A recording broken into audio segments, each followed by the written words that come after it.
40 million years ago, the ocean floor cracked open and molten lava started flowing out. It cooled as it hit the cold ocean water and turned solid, eventually making mountains in the ocean. Those mountains got taller and taller, and soon a chain of islands was born. And then, around 2,000 years ago, a group of people arrived to these islands in canoes. Those communities eventually unified into one kingdom, the Kingdom of Hawaii. A sovereign nation in the middle of the Pacific Ocean. Hawaii became a language, a culture, a national identity. But that sovereignty, that culture, that identity was soon stolen. Captured by a new, bigger country an ocean away. This is the story of these islands.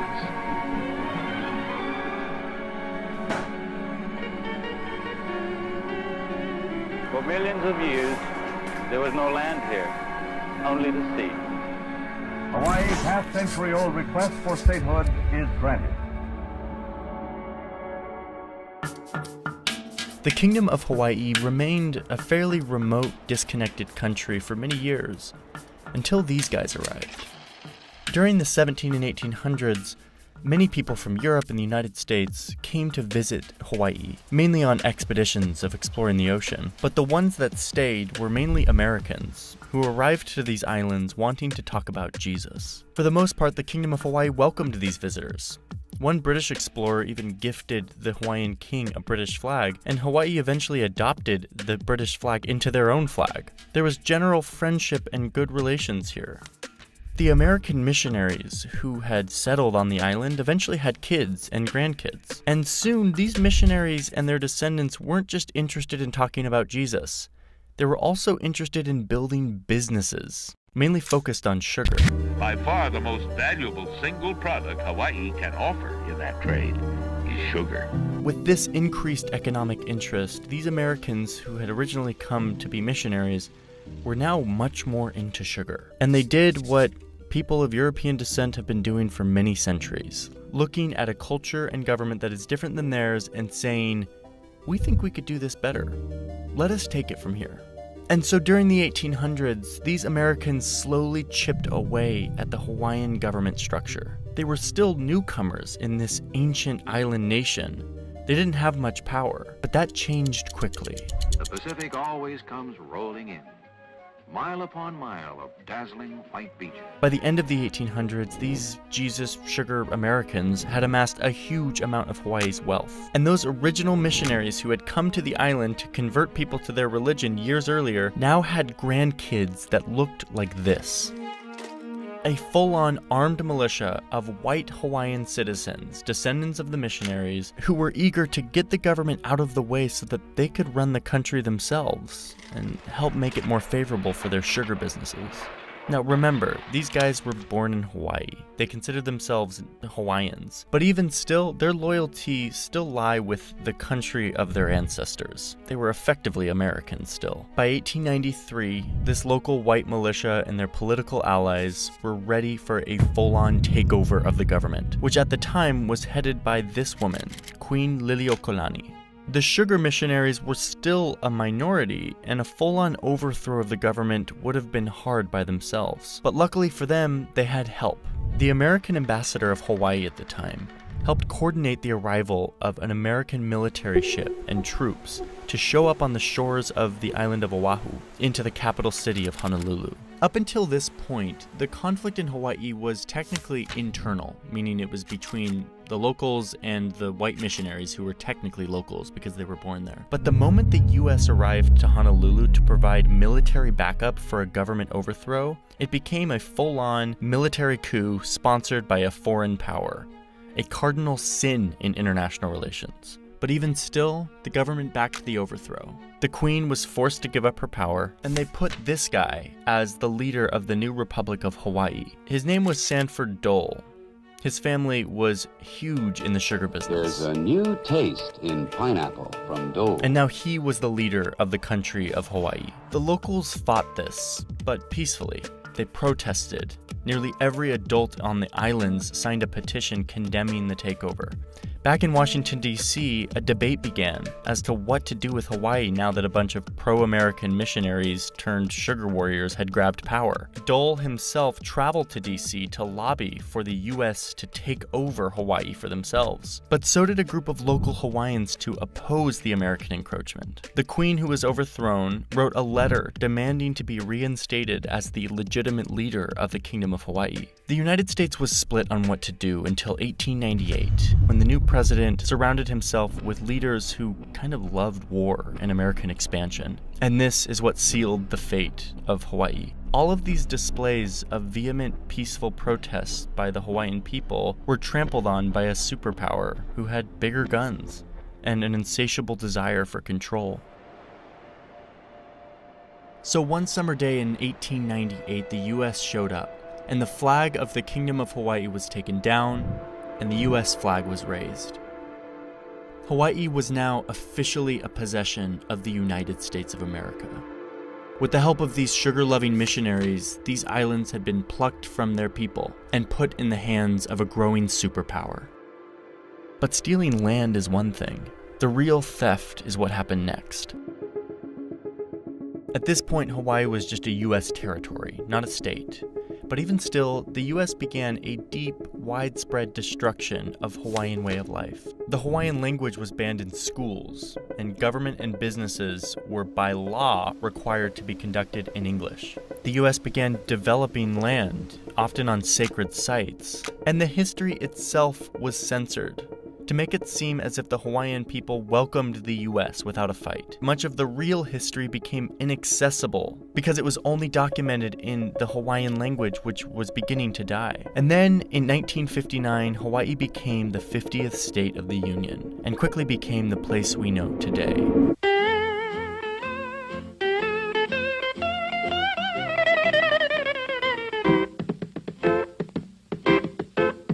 Meanwhile, Dole Food Company, the company who was perhaps helped the most by this land grab, has become a massive global corporation. By 1993, Hawaii was a full-on part of the United States. That year, President Bill Clinton came out with an apology. Presidential apology. At the White House yesterday, President Clinton signed a formal letter of apology to the people of Hawaii. He was apologizing on behalf of the U.S. government for the government's involvement 100 years ago in removing the independent Hawaiian monarchy by force. But despite this horrendous land grab and the pillaging and theft of these islands, there is a little bit of hope here. That spirit of peaceful resistance that led to petitions and protests back in 1893 persisted even after the takeover. The Hawaiian language was delicately preserved through painstaking effort. And today, there are full immersion Hawaiian language public schools. Hawaiian traditions have stayed alive. And last year, Hawaiians showed that they were not willing to give up their sacred sites. They staged a dramatic protest to protect a holy mountain that was slated to be developed on. Hawaii may have been stolen, and attempts made to erase its culture. But while the negative effects of this imperial land grab are wide-reaching, many pillars of this beautiful culture have survived.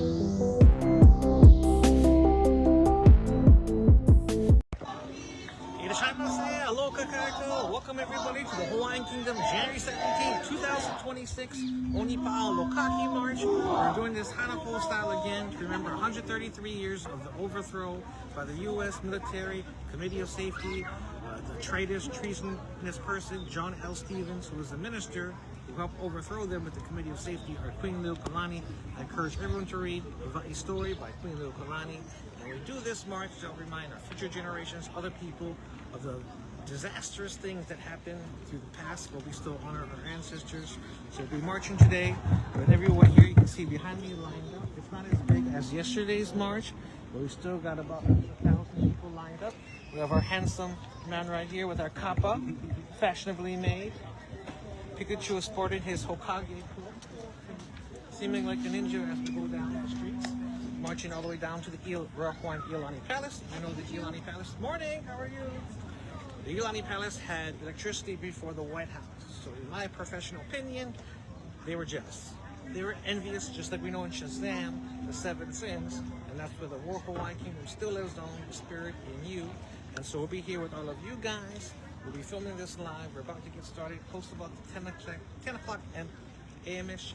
We're lining up now. It doesn't seem that big of a march, so Pikachu can walk the whole circle, and we can do the whole circle. So we'll be doing a blessing. We have the trolley right there.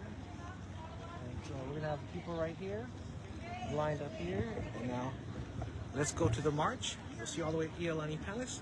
Please follow, like, share, subscribe, and share this with your friends. And join us on this magical adventure, on this journey with Pikachu and the Hawaiian Kingdom.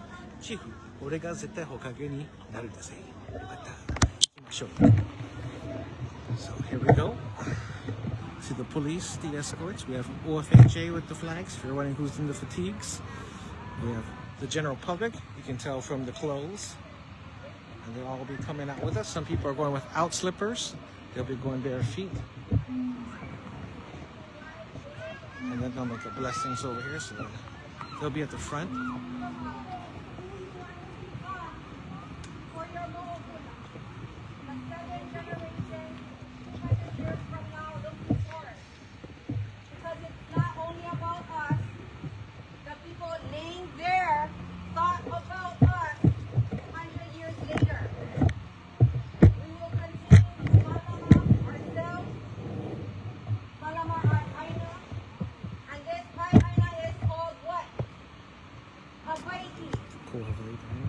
This is the Hawaiian Hawaii. We are Hawaii. So when we say I am Hawaiian, we say Hey Hawaii. Hey Hawaii. American, once again. Say Hey Hawaii. Hey And if Hawaii. you are not Hawaii, you ally, you are aligning yourself with our movement. You know?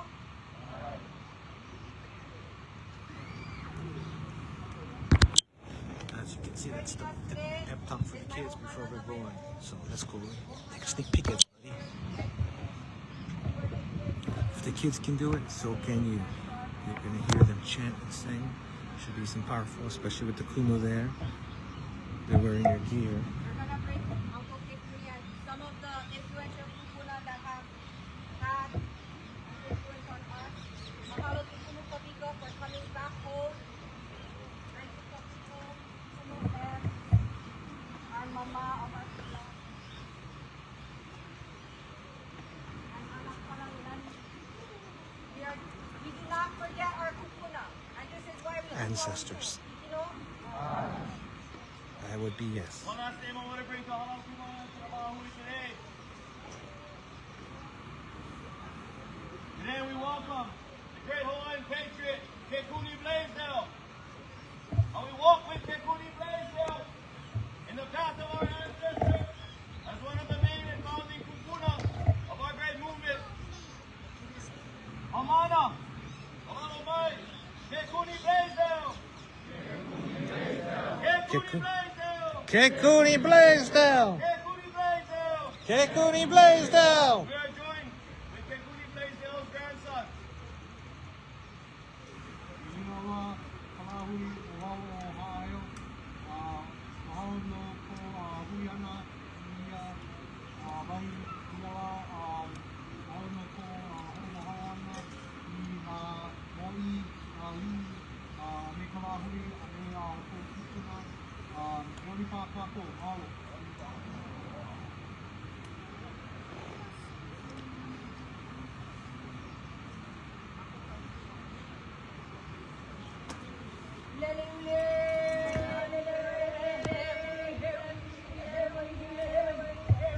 They're doing a blessing now.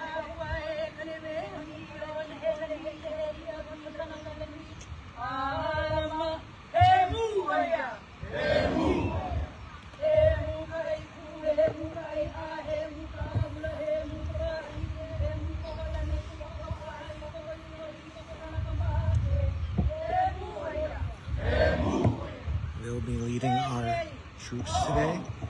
We're giving them blessings before we go on our spiritual warriors journey down this road. Many have marched with us before. Brings back memories. So, you can see the end right there. So it won't be a hard march for sure. It should be relatively quick. Kids are here ready to have fun. Sorry if people are calling me. Pikachu can't answer. We're live stream.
So these are our leading troops, folks. If you're tuning in from live, please put that like button. Please share with people all across so they can see. We have other cameramen down there. I can see Oha and some other people down there.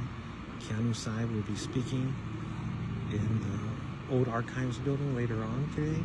Pikachu will be filming the main stage today. You can follow Oren Satsumi if you want to see that footage with Donovan Preza and them as well. Giving the blessings with the tea leaf and the holy water. Just flick them on.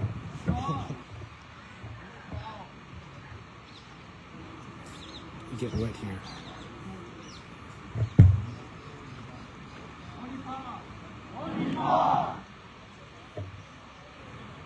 Onipa'a means to steadfast. That's the royal order. You can see with their cloak, feathered. Pikachu has his ninja cloak for Hokage. I want you to imagine. You have this place, but before this place was here, all of you Ukuna was Lalo.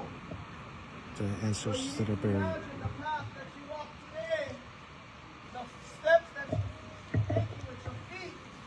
You can imagine that when these baby Ukuna was brought down from Ukaida up to Allah, they march just like we march. So I need you to think that when you step, perhaps you step in the footsteps of your aliti, of our aliti. The chiefs. So we walk in their footsteps. And we walk in their mana and with Kings their and mana. queens for those of old I want English. you to imagine that today as we cut the carving of the fruit, or the fruitful carving that we're going to do, the hua cut.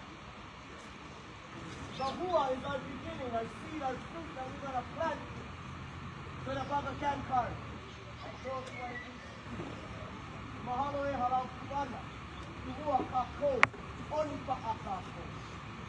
More Kaitie! More Kaitie!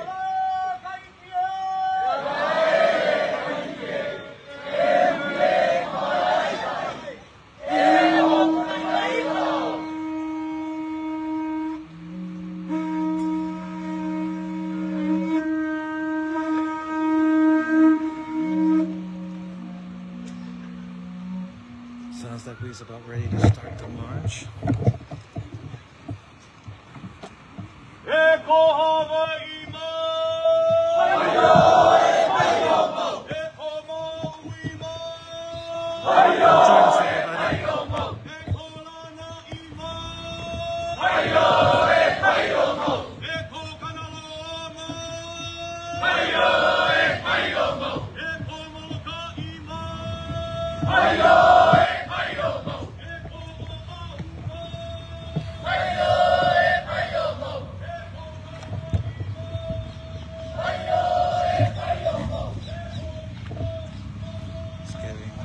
His grandfather, Blaisdell, right there, at the front of the row.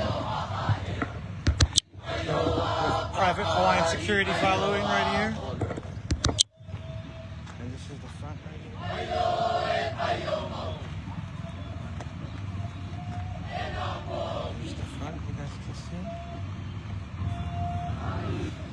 much.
Hello everybody, follow us online.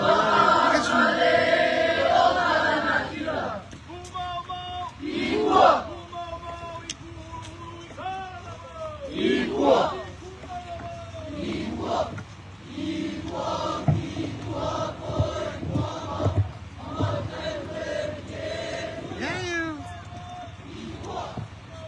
you can see everybody in the march.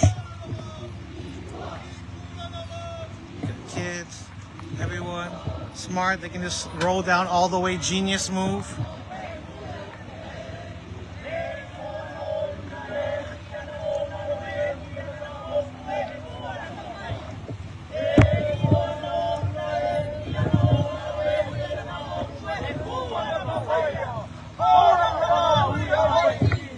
Makayo and Gina, shout out to you guys. That's Makayo. There we go.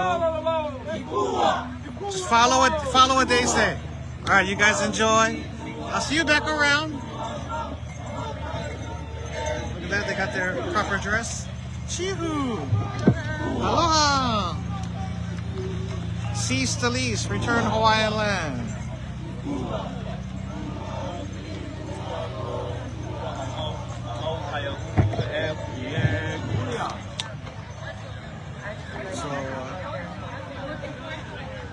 This is the group right there. So we're gonna go on the other side, capture the rest of the group. There's Kai. There we go. What's up, Queen Liliʻuokalani? How you doing? He's carrying the queen, everybody. Good. All right, we're going up and down. Good. We see you tomorrow.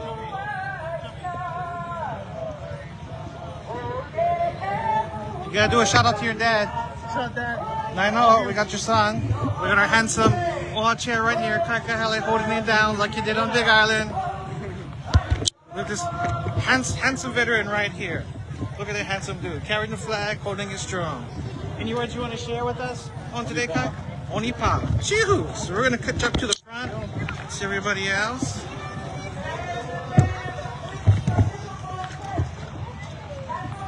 Whoop, whoops, there it is. Whoops, there it is. Reverse camera. So, how are you? Oh, there you are too. Any words you want to share with our special guest today? Together.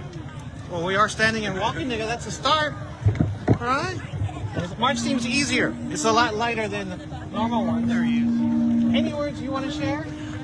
If you're not doing anything, you still got time. Drive out. Remember that it's not Dr. Martin Luther, Dr. Martin Luther King's holiday. I don't know about it being celebrated in Hawaii, but for right now, what we're all participating in is Onipa'a, the unity of a nation and a people who are still here. We're not invisible. We're the evidence of the crime. So come on down, show your aloha, show your unity for our kingdom and our nation. Aloha. She got powerful words to say. She got matching stuff with her daughter over there. They're looking cute. All right, so we're gonna go catch up to the front. Thank God this march is small, so I can actually catch up to the front. Otherwise, there'd be no way normally. So we're gonna go see everyone else in the front. All right, so pre-interviews are on the sideline. Catch this other side. There's traffic coming up, so we might have to cross over.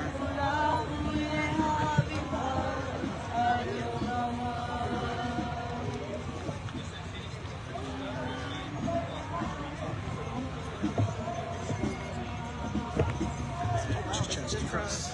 Froggy! Okay, we're gonna cross. Now we're gonna go back up to the front, so you guys can see what it looks like from the front to the back. Cacahelle's in the back, Jenny Rodriguez.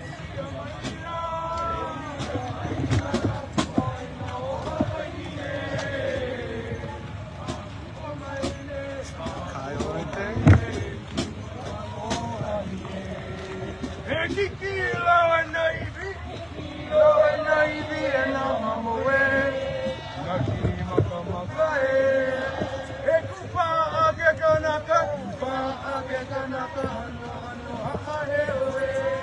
Sing along if you know.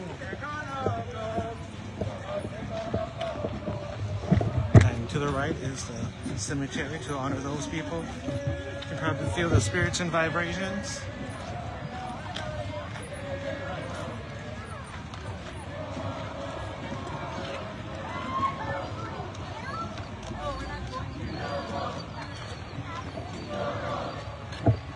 There he is.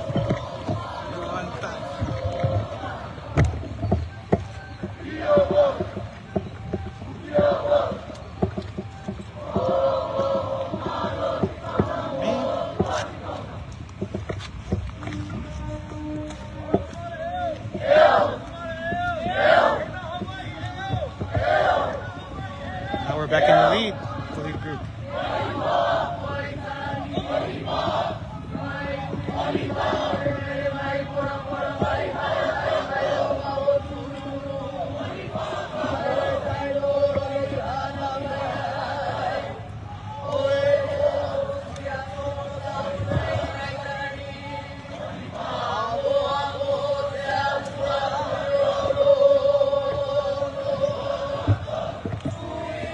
This is how I normally film a parade, backwards.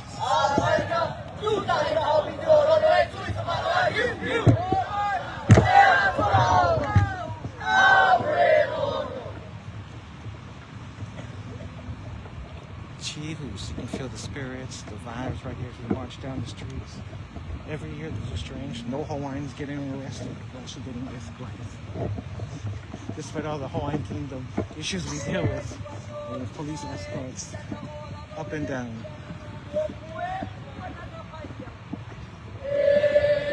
Just remember the march, Queen Liliʻuokalani.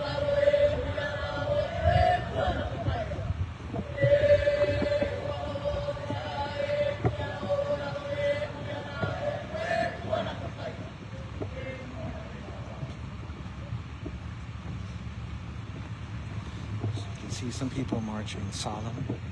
Reliving the overthrow after 133 years by the Committee of Safety, the treasonous person John L. Stephens, who was the U.S. Prime Minister, who colluded with the Doles, bishops, and all the other pre-Illuminati families.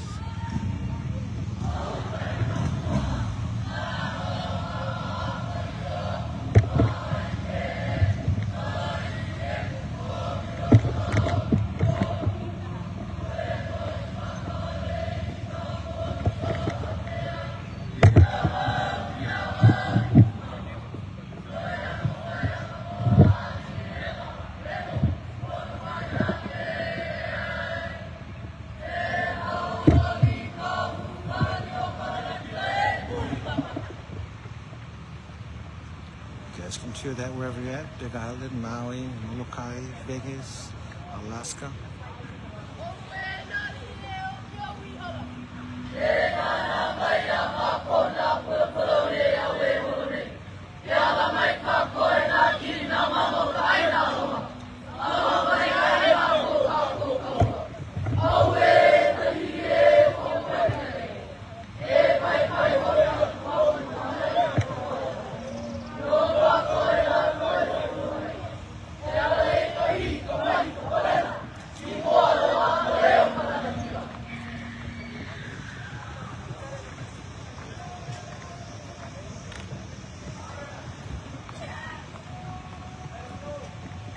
Get that picture now over here.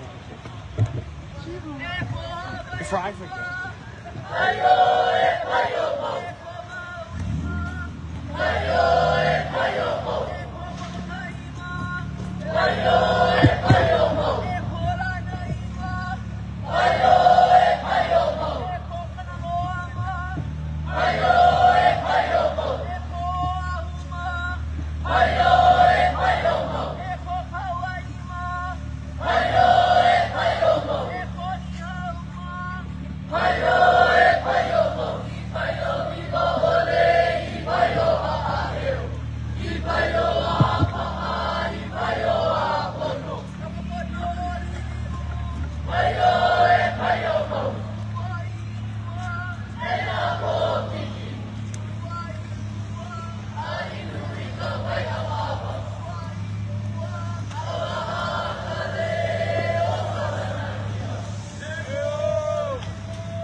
our own chant too.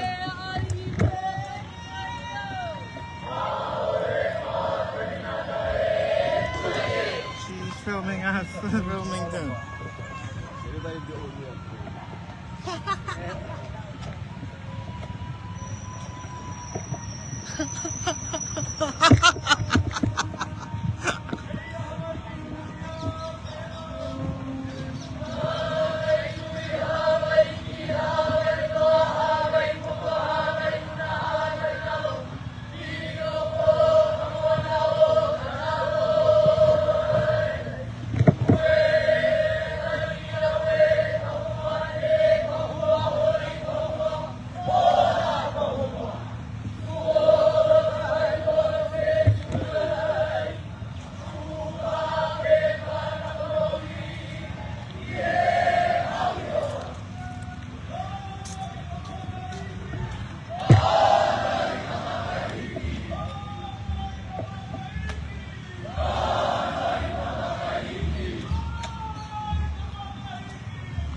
Slowly.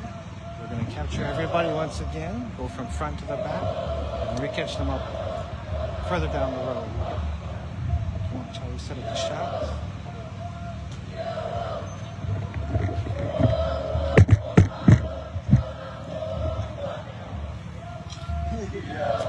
One more time.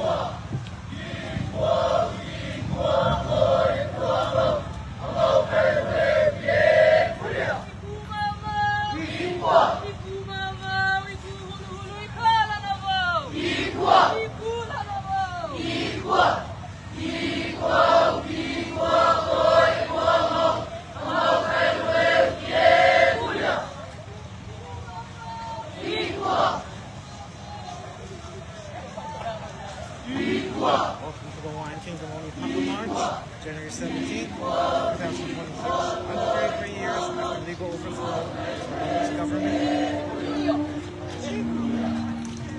Yeah, follow us online and march with us in spirit.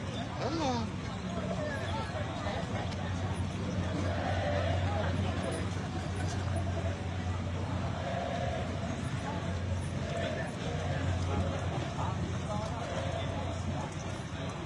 Job. Yeah, you guys. Cute.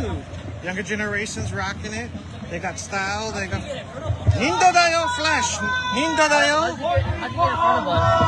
Ninja powers. Ninja powers. Nindo daga. Right. Make sure you follow me on my Twitch. It's called Tweakers. Okay, with a Z. Play some COD Mobile. Okay, all right. So our group's right here. Come in. They got the drums. We can march to the drums. Chee-hoo! They're singing. Everyone's marching. Chee-hoo! There you are.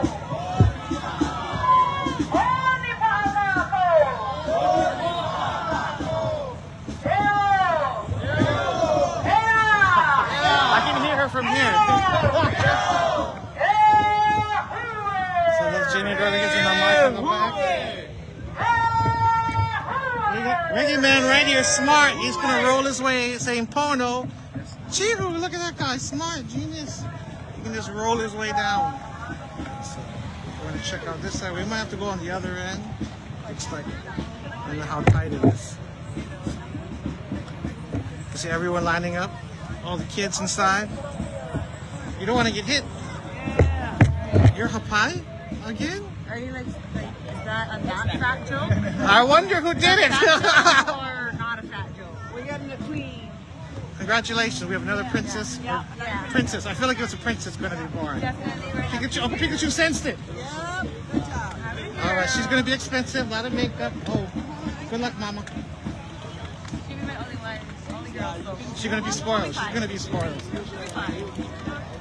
Got a lot of brothers.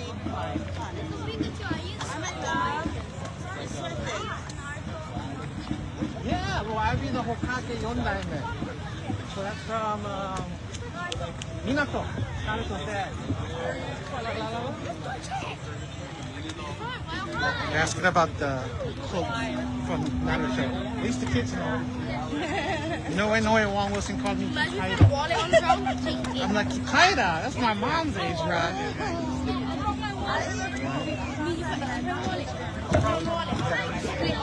We got Justin here, we're just chilling. This is like a nice slow pace. I can actually get to the front, to the end, and it's okay. I'm not running. I'm like moonwalking backwards, getting this. Oh, okay, this is going to take some time. Let me chill in the back a little bit. There was more kids. And normally I get stuck by the bridge because I want to see everyone honk the horns. It's better to me on camera. Otherwise, people are just walking. And there's always water before. But because there's so many kids, we just kept on they were pushing me out of the we just keep going. Like, okay, we'll just keep on walking. A lot of my kids, out of 76 of them, only one came before. So they were like, dope. My kids were like, where's that chair? They didn't know what to expect. When they came, Yeah, you see younger generations? yeah, inspired them, activate them. Yeah, then they realize what's going down. The queen got screwed, it all got stolen by the white devils.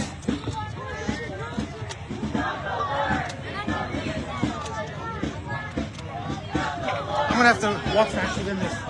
Okay, I'll see you in the front. Yeah. Pardon me. Excuse me. Okay, so we're gonna be marching on the side, easy.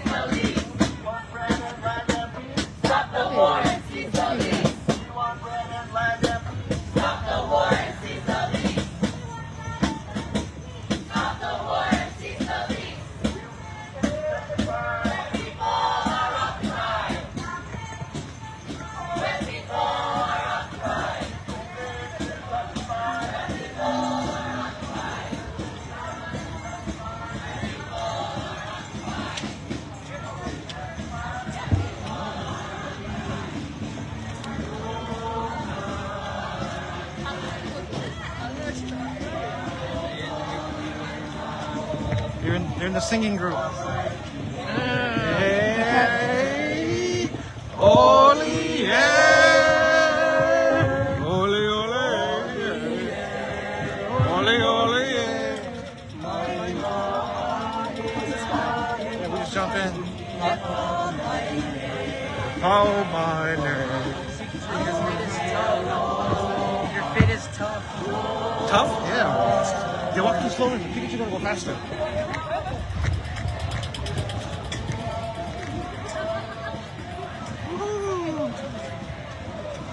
So you guys are coming on the journey.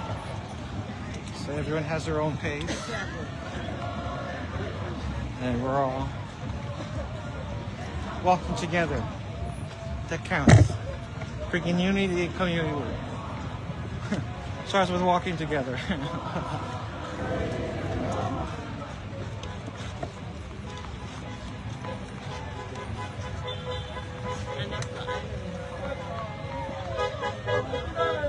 Hey, we got supporters.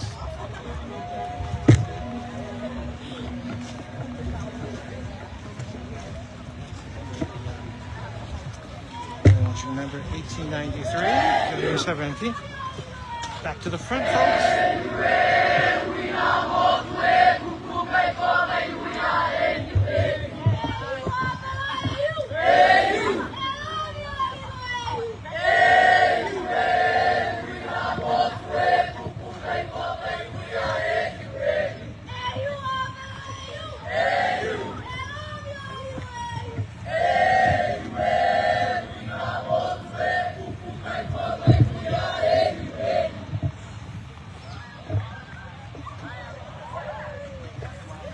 They're having fun. Everyone's smiling, having a good time. Yeah, boy. Chee-hoo! Good job, good job. Anybody else?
Today's a Saturday, but the kids aren't out in school.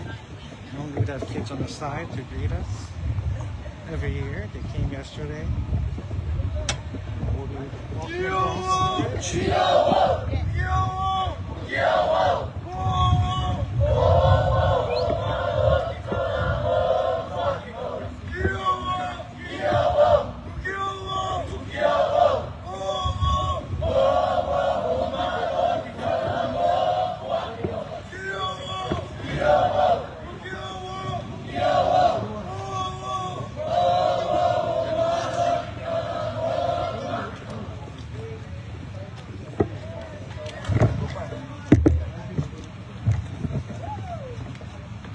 OG.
So approaching now, this is one of the rare times the Hawaiian Kingdom will stop all traffic just for us. Yeah. We can take your time.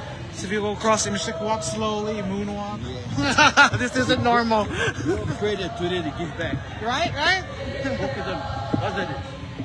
Right? Yeah. They might actually No give up. They might actually pay us to take it back. Thinking about Okay. corner. Right? Belongs to us. Right, from Mauna Kea, guys.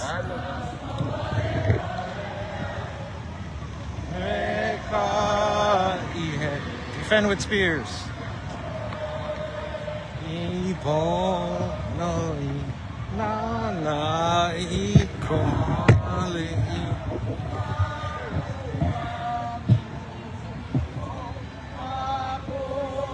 Kiki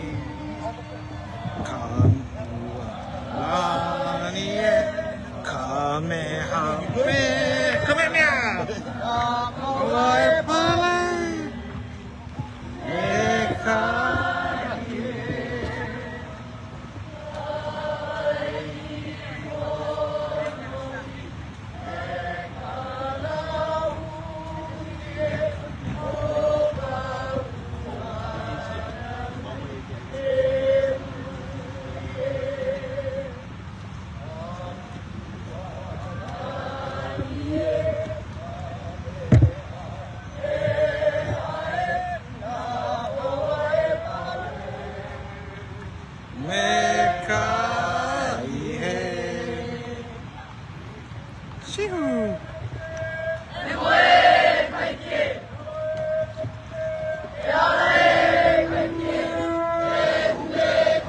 How you doing? You want to march with us? Just join us on the side route.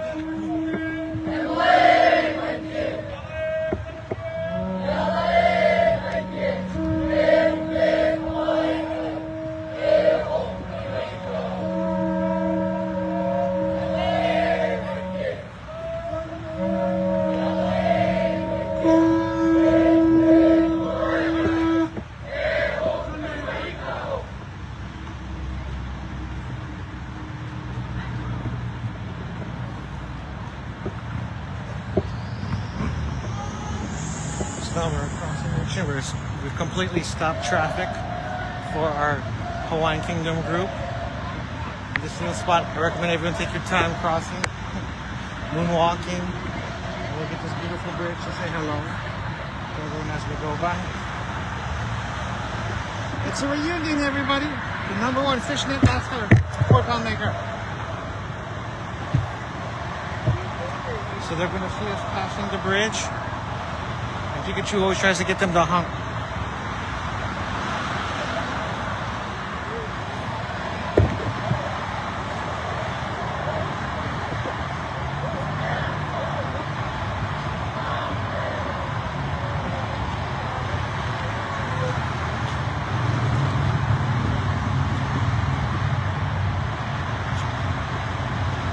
The infamous bridge. Honk, everybody, honk! Say hello! Yeah, I still got it! I still got it! Chee-hoo! Hello! Pikachu still got the phone! We can still get him to say hello! Aloha! Woo-hoo! We're still here! Chee-hoo!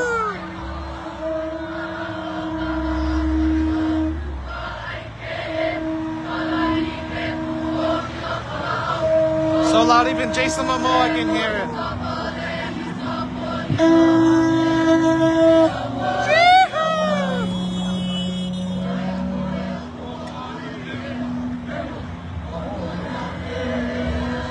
Look at everyone waving.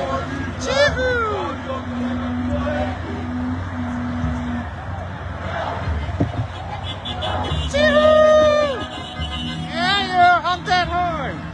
Woohoo! It works! Chee-hoo! Honk that horn! Oh, and See? follow my It YouTube. works! Tweakers Mobile Gaming. Follow that shit too. Chee-hoo! Aloha! Chee-hoo! Yeah, you! So we can still get everyone to say hi, say hello as we're coming down the march. Woohoo! Chee-hoo!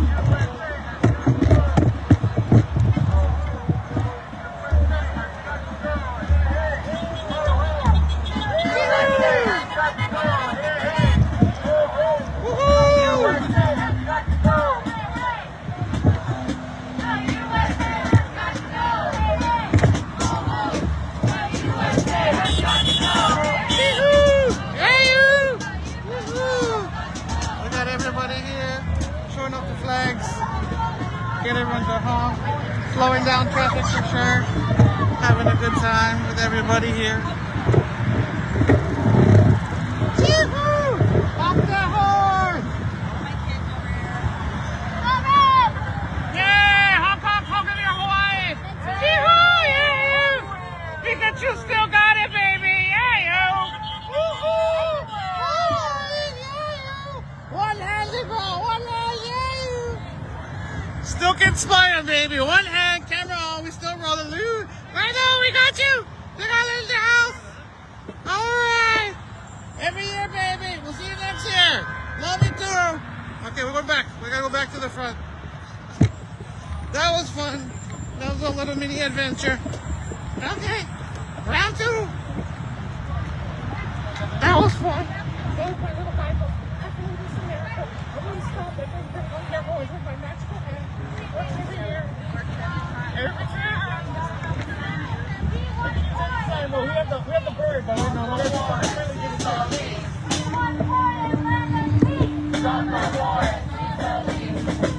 So they want to stop the military leases, and Kakahele is right behind them, who's in charge of Oha. And they'll be negotiating for the military leases. So it's ironic. But Craig, your son's out there. And I know I can feel the inspiration. Carrying the flag, waving it on the freeway. Being rebels. Star Wars rebels. Hawaiian Star Wars rebels for sure. They got coolers on here. Oh, we're getting thirsty. We'll get to the bottom. Drums. Oh, boom.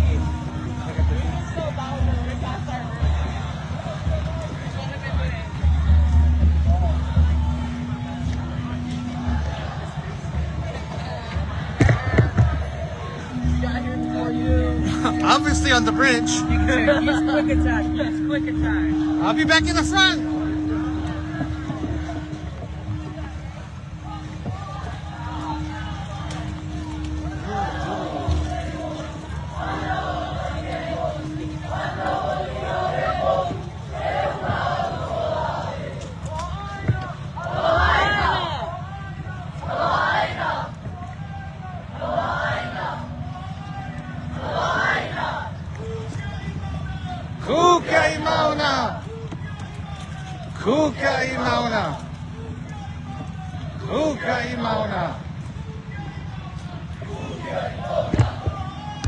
I haven't heard those words in years. Kukai Mauna, baby. Remember those years? It seems like a decade ago.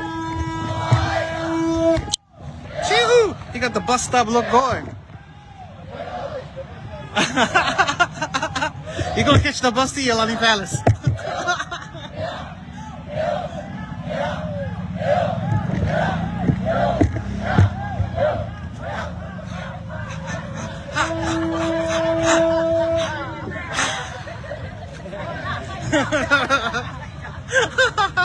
We're gonna have fun in this march.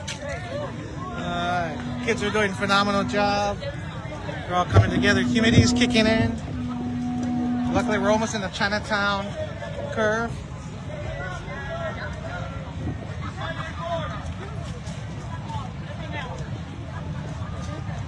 So you can see we're relaxing this march. It started off serious, now it's not so serious. Good, we can relax, have a good time.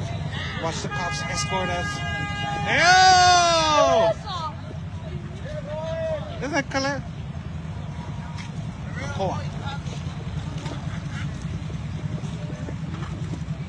So we're literally walking the streets, blocking all traffic just for us. A rare Hawaiian moment. Normally we get arrested for blocking the road, but this time we're actually getting escorted. This is the egress from Mauna Kea. It feels good to make you want to walk slower across the street.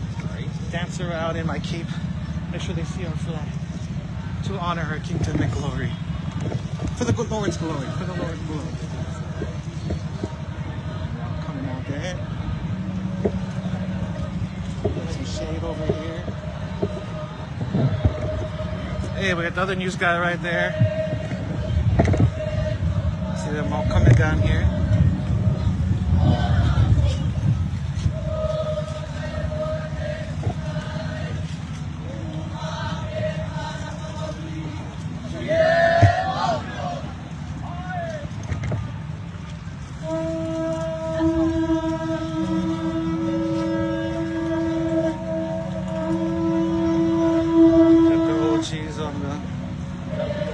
Yeah, you know how to blow.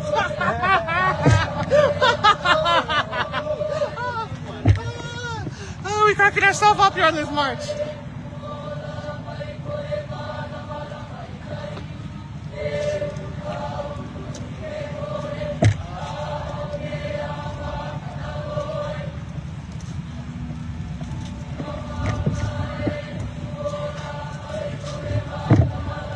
That's for Grandpa Blaisdell and his grandson carrying to honor the grandfather, Oji. Kumu right here.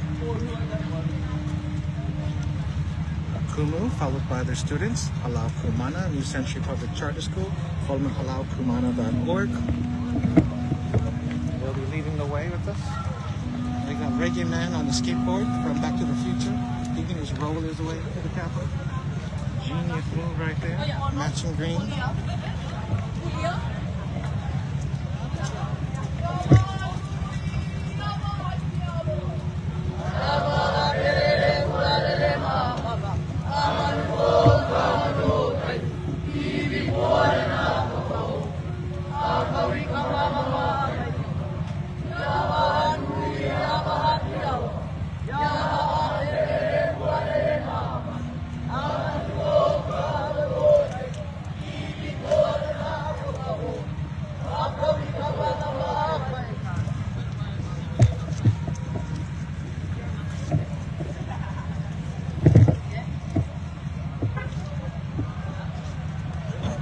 So if you're marching with us, you can definitely feel the heat.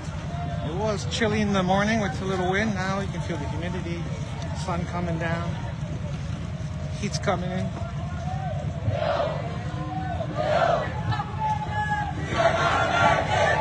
It's like they're getting up.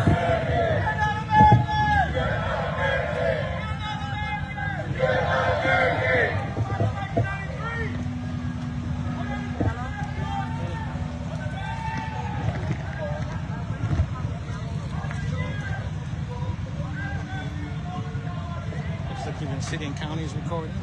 What's up? Police escorting us right there with the super gear. He looks like he's in Call of Duty Black Ops. The cop is in dressed with full gear, gun at the hip.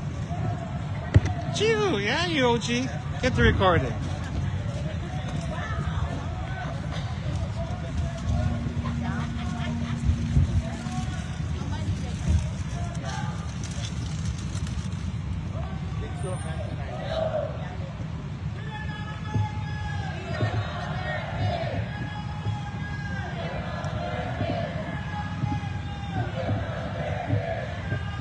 What if nobody's American?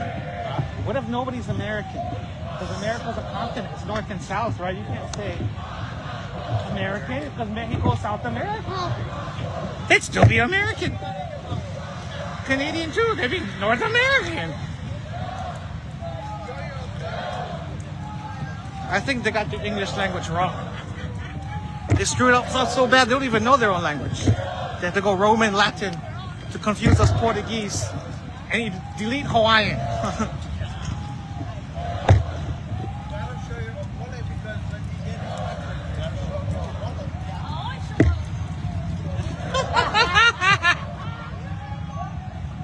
not sure you guys heard that, folks. The kid said he always shows us okole. Okole means a butt, if you guys don't know Hawaiian language. So they're all marching. It's actually at a slow pace. This isn't a fast pace at all. Very manageable to walk. I'm gonna hit the corner right there to get everybody else, because it shouldn't be too far.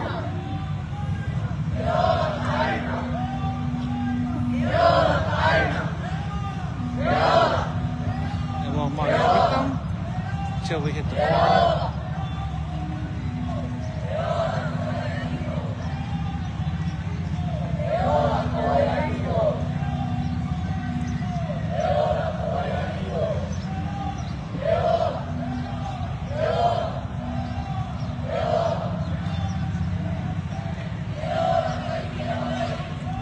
Sometimes you can be flag bearers. You have to carry the flag. If you want to honor someone, you can bring their picture. And you too, Governor Josh Green, obviously you can walk with spears, swords, axes, knives. We have wooden spears, staffs. Good to see you again! See you in the next meeting. Police commissioner's meeting, I usually see him. They'll come in for the briefing.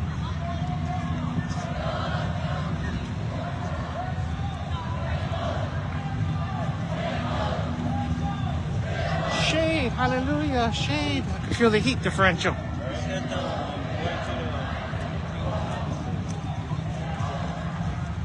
they're all coming over here. You can see them all. Looks like a great shot going all the way down. And we're going to get them in the corner. We're going to hit the corner, and that's where we'll get everybody. So Pikachu got to get a jump in front of them.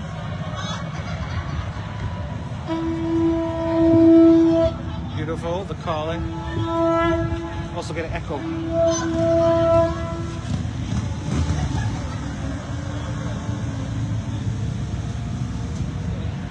So the blue lights are in front of us and in back of us and on the side of us to protect us Hawaiians. So even though the government is really weird and doesn't want to acknowledge the Hawaiian Kingdom, it still exists in the language, the buildings, the names, the history. Now we're actually getting protected by the cops instead of getting arrested, which is a good thing. Because normally we'd always get arrested for trying to exercise our Hawaiian Kingdom Constitution sovereign issues. So the cops will be escorting them in the corner, slowing them down.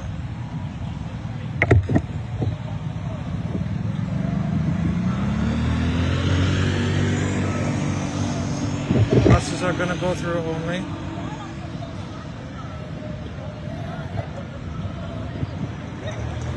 We're all preparing to cross.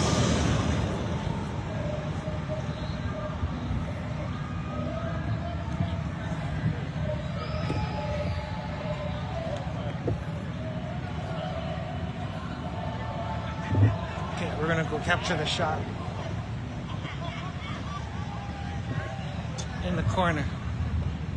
So you can see the whole parade, and it's not too long, so we can get to start to finish right here in this corner. Bingo! Bada bing, bada boom. Everyone's gonna come through right here. We're back live! Follow us online! See us in the Crocodile next week, Wednesday, 21st, Fighting for Everything. Follow her too for midwife stuff. I just follow Hurley. Support them.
Say hello, everyone. You're on Facebook Live.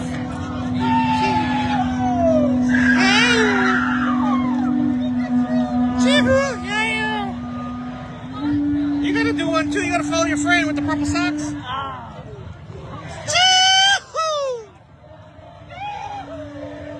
Empress Firestone. Yeah, you. Good. We're more than halfway there. All right.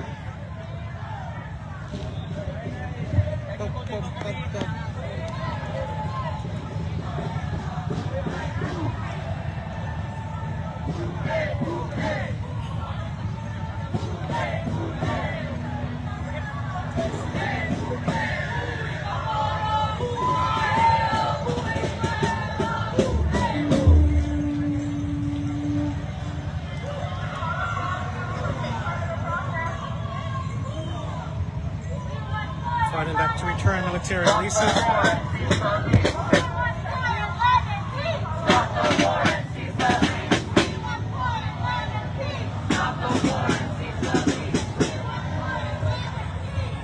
Ties with his family there.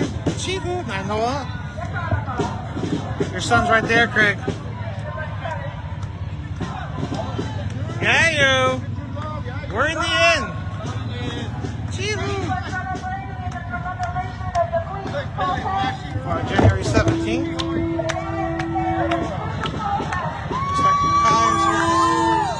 Family. Day in the march.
Pikachu. How are you? How's it? Doing good.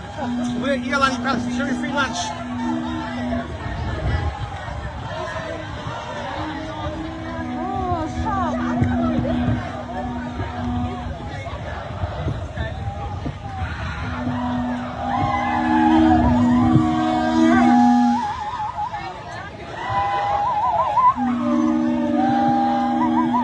That's how he calls the birds.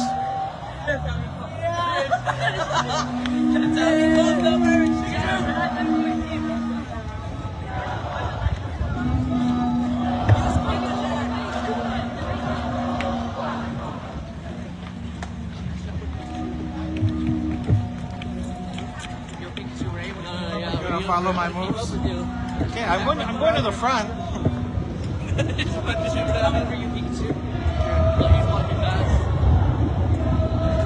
gonna cut.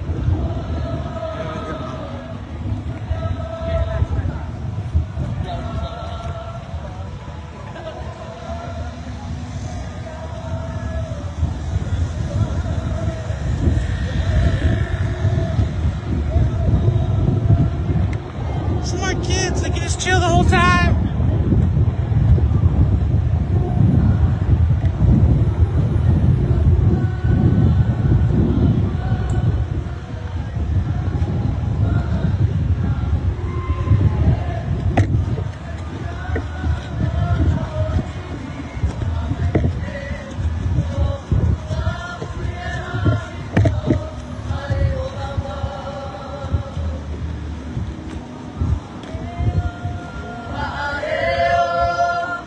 San Tomar, Hawaii.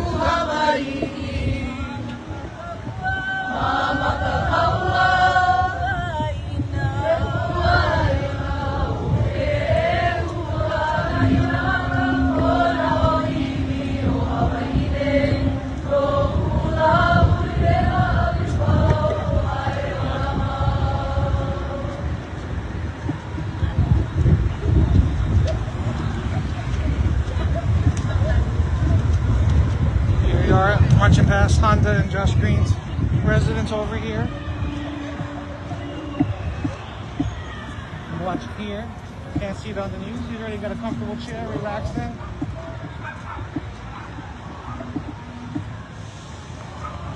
And usually there's the church with the kids. Cross.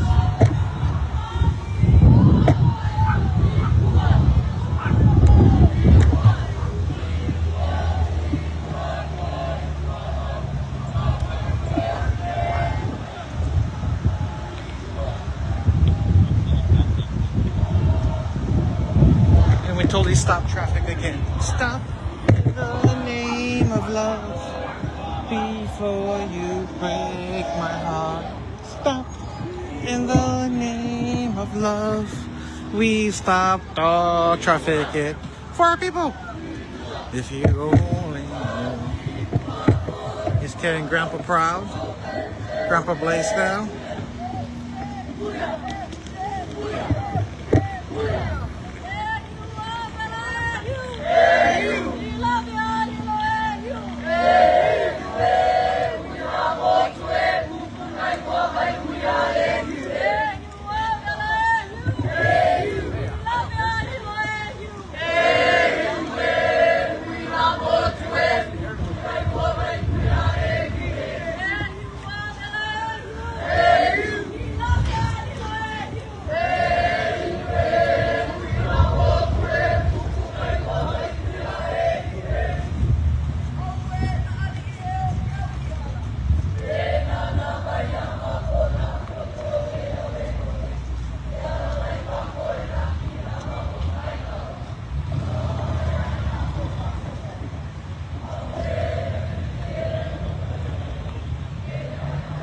Warriors in the front, guiding the pack, the procession.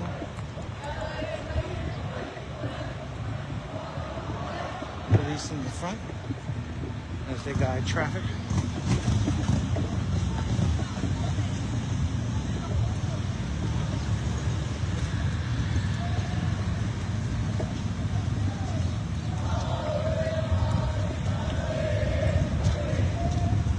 This is the church, Catholic Church.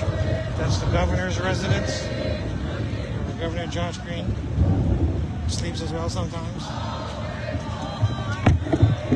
And it's right across Iolani Palace where we're going. That's the state capitol building right there. And we'll be reaching a corner where you can see everybody.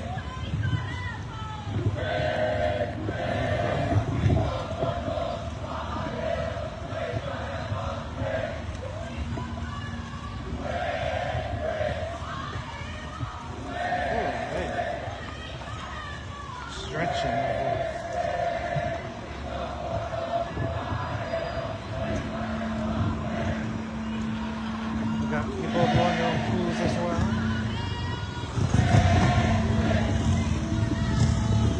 Okay. Get them crossing on.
He's just chilling in there. You changed your costume like the CIA. Now you're black and white. Kakahela and the kids. Everyone relax here. We're going back to the front.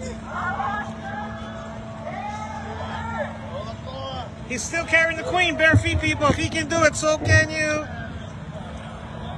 Okay, now we're gonna go. Now we're going back.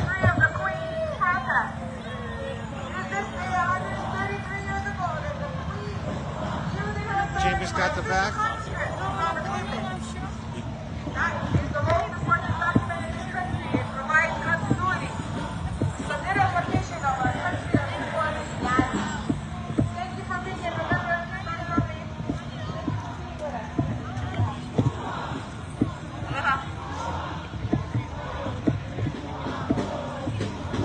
So hopefully you guys marching with us can feel the spirit. As you're marching live with Pikachu, hopefully you can feel the spirit with us. Even though you can't be with us physically, you still feel like you're part of the march. Be with everybody else. Hang out of the breath like me. Sing a hello like just say hello to everyone who can't be here. Because I want you to feel like they're with us in spirit. Where's everybody? At home, but being here to watch this at home comfortably. You feel the spirit with everyone here. You got people dressed up in different garments. Right here. Bingo, magic. Look at this. Happy couple.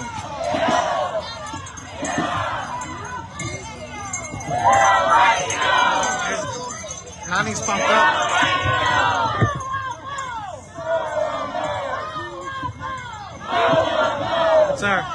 That's our Hawaiian board member right there. Shouting it, leading the charge. Right here, Mikhail. Doing a good job, Nani Peterson. Everyone's just rolling. Smart people brought carts. I guess they brought it up to the top. Now we're entering the palace area.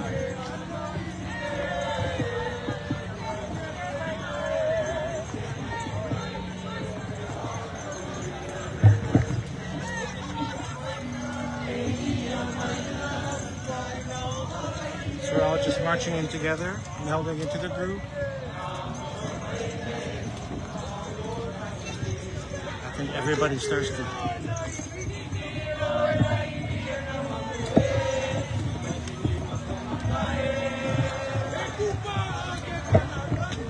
Some kids are hungry and need snacks.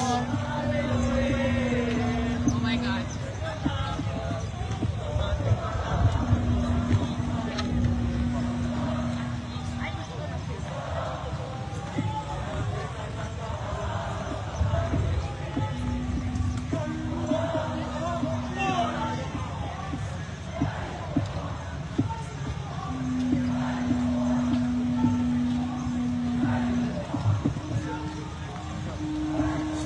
What it looks like if you're marching with us. We're marching in solidarity. And this is a nice even pace. We're not too fast, not too slow.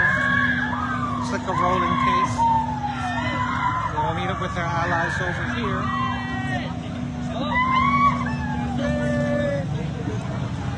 And if the kids can do it, so can you. Carrying the flag all the way.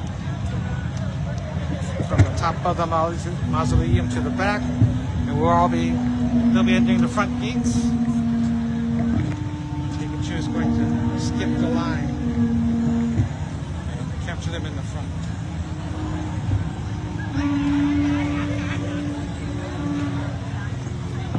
Chee-hoo! Yeah, you follow us online.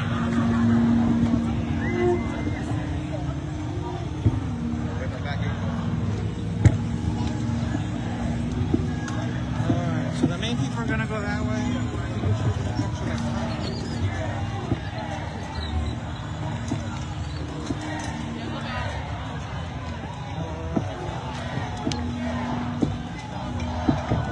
That looks good. We gotta sign up early, right? Before the crowd comes. Sign up now. Is this free? Get massaged. Pikachu don't have time. You can see Keolomamo. You can see the different groups here. What is EA? Here's the Mutual Aid Lakui area. Setting up.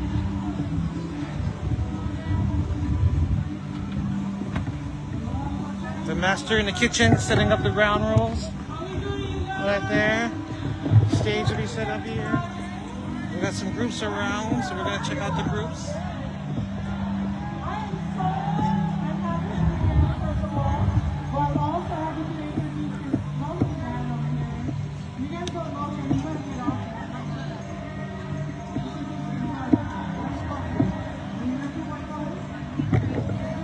So you can get massaged over there for rehab.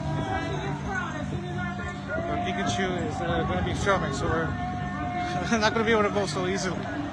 Oha's right here. We're going to check out Little Boots. Stop by and see Oha right here.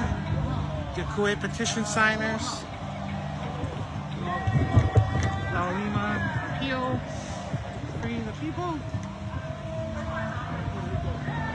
Native Nations Organization. Hello, guys. Great Austin. There must be hot. Where's the Pikachu? Hello, Hawaii and the brain. Stand up for better patient care. Grant, told by Paina. Love the shirt, love the jacket. All right, we'll be back. I saw them. They're still making their way around. Royal Airs. Sign up over here. Hello, Kumana. Have to sign up here. For their activities, wars, and human trafficking. everything. This is where you can sign up for the Ohana Una Party, Aloha Aina Party. We are going to get taking the corner around here now. All the groups.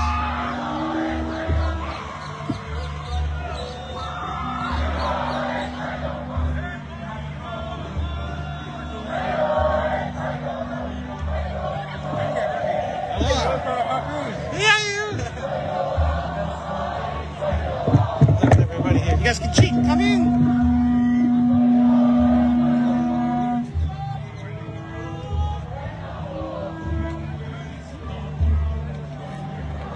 Dozo, dozo, irashaimase. Irashaimase. Ohayou gozaimasu. Kochira, kochira.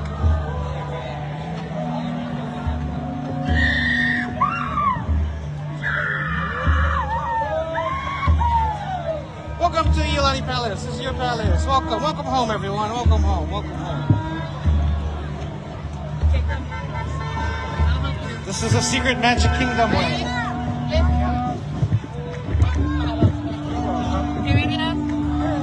We're coming in on this way, so we're going to check out the other side.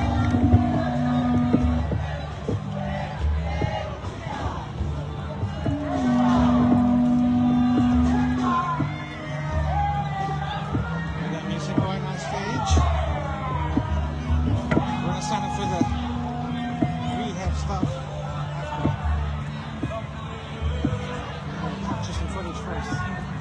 See everyone lining up. Music's already kicking.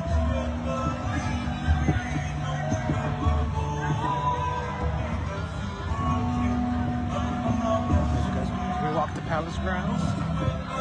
You can hear the live music in the background.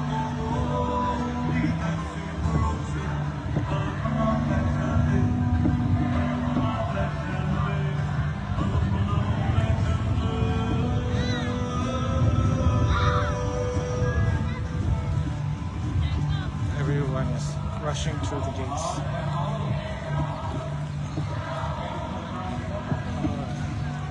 We're going to capture the corner shot before anyone else gets there.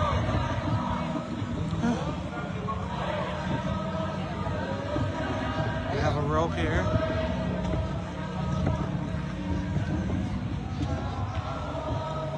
Security goes in.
of the Mauna to the bottom. Here we are at Iolani Palace. The same group you've been following all day finally arrived.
She can do it, so can you. Look at that. From the top all the way to the bottom. Pika pika. Go to school. Good job for a long, hard march. Look at that handsome stallion right there carrying their flag. All the way. Straight from the top. There he is. Look at that handsome gentleman. Bringing the kids. One hand on the flag, one hand on the kid.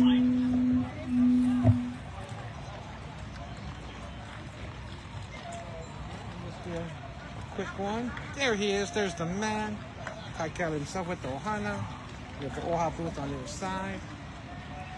There's Nainoa from the Big Island right there. Greg's son. And we have another group. I guess you're going to do a little oli before coming in.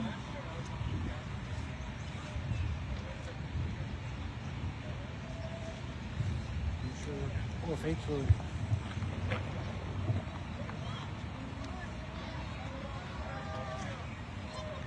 Pika pika. Yeah, you.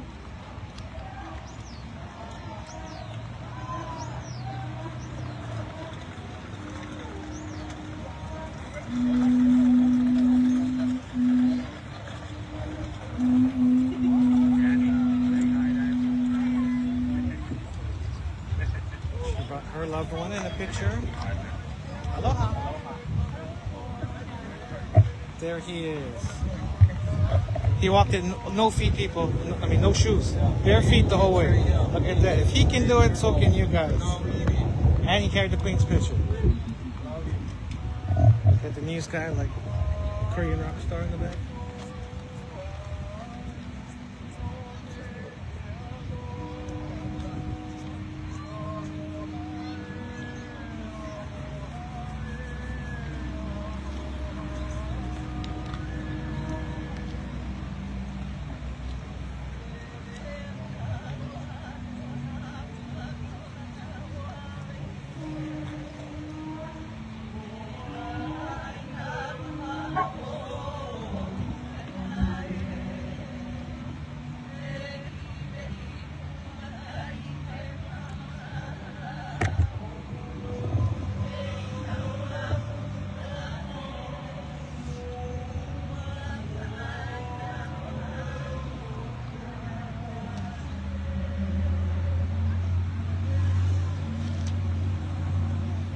She has a baby.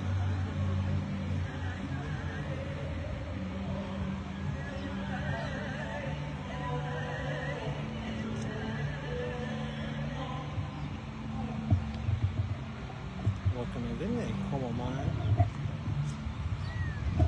Pretty sure their group is going to say something. Knowing Jamie's personality, she's definitely going to tell you something. People are calling me, but Pikachu can't answer if I'm on live.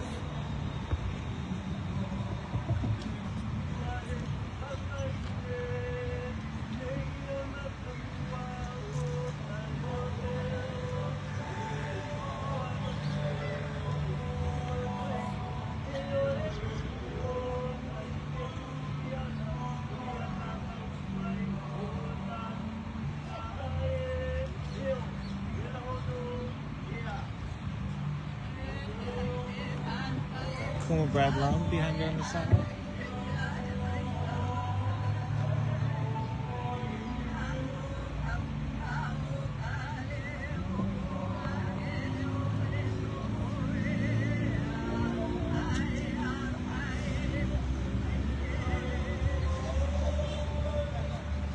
There's cousin Kahaka, who usually sleeps over at the palace.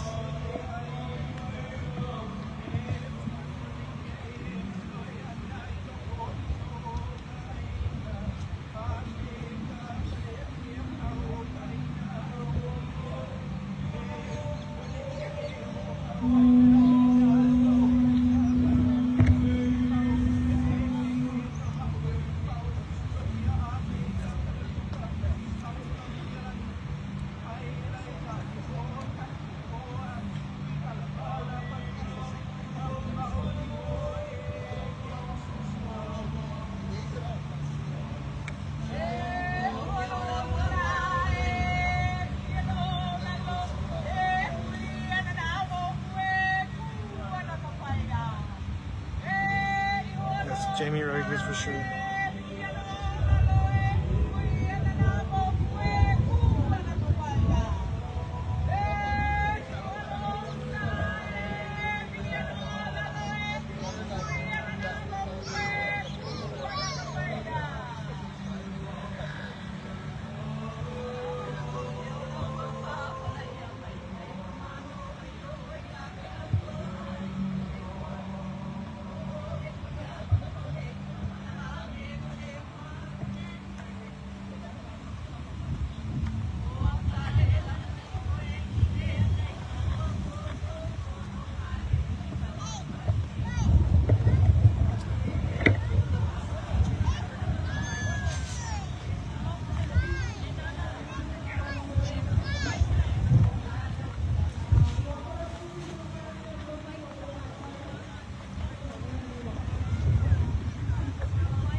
You made it! Woohoo!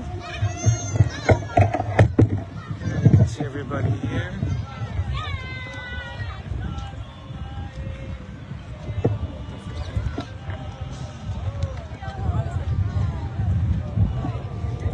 Everybody here, take your pictures. Lining up, Iolani Palace right there. Now let's go check out the festivities. Since we'll be here till 4 today, it's an all-day shoot. Not sure how long my phone will last. We're gonna see. Pick up a spot. Looks like the lounge is still getting ready and prepping. We got music live for you. Here's gonna grab a seat in the front while we're here.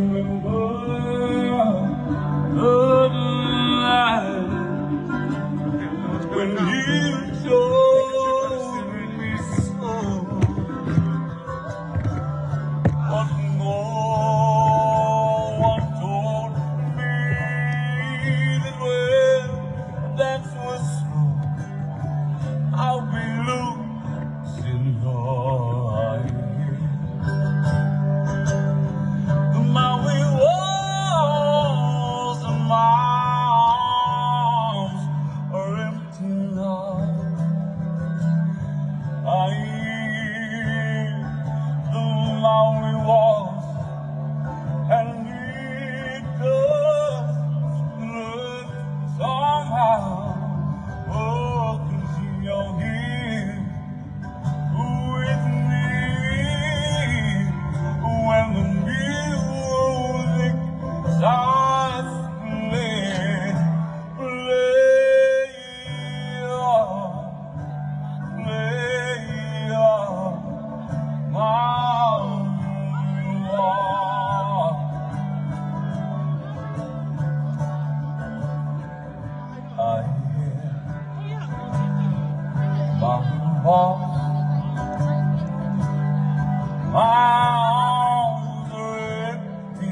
place called Kalapana. A song done best by the Ohana Seminarians.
Pikachu.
Yeah, you cuz. I'm glad you sing it, not me. I can't sing like that. A lot of familiar faces out there. Love you, family. Love you very much.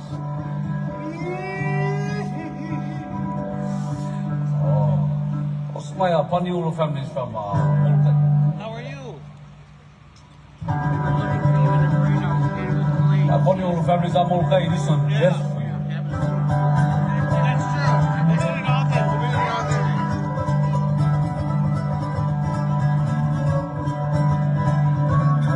If a plane from my way bound from Molokai, home plays music with some folks don't come to play. And every day we scale Holy Hawaiian June. That sassy Molokai cowboy riding in the wind. Molokai cowboy riding in the wind. I hope someday I'll go back again. But I'll just smile and say aloha to them. That sassy Molokai cowboy riding in the wind. With my cowboys, they come up and ride. And once again, show that Bonnie on the pride. And every day we scale Holy Hawaiian June. That sassy Molokai cowboy riding in the wind. Molokai cowboy riding in the wind. I hope someday I'll go back again. But I'll just smile and say aloha to them. That sassy Molokai cowboy riding in the wind.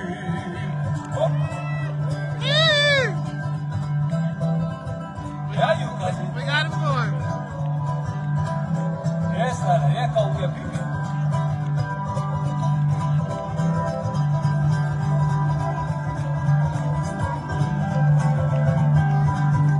Let's go. Molokai cowboy riding in the wind. I know someday I'll go back again. But I'll just smile and say aloha to them. That sassy Molokai cowboy riding in the wind.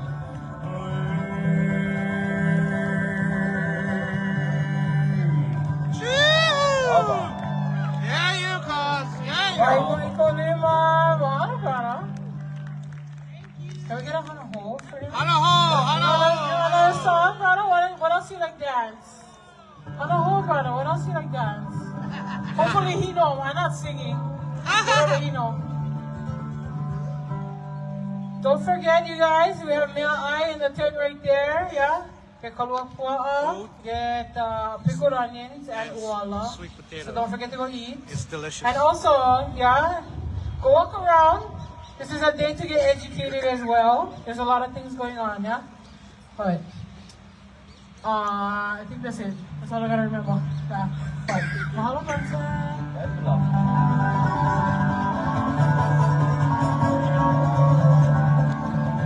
There's another Paniolo menu. Very pretty song. A Kilikila.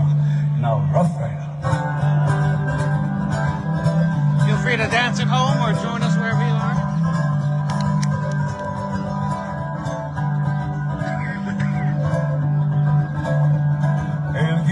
Rough Rider, make Kawaki Pupu, make Kanani Opu, make Kalani Reka, oh Kalanikila, oh yeah, oh Nico Nico Nika Buvai, oh yeah, oh Nico Nico Nika Buvai. Akai Hoya Ukamaka, Rough Rider, Zeloe Kahi, you know one week of Ayani, and now we big man morning, oh yeah. Nico Nico Nika Buvai.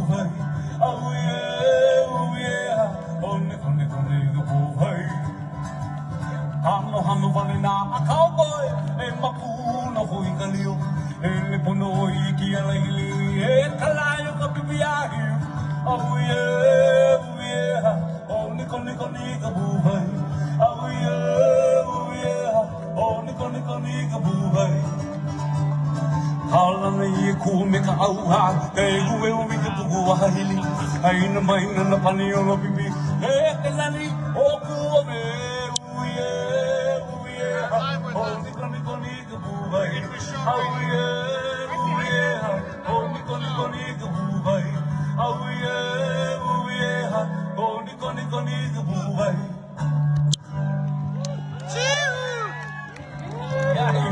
We get lunch and a show. Come join us live. It's much more entertaining. We're going to get around for seconds for food. We got to readjust. I'm going to come back.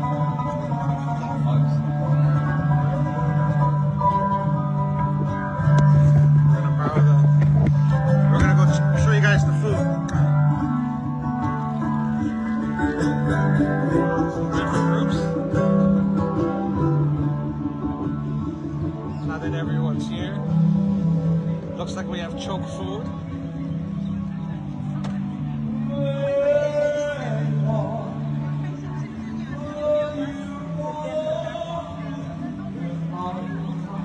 So look at this beautiful made by this handsome man and family, sweating over hardcore pickled onions, kalua pig, sweet potato. Come eat. Come make a plate. Welcome to the Hawaiian Kingdom. Dozo. Get a fork, get a plate. Itadakimasu. Dozo. Meshigare. Come and eat. Yes, enjoy. Alright, so we're gonna do this one live for you guys. We got choke food here, so come on eat. Everyone's here, relaxing. People say hello. And we're gonna see everybody here.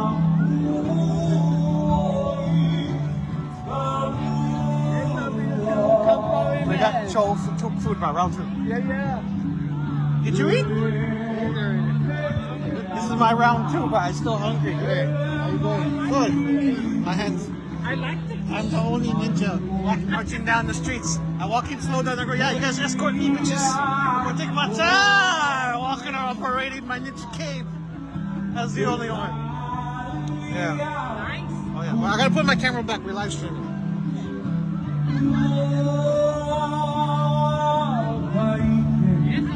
Yeah, you. Everyone chilling.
I'll come back. I gotta go make my rounds.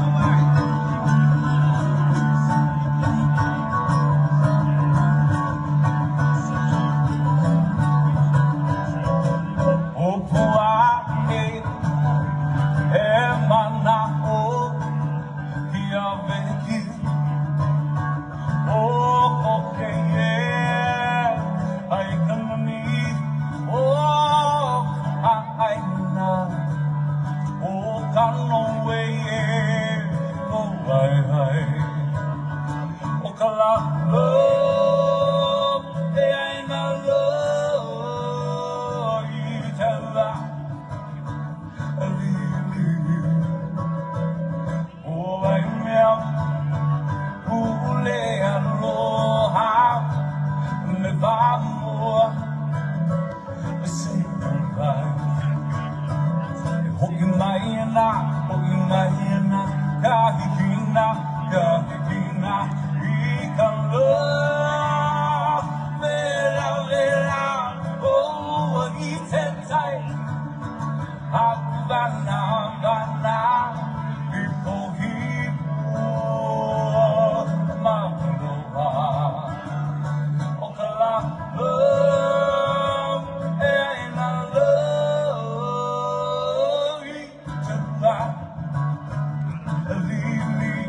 I will keep bugging you guys. Don't forget, get boots around, so you have no excuse to get educated today.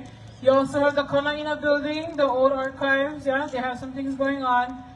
Don't forget eat, if you guys like eat, kalua pig, wala, and pickled onions. Bathrooms, I think everybody know, all the way in the back, if you need to know. But, and don't worry, Branson gonna come back again, Are you coming back again? I am. Yeah! We'll get him again. Don't leave. We have, Adam is gonna come and do some poetry for us. So stay tuned, stay tight, you guys. No run away. I get the mic, I'll chase you down. Okay? Mahalo, Bronson. Mahalo. Take me back to the island of Kauai. Song by best with the Makau sons of Nihao.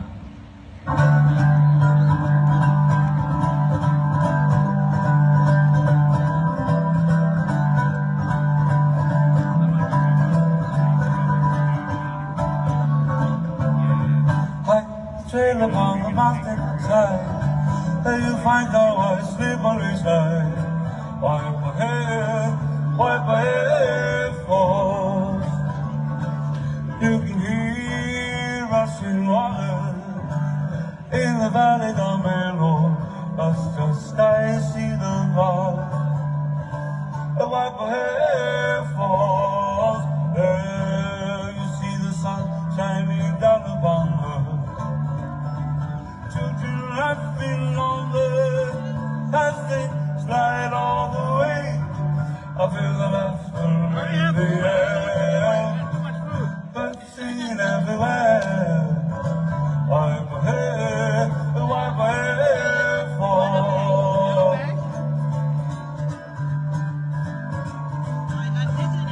Yeah, that'll work.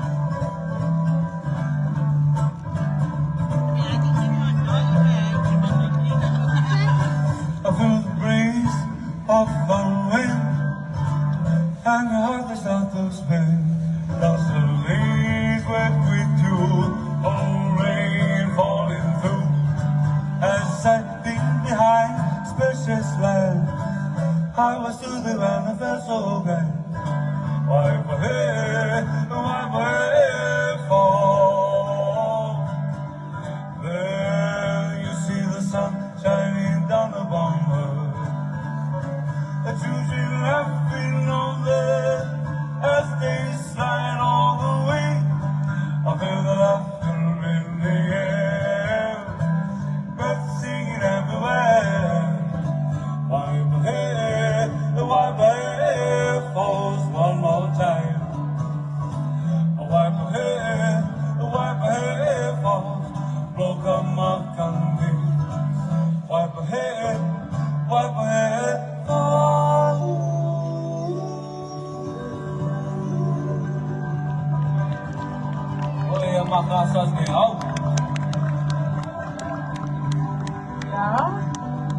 I think we can do better than that. Hanaho, yeah, Poi Kolima. Even though he'll go back later, but yeah, anyway. Even though he'll come back anyway. We are here to celebrate, right? But also, mahalo for the Ono music. I live. We need this kind. This is the kind of things we need. Hanaho, brother? Alright, mahalo, Bronson. Everybody, Bronson, Ika.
After. You said that right now.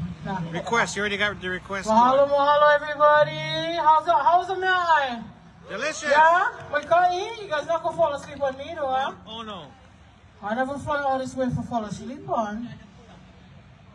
Anyway, we have two speakers. Well, actually, we have Adam gonna come up. He's gonna do some poetry reading, and then we also have Onipa'a, wherever Onipa'a is. And then we are going to have, no, I shouldn't say the one and only, my brother from another mana. If you guys don't know him already, go check him out on iTunes. Hana boy. Ooh, can we do a plug? Do you have anywhere anybody wants to follow you? Everywhere? No following. But you guys can find his videos. It's everywhere. Oh, he said it was your number. Wow. Wow. Trade the number.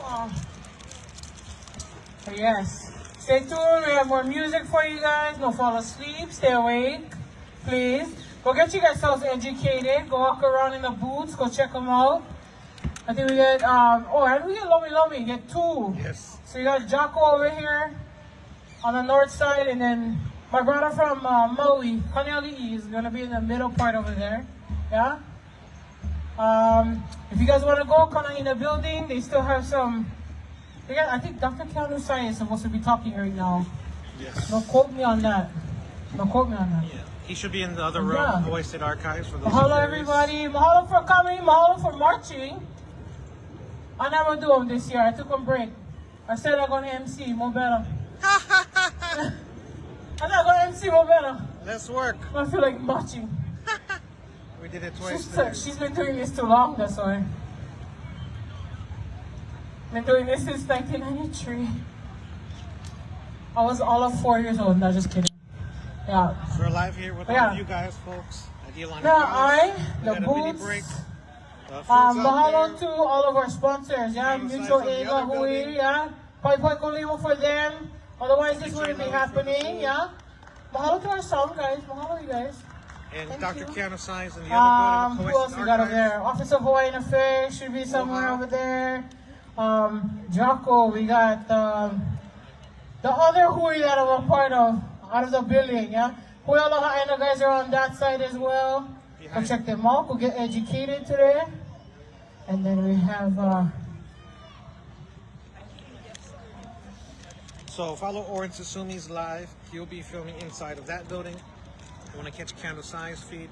Then we're gonna have Michael come right up after. And then this will after be the Adam. pro session. And then we're gonna have Mabalas is setting up already. If you guys don't follow him already, check him out, Hana Boy. So we're gonna get set up. Where can we find you, sir?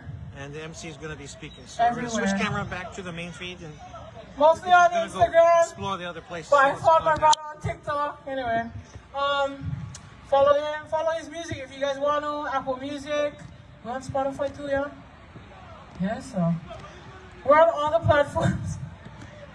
Not music. Yeah. Not the sister giving the shameless plug. Yeah, go follow him. Support Kanaka. Support Kanaka. That's the one. Yo. Can we also support Bronson too? I don't know if you're gonna search. Yes, we want an album. Can we get a full album? Okay, I just turned it in, but my camera will be here till 4. I'm not sure about it. I got a flow guys here around, but sometimes the sun overheats and kills the feel like I'm around just like you. I come back dead.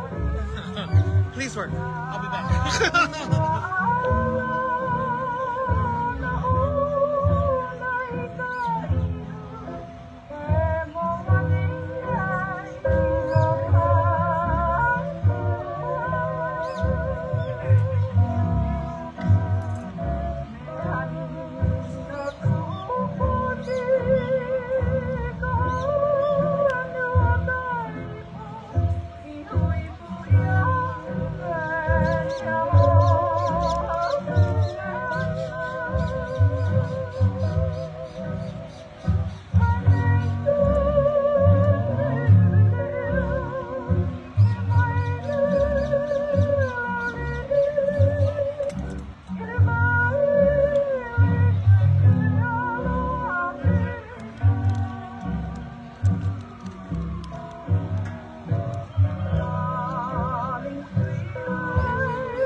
Want to go to the Kalaina building, which is the old archives over there, at 12 o'clock at noon. They're gonna do Dr. Keanu Sai.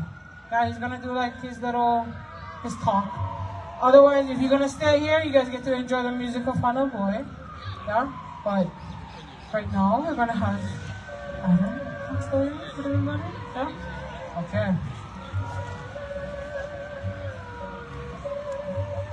Alright, play Kolima, you guys, everybody, for Adam. Adam Calvin.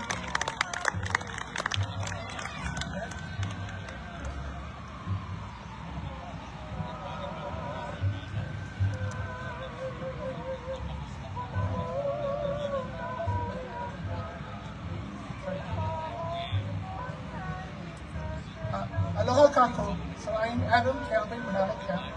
And today I'm doing the Portuguese. Let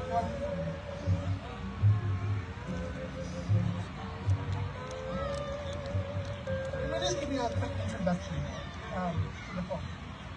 So, between 2 and 3 in the afternoon on January 17, 1893, weapons were being removed from E. O. Hall and Sons in downtown Honolulu, over there. And these weapons were meant to be used to overthrow the Hawaiian government. And 4 Hawaiian police officers attempted to intervene to stop the weapons from being delivered. And that single, one second. That was just for extra drama. Okay.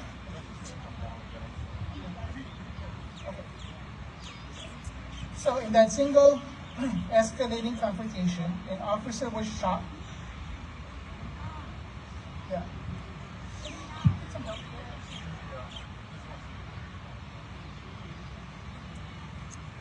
One second, call the mic.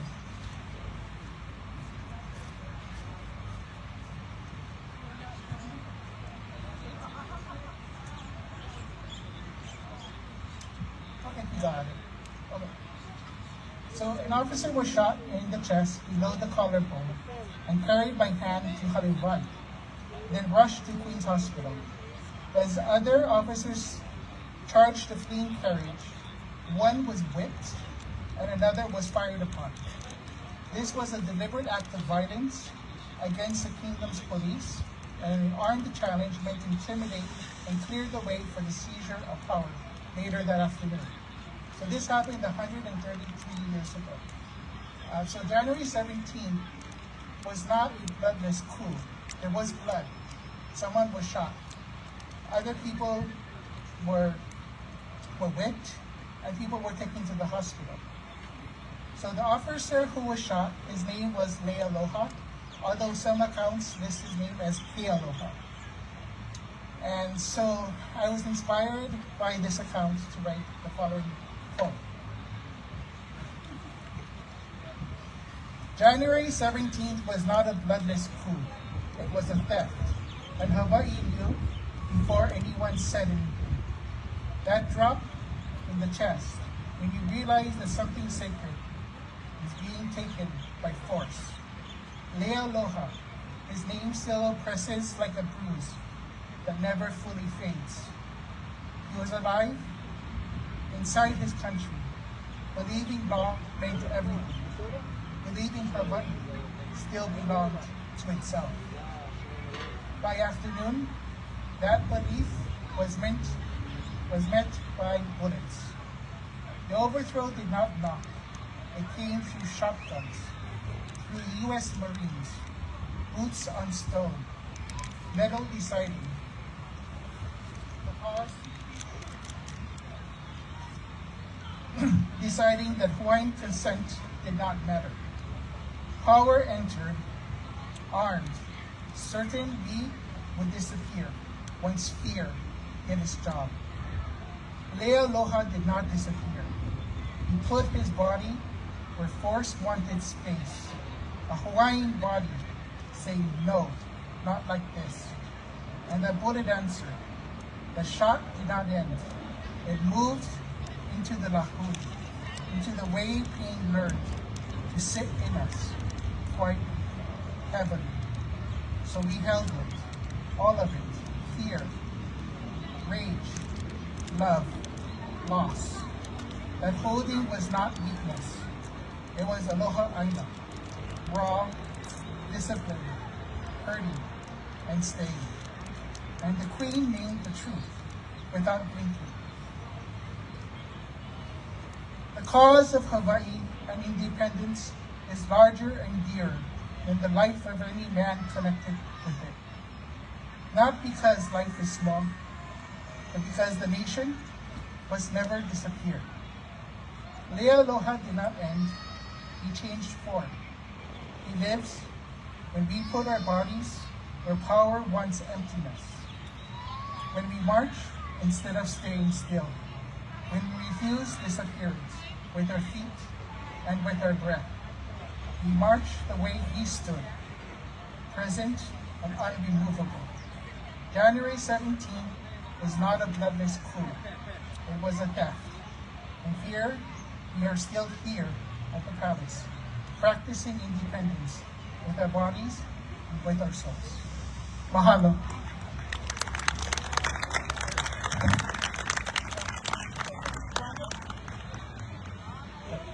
Auntie Rhonda wanting to also remind people that there's food over there, so please help yourself.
give me an eye.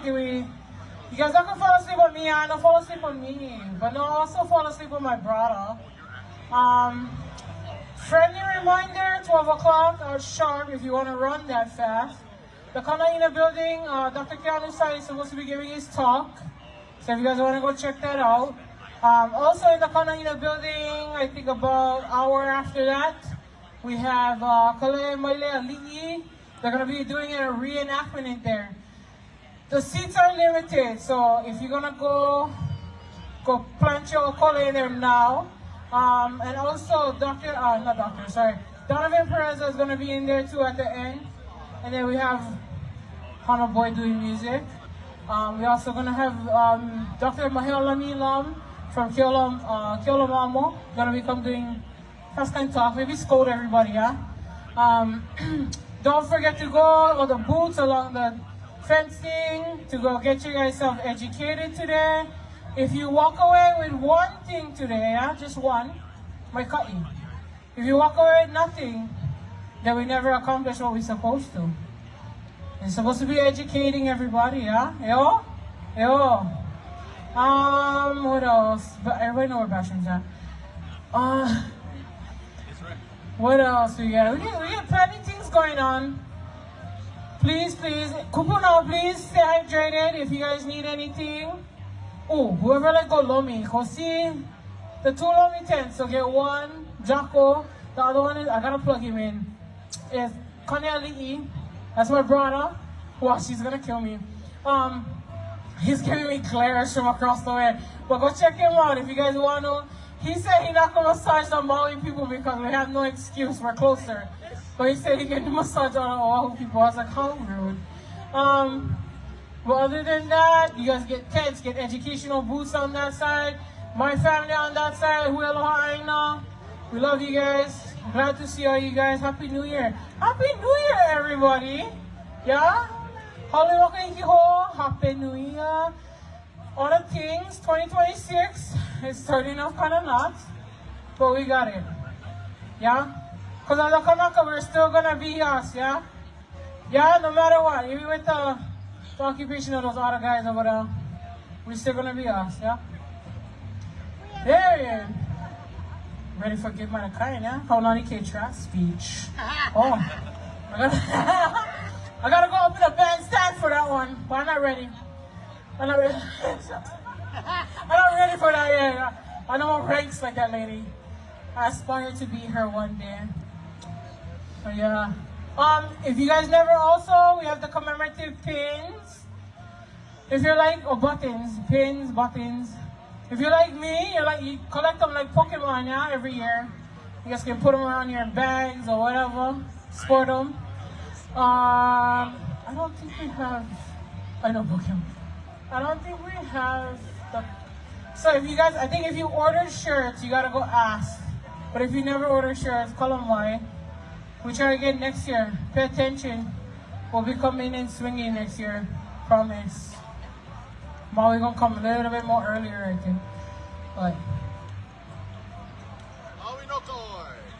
is the tour free? That's the question. Oh, the tour is free. Okay, the tour is free. Locals, Kama'aina, go grab your ID, run over there, because this is the one in a lifetime thing, because otherwise I think you guys gotta pay. Just one day. Go take advantage. Run, girl. Take advantage of that. As a Kanaka, that is your birthright to go and understand everything behind you. Huh? Not to just stand in front and you're like, oh, this is pretty. I'm going to take a picture in front. Yeah? Girl. Promise. I've known some people that only come take a picture and run away. But, well. Party, Kolima, you guys. Get my brother right here. Love you, brother. Hana boy!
I'm so honored to be here. As a little kid, we would come in for field trips, and that's it. And then you grow up in life, and you just pass on the road. And you just like, hey, it's the palace. Never would I ever think I would be sitting here playing for this song. Jerry, yeah, you.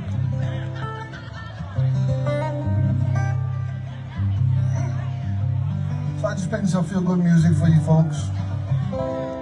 The kind of music, you know, you sit in the garage and you just bust open one nice cold one. Yeah, what's that? You got the Lomeo Il. Oi, oi, oi. The Ahiteku, and you just sit down and you just watch, yeah.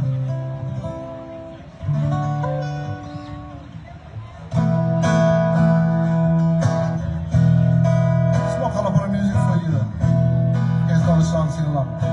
Oh, oh, you say you're mine, and I believe you every single time, even though they say you're not my kind. I just can't believe you lie.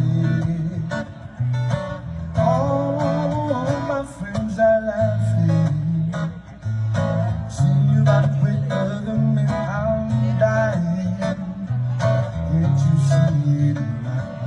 I'm crying, I just can't believe you're not mine. Would you hurt the man who loves you? Would you hurt the man again? Would you take the love he gave me? Oh yeah. Would you hurt the man who loves you? Would you hurt the man again? Would you take the love he gave me? Oh yeah.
Bye-bye, go live for Hana boy, you guys. Yes. Oh, that's so beautiful. I live. First kind of announcement. If anybody have lost and found items, come and see me, and you better describe them to me. I'm not just gonna give them out to you. But maybe the water bottle. If you left your water bottle in the shuttle going to and from Manaala, we have it. But there is also another odd item over here. Yeah? Anyway, hi there. Mahalo. Mahalo, Hana boy.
and I. One day soon I wake up to find love and smile on my mind. Warm embrace, warm embrace. Yes, my love, what is true. Still pray you'll come back to me. Open up your love now. Baby, you are my destiny. Give you all the warmest charm. One day soon let's go to sleep. You and I is one again.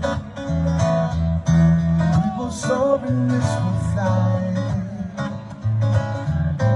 One day soon you and I. One day soon we'll wake up to find love is smiling on my mind. Warm embrace, you warm embrace. Yes, my love, what is true. Still pray you'll come back to me. Open up your love now. Baby, you are my destiny. Give you all the warmest time. When they see my lips going to sleep. You and I, these one again. We will soar and yes we'll fly. One day soon tonight. One day soon tonight. One day soon tonight. One day soon, you and I. Somebody blues music for you. One day soon, yeah. First in love, oh, Bernie. Now I've had my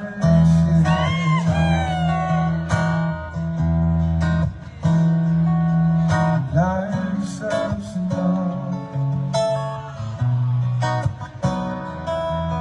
face behind,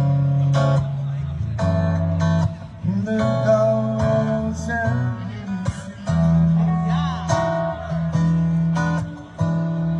well, I guess you could say I've been lucky.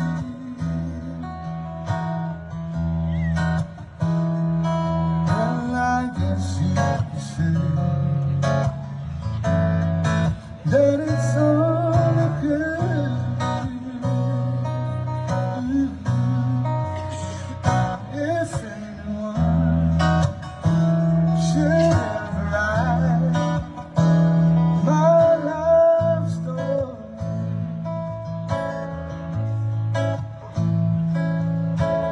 for whatever reason there might be,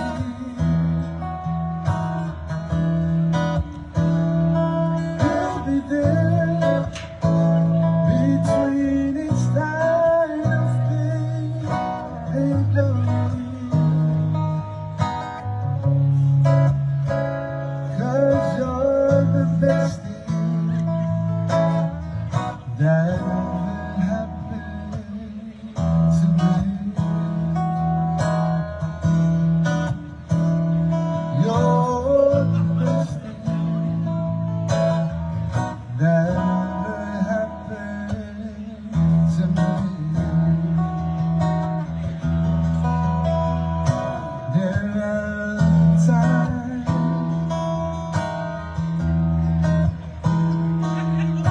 when times are hard.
for that. Well, I heard it a billion times, but it sounds more better in person. Yeah? I know. Hi? Well, we're here. Sorry. Not me getting lost. Yeah, over there. Friendly reminder, if you guys need to, we got all the things going on. Don't forget. Otherwise, just sit over here and just listen to the soothing sounds of my brother. Hello, boy. Hello, brother.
I wish.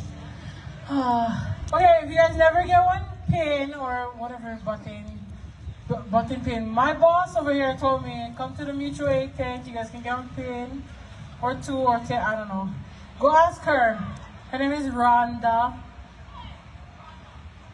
She's gonna kill me after this. That's okay. It's okay. 1 o'clock, if anybody, they're gonna have the reenactment at the Kalaina building. Kale Mailiali'i is going to do their reenactment. So if you guys not doing nothing at 1 o'clock, you guys head over there. Otherwise, stay over here because Bronson's gonna play again. You gonna stay? Hana, you gonna stay? Oh, yeah, automatic. Oh, there we go. All right, guys. Well, bye, you guys. Hana boy. Mahalo. Thank you, guys.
we feeling today? All right, I see everybody in the shade, all spread out. I know the tree missing some leaves, so kind of follow ahead. So we gotta find shade wherever we can. Yeah, okay. Make sure you guys kind of tack everything because this wind is crazy. I already seen some stuff blowing away. Look, look, look.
Before Mauna Kea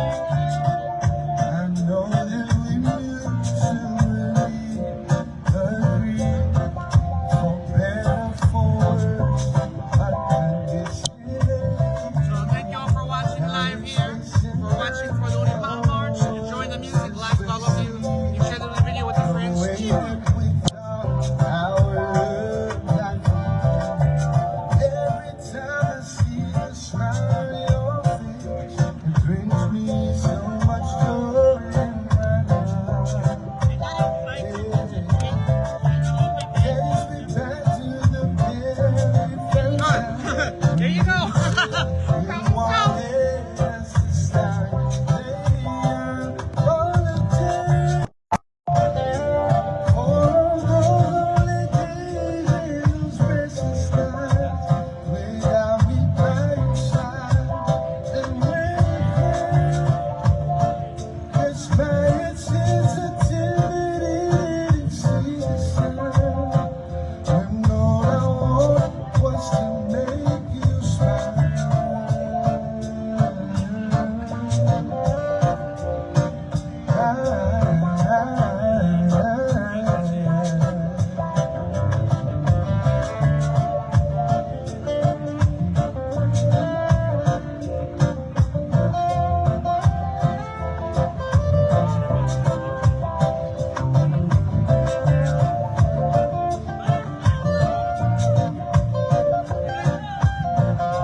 Yes. Woo! Bye bye, Onipa'a boy, everybody. Oh my God, yeah. I forgot I was here. Sorry. Yeah. Shout out to that guy. We mahalo Fiji, not only for being, you know, of the Oceania, yeah, but also supporting a lot of Kanaka things, yeah. He's always been supportive of the home that he made here. So, Kanang in the building, 1 o'clock, they're gonna have the reenactment of the Liʻuokalani. If you guys wanna go check that out, seats are limited. Check out the booths. I know I had one of them come up to me. I'm not sure. I gotta go double check if I can talk about it. But and if you need to get Lomi, not one of them is handsome. That's my brother. Kanali, he's over there. He's gonna kill me. And then you also got the Janko over there. They're in the top corner over there. If you guys wanna go check them out. Lomi the feet, everything. Some people got a Lomi the Lolo, yeah, the Lolo on the top of your po'o, yeah. And then also today, because it's today, and as a Kanaka, as a local, you guys can also go inside and go tour the lovely palace, the Iolani Palace, right? And yeah, take advantage. It's free today. It should be free every day for Kanaka. But anyway, that's just my personal thing, yeah. And then if you want pins, go grab a pin from the mutual aid tent. But mahalo everybody, and hello for Onipa'a, yeah? Hello? You're not that one, but I love you. Hello boy, everybody.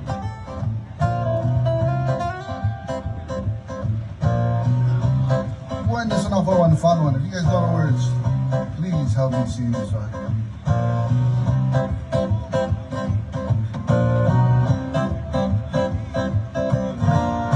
Eyes that look like heavy, lips like cherry wine. That girl gets you with a fake a little Russian. I've got a funny feeling up and down my spine. 'Cause now I know that my Elvira is mine. That's why I'm singing Elvira, Elvira. Yes, I hear you. My heart's on fire, Elvira. Giddy up,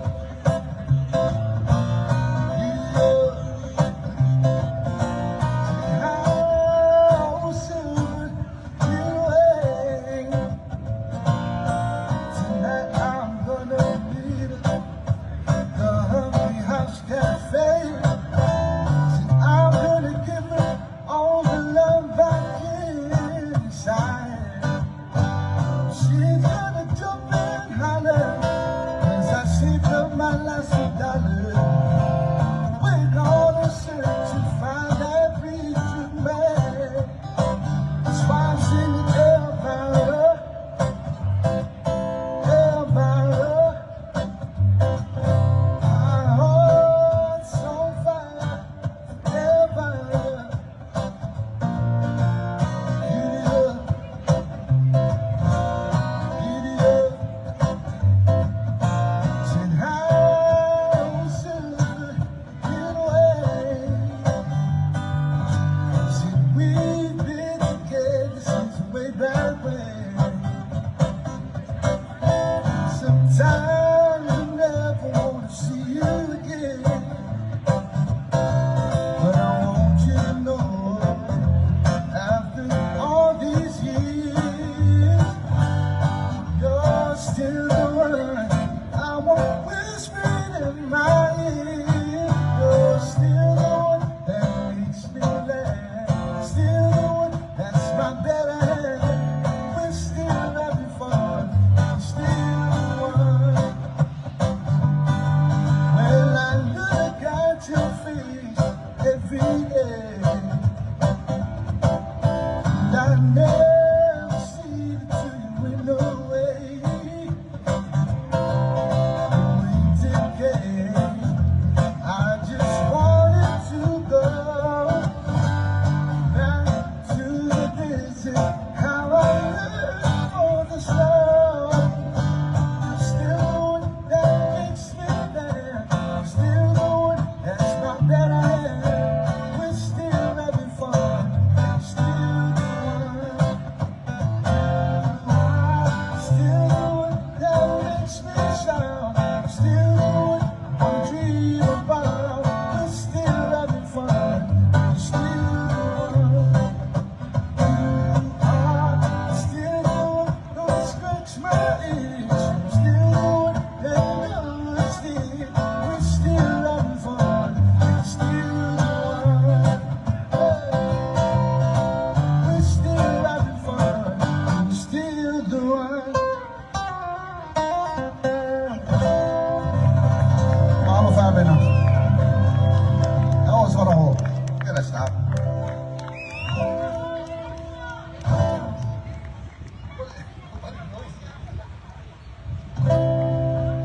Who's ready for Brother Bronzy? Yes, I know I am. No, That's he's why I trying like to you. cut I out. like watching this brother. This guy, he's trying to cut himself off. Boy, boy, go in for Hannah, boy. Can we get your original, please, sir? Whatever one you feel comfortable singing to us. I'm doing a short one. I'm here. Okay.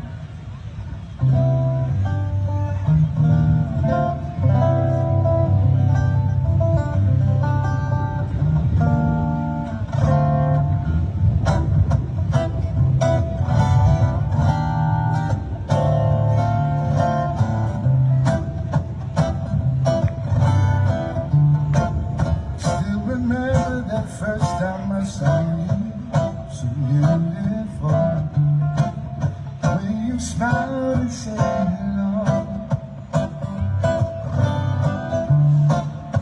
Knew I had to have you in my life. I knew that someday I would make you my wife. So let all your worries go. Girl, I want you to know that I still love you, babe. Gonna love you tomorrow. Ain't no stopping us now. Wanna make it with you. 'Cause I need this love forever and ever with you.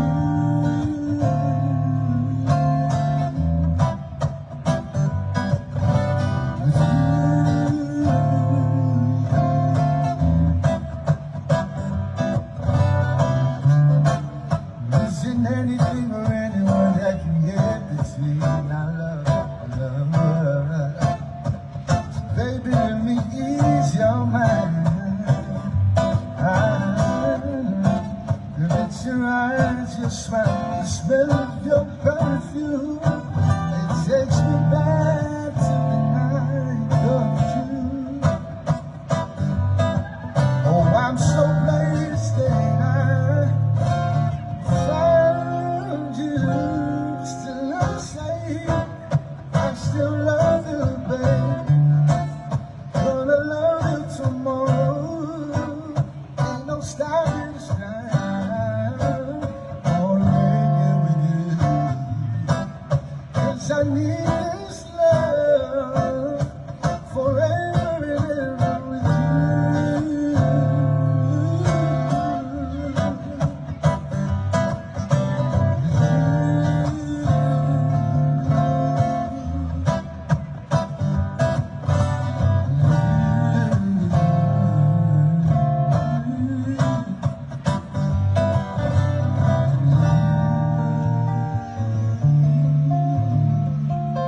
Song entitled With You on all your digital platforms. Mahalo. Thank you.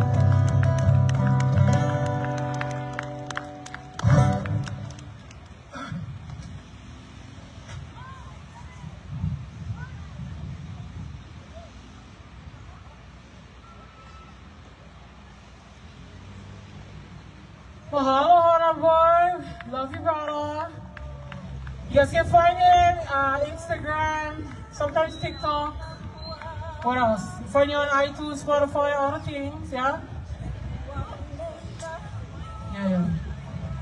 Morning, oh yeah, morning. When is mornings? What day is mornings? Every Monday, Kapolei location. What time? 6 to 9. That's 3 hours.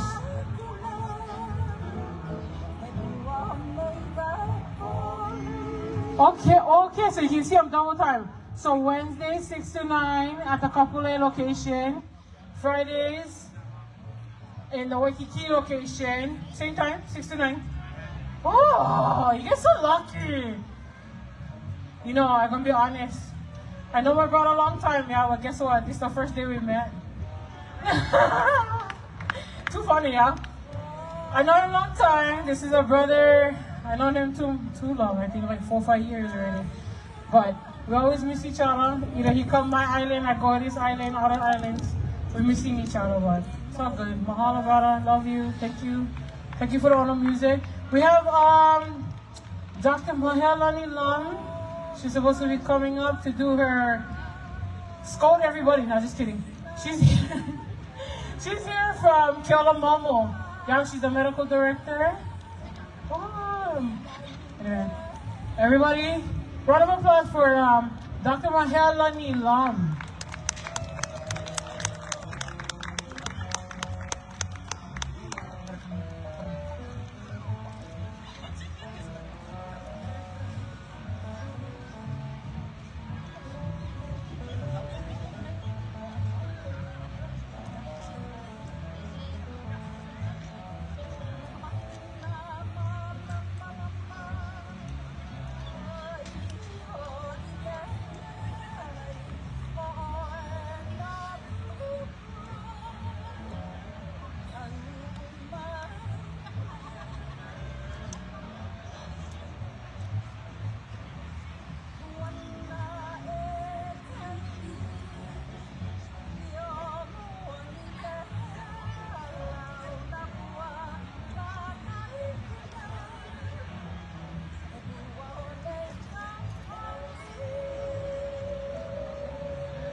Aloha. Ano ai kako o vau o kauka mahealanilam, me ka ili o maona, I ka aupua o aiea. My name is Dr. Mahealani Lam, and I am a Kanaka Oiwi medical physician. As the medical director of Kealomomo Native Hawaiian Healthcare System of Oahu, I am so humbled to be here with you all today. Mahalo for this privilege to honor our Queen Liliʻuokalani. Mahalo for the gift to be able to stand here today in her realm. Our Queen was a fearless, gracious leader, and we celebrate who she was as a person beyond the sovereign. As a medical doctor, I reflect on who she was as a healer. She was a creative genius, mother of the nation, savior of our people, practitioner of aloha. I ask myself, what am I doing to look up to her and follow in her footsteps? What can I do to reciprocate her sacrifice? How will I continue her legacy and perpetuate her strength and aloha for our people? Perhaps you too can reflect on how you would answer these questions for yourself. Our ancestors said, "Ika ma mua, ka ma hope." The future is in the past. And so, to move forward with answering these questions to myself, I look back on my life to decide my future. This is a reflection of my personal experience as a doctor, mother, Kanaka. Verse 1, in the beginning, I was chosen to lead. This is the story of why I became a doctor. Na kolo kapana I ka poliu ka hone. My path to helping people heal started generations ago. I am the child of a Hawaiian way of being and a community of love. I was born today, several years ago, born of humble, hardworking parents. My mother, Corazon Galan, my kaaina Filipino, with roots in the province of Bulacan, Philippines, all the way to the fruit farms of Delano, California. And my father, Wesley Waiolani Lam, descendant of two kahunan ma'au, Kailiahi and Wai'ehu Helela, was born in Waipio Valley on the island of Hawaii. My parents, these two extraordinary people, met in the 1980s, serendipitously while dancing to the beat at a disco in California. They fell in love and had me and my two brothers. Prompted by the urgency of my grandmother's health, they brought us back home 30 years ago to live on our family kauhale. 4 generations together on ancestral lands in Aiea, we have stewarded these lands before the mahele. Because of this closeness with my family, much of my childhood was fortunately filled with warm memories of harmony and wellness. But a large part of my childhood was darkened by sickness and death. I was in grade school when my father was in his 40s and he was diagnosed with adrenal leukodystrophy, a genetic brain illness which at that time was uncommon and incurable. Growing up in the nursing home and watching my father succumb to the muted vegetation of the illness, I felt I was losing my dad, my foundation, myself. But I was raised to find strength in aloha. Through the humble resilience of my mother and my kauhale, we cultivated the essence of who my dad was: adventurous, artistic, entrepreneurially clever, quiet, but vocal when something needed to be said, a practitioner of seeking justice before injustice happened. My father endured suffering for a long time, and when I was in high school, he peacefully left us, venturing on to the next realm to join our ancestors. Thus, I was inspired to become a doctor, set on a path to spread aloha, to alleviate the suffering of other families like my own. I also wanted to understand my father's illness, recognizing the painful fact that I could pass it on to my children. I thought that by becoming a doctor, perhaps I would acquire the competence and the courage to beat the disease and change the course of my family's history. Yet all I felt was the incessant fear of that responsibility. Fear of the emotional toll of being in charge of life or death situations, fear of failure, fear of knowing too much and suffering the pain from that ike. I could either let my past haunt me or empower me. Amidst the clatter, I heard the resounding call of my kupuna and my community. You are the one to take on this role, Mahealani. Be a doctor, they said. Heed the call. I decided to take action and stand up to all the fears that haunted me. I chose to grasp the reins and move forward, steering my course, refusing to be a passive observer by the roadside any longer. I made the decision to go to medical school, and nearly 10 years later, a changed person, older, wiser, stronger, I decided with my husband to have kids. We have 2 happy, kolohe little boys who bring so much radiance and aloha into this world. I decided to build my beautiful ohana, even knowing the path could be painful and devastating. I choose the path of peace and joy. I find comfort in knowing we are not the first to face this illness. We do not know how far back it goes in our family, or how many generations that endured this. My heart swells with a soothing reassurance that I too can endure this, because I came prepared, ready to give my sons the most complete support, care, and healing I can give them. My heart pulses with the satisfaction of actively participating in and shaping my own life. I am creating the future I want. It is mine to build, and what a beautiful journey it has been so far. Verse 2, in the present, I am choosing my identity. This is the story of what I am doing now as a Hawaiian doctor. Ho'one'e he huli, ho'oholo he hu, he huaka'i mai kalani a ka honua.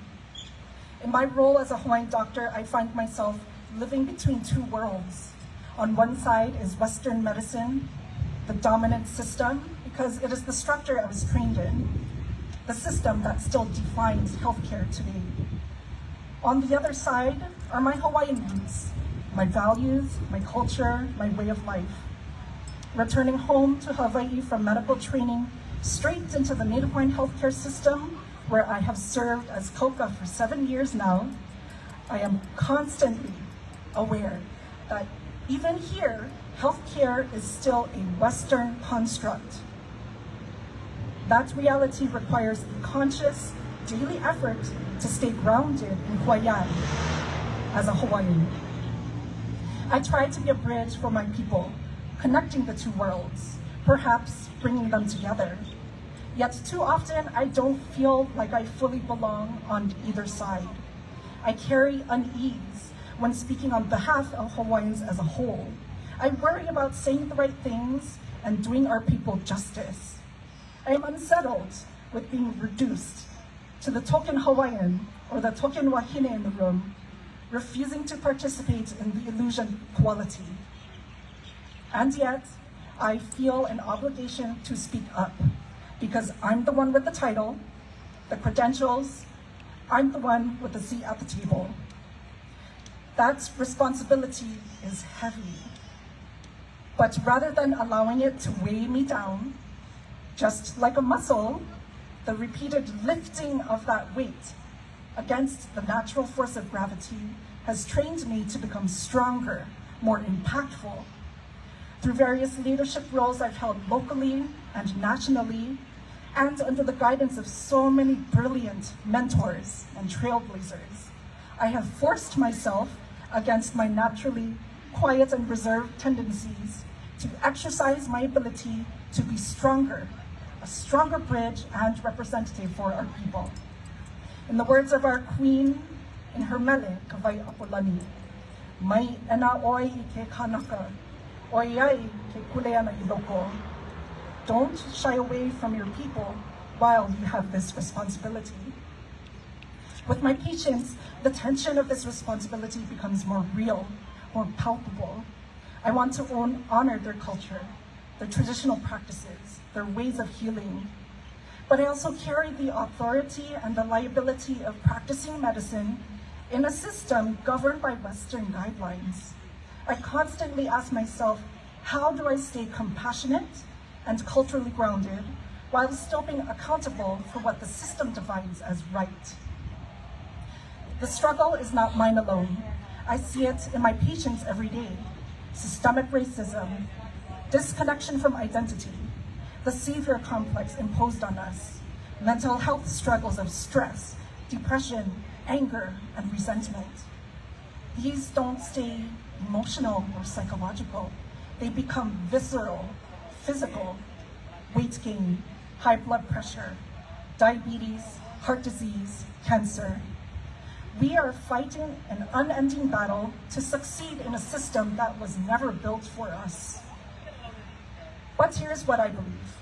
We have the potential not just to survive this system, but to reclaim it, to knock it down and rebuild it, to fill every foundation and every support system, every support structure with Hawaiians.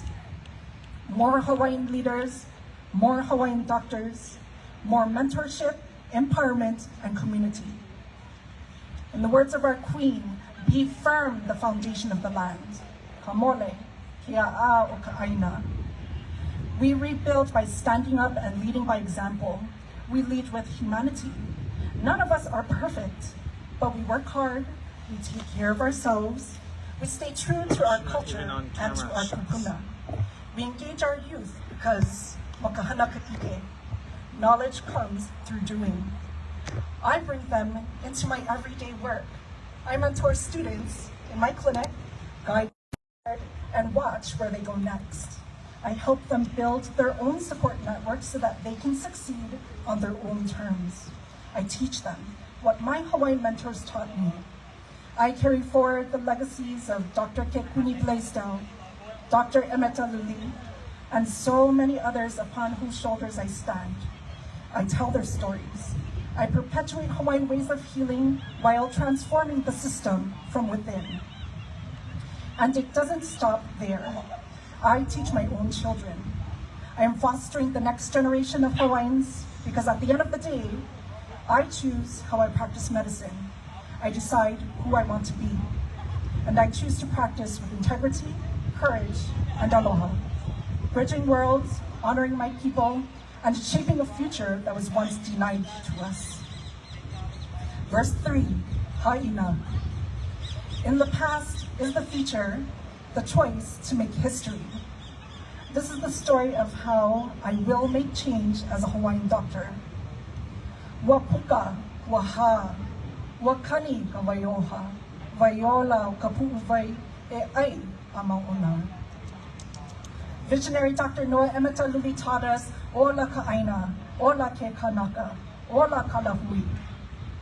The health of the land is the health of the people and the health of the nation. Hawaiians are healthy when our lands are healthy, when there's restoration of sacred ancestral connections. Sovereign lands feed a thriving people.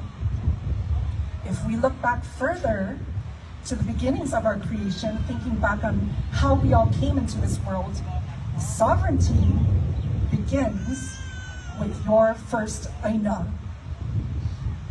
Aina, that which feeds. Our first universe is the iere, the placenta filled with the waters of life, feeding and nourishing this one body that we inhabit. And then when we emerge into this space with this one body, we just have one life to keep. If you do not have your health, if you do not have your life, then you have nothing. We cannot be a sovereign nation if there is no one left to be sovereign? Choose life. Choose to take care of your health. But how? How do we do that? We might already know what we need to do to be healthy, but the question is, how do we do it? Because life feels so complicated. It feels so utterly messed up and broken. The real question is, how do we be healthy? We start simple. Tell your story. Tell your story. We begin at our beginning, and we follow our mo'olelo. When our queen was faced with ultimate torment and despair, she chose to follow our mo'olelo, a practice which pleasantly employed her while imprisoned.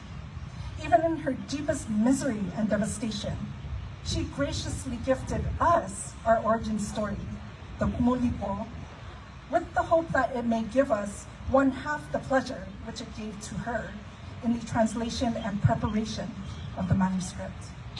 I think about why this? Why, when all her compositions are in Hawaiian, why did she feel the need to translate to English this ancient poem, originally written in our native tongue, which had been handed down exclusively within Her Majesty's family from the earliest days? Why was it so urgent now that she translate Kumulipo to English and publish it? Because she saw the future.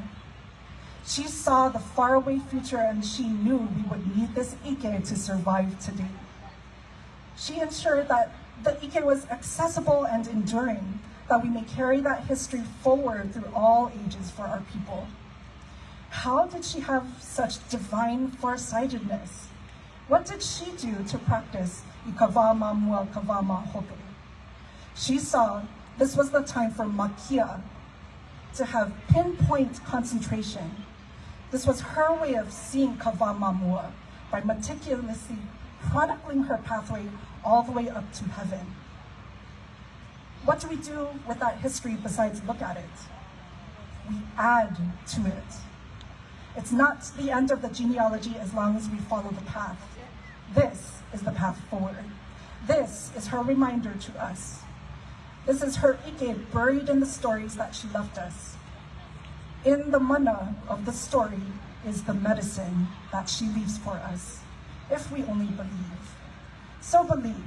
Exchanging stories is how we help one another and ourselves. It is aloha, exchanging our sacred breath. We heal when we aloha each other and we aloha ourselves. Do you talk to yourself with aloha? What is the story that you tell yourself? A'o ko oya i'o, e hemolele ho'i. Your truth is filled with sanctity. Be open, be honest, be willing to share your story and listen to the stories of others. Listen to the right stories. Mind your sources and listen to the true stories. I can read about a patient in a hospital chart, or I can hear it straight from their mouth. Patient might tell me that they feel fine, but their body language tells a different story. To be honest and open is to be vulnerable, which is frightening. But in truth, we can find salvation. When you come to me for your checkup, I will not know what is wrong unless you tell me. I will not know how to keep you healthy unless you tell me what you need to be well. I will not know how to help you unless you tell me how you want to be helped. And storytelling is two ways. Maybe you don't feel comfortable sharing your story with your doctor until you've heard your doctor's story first. Trust matters in the doctor-patient relationship. So when we have the courage to tell our stories and share our authentic selves, we are helping each other by contributing to the collective story, to our shared history. Every day we are confronted with the opportunity to do that, no matter where and with whom. There is a story in everything, but we don't really realize it all the time. Today, I take the opportunity to stand on this podium to share my story in hopes that it adds to yours and helps you. I am a doctor, yes, but I am also human. I am a mom, I am a kanaka, just trying to make it through this life and keep my family well in this day and age. We may want the same things, we may share the same goals, or we may be completely different. Yet, we are all part of the same greater story of life. So keep the story going. Even just showing up is to keep the story going. Health and wellness are a lifelong journey. They will never be perfect. The point is to show up, to grow, to change. Being healthy requires dedication, practice, and commitment, like any craft or trade. I think of my love for hula and the true dedication required to succeed. Celebrate those successes. Learn from your losses. Both can enlighten and liberate. How do you look back and recount your life story? The practice of reflecting on your life is healing, because in the mana of the story is the medicine. When we look back on the stories of our kupuna, are we not astonished, empowered, and healed? When future generations look back on my story, I want them to be healed too. We are the kupuna that future generations will reference. The choices we make today, the stories we compose today, will guide those who come after us. We are Kava Mamua. Today, we make history. In closing, as a gift to our Queen and to our people, past, present, and future, it is with great reverence and gratitude that I leave you with a mele. A mele that I very humbly composed for this momentous occasion, offered in the honor of and pursuit of our Queen's strength and aloha. Still so beloved by us all, Queen Liliʻuokalani is still here. Eyo. As long as we, her people, are still around, continuing her story, she is here, hearing our cries of aloha. This mele I share with you is titled Kialamua, Kialahope, the road back and the path forward. Hola. The lines of each verse of this mele were woven through each chapter of my life story I just shared with you. I offer you the chance for you to perpetuate the Queen's legacy by helping me sew the pieces of the mele together into one beautiful quilt, one joyous voice crying out in aloha. My kahea to you is this: unite together. Join me in reciting the ending refrain of this mele, so that together we declare our commitment to perpetuate the story of our people. May it strengthen, may it heal, may it uplift our lahui. Let us be steadfast in righteousness, standing firm with serenity. Onipa'a ma kapono, Onipa'a me kamaluhia. Onipa'a.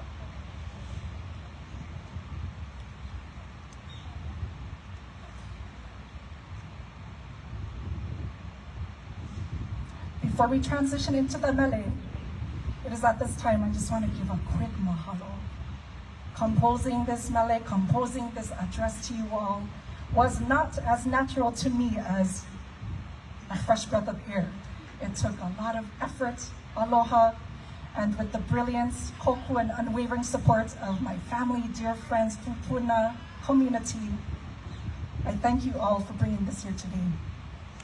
So without further ado, mahalo, e onipa'a kako. This is the last line of the mele for us to proclaim together in solidarity. Behold the miracle of life. Long live our land, our people, our nation. We join together to perpetuate this life with everlasting love and remembrance. Ola loa ka'aina, he kanaka, halahui.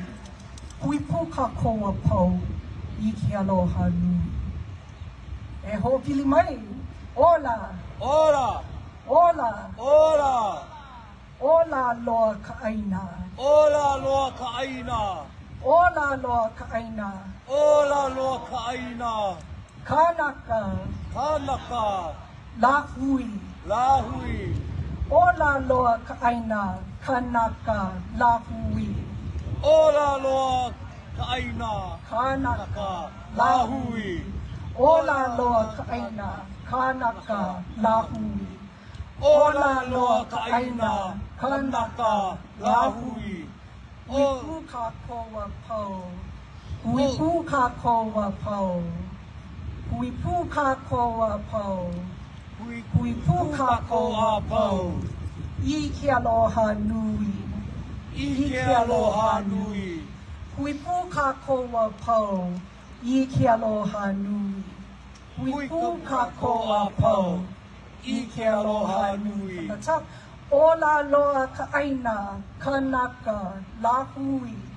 Ola loa kaaina, kanaka lahui. Hui ka koa pau. I ke aloha nui. Hui ka koa. I ke aloha nui. Yeah, and if you clap, keep the beat for me, a nice slow pace. I'm gonna oli my mele and let you know when it's your turn.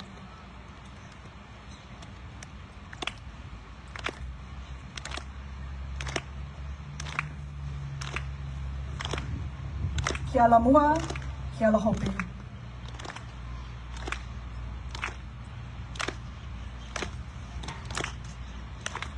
Nā kono ka pana ka poni ue, ka poni uka veve one one.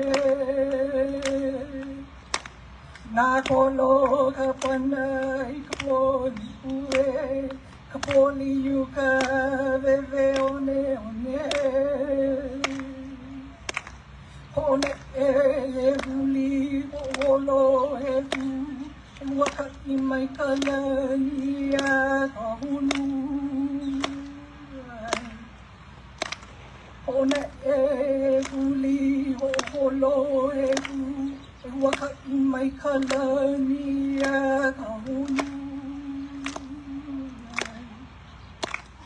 Wapuka waha wakani Hawaiio Hawaiio lao ka pupu vai ai amaona. Wapuka waha wakani Hawaiio Hawaiio lao ka pupu vai ai amaona. Ola loa ka aina ke kanaka kalahui. Hui puka koa pau. I ke aloha nui. Ola loa ka aina, kanaka lahui. Ola loa ka aina, kanaka lahui. Hui puka koa pau. I ke aloha nui. Hui puka koa pau. I ke aloha nui. Ola loa ka aina ke kanaka kalahui. Hui puka koa pau. I ke aloha nui. Ola loa ka aina ke kanaka lahui. Ola loa ka aina kanaka lahui. Hui puka koa pau. I ke aloha nui. Hui puka koa pau.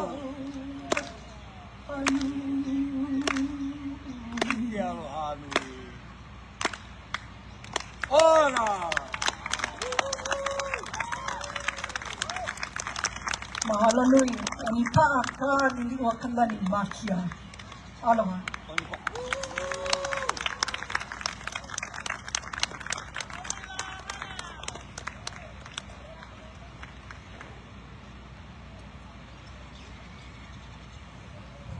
Mahalo e Pai ko lima for Dr. Mahiala Nila. Mahalo kita.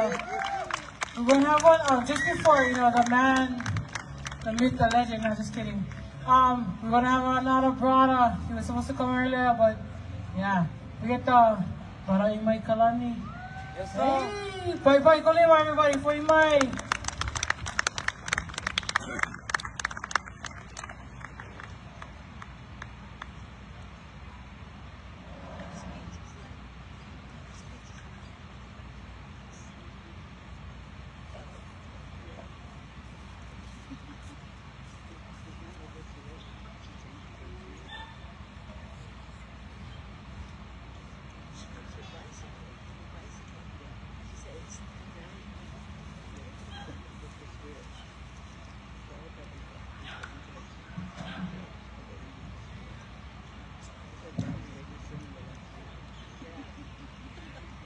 Oh, heo koe ka hu ka mamo ka po I o manoa e.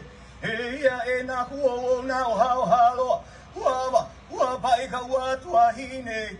Lino haulua hine atu ku mano. Ho lio, ho kanaka au. Hale ho olu ini ka haukani. Hania e ka leo o ka wo. Nua. Hale o na we ho nua. Hale o io ka na au.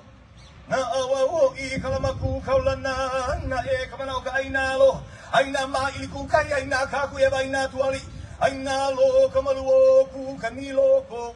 Huana ia ke alohano kuai. Mano ako na tumo. Wahunuia lua kuai. Huhalau hua mauliola e. Ano e ke alo kako? Aloha la hui. Aloha. Aloha la hui. Aloha. Aloha la hui. Aloha. Ano e ke alo no kako? O wau o imai kalani, he keiki he mamo o ka kuhi hewa nei, mai ke one kaulana o ka kuhi hewa, eo! Eo! No leila e no wau, he kumu ho a mana, mai ke kula o halau, kumana, New Century Public Charter School, eo! Eo! He kuli ana ko I nui kako, e na Hawaii, e ho manao, e ho na awao, e ho kanaka. He leo aloha ke ia, I na kupuna, I hala.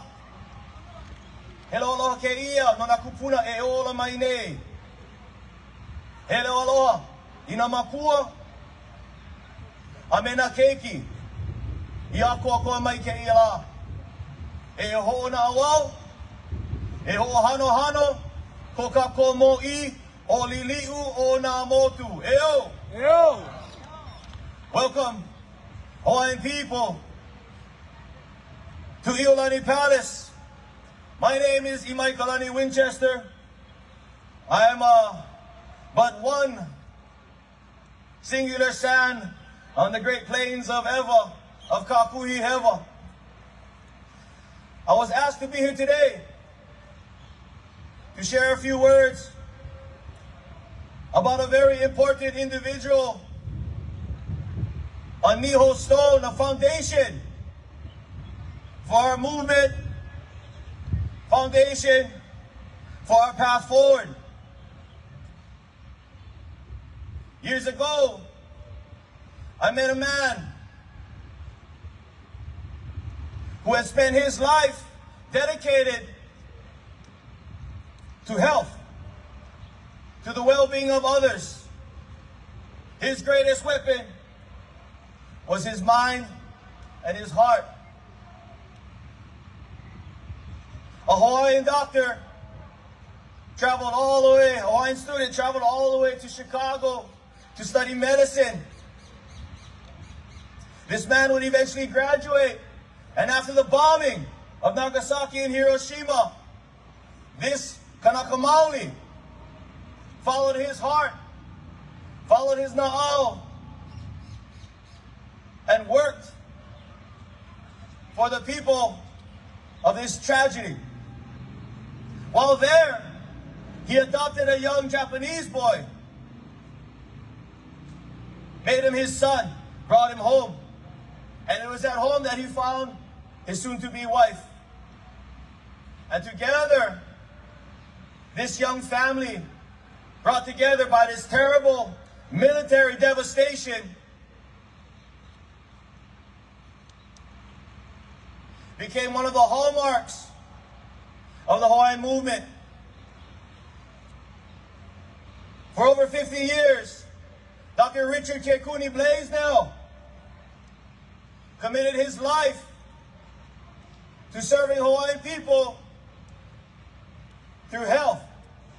In 1980s, Dr. Richard Blaisdell, Uncle Kekuni, to most of us who knew him, participated in this very important study on the condition of Hawaiians today, well, back in the 80s. And what he found was that Hawaiians suffered from every social, political, and economic, every measure, Hawaiians were at the bottom. And so after this great study, Dr. Richard Kekuni Blaisdell, at the same time, met some Hawaiians who are coming back from the war, from Vietnam. Uncle Imai Kalani Kalahele, Uncle Soli Niheu, shared with Uncle Kekuni their ideas, their thoughts about Hawaiian independence, about Hawaiian struggle. And Kekuni was turned. Kekuni saw what they saw.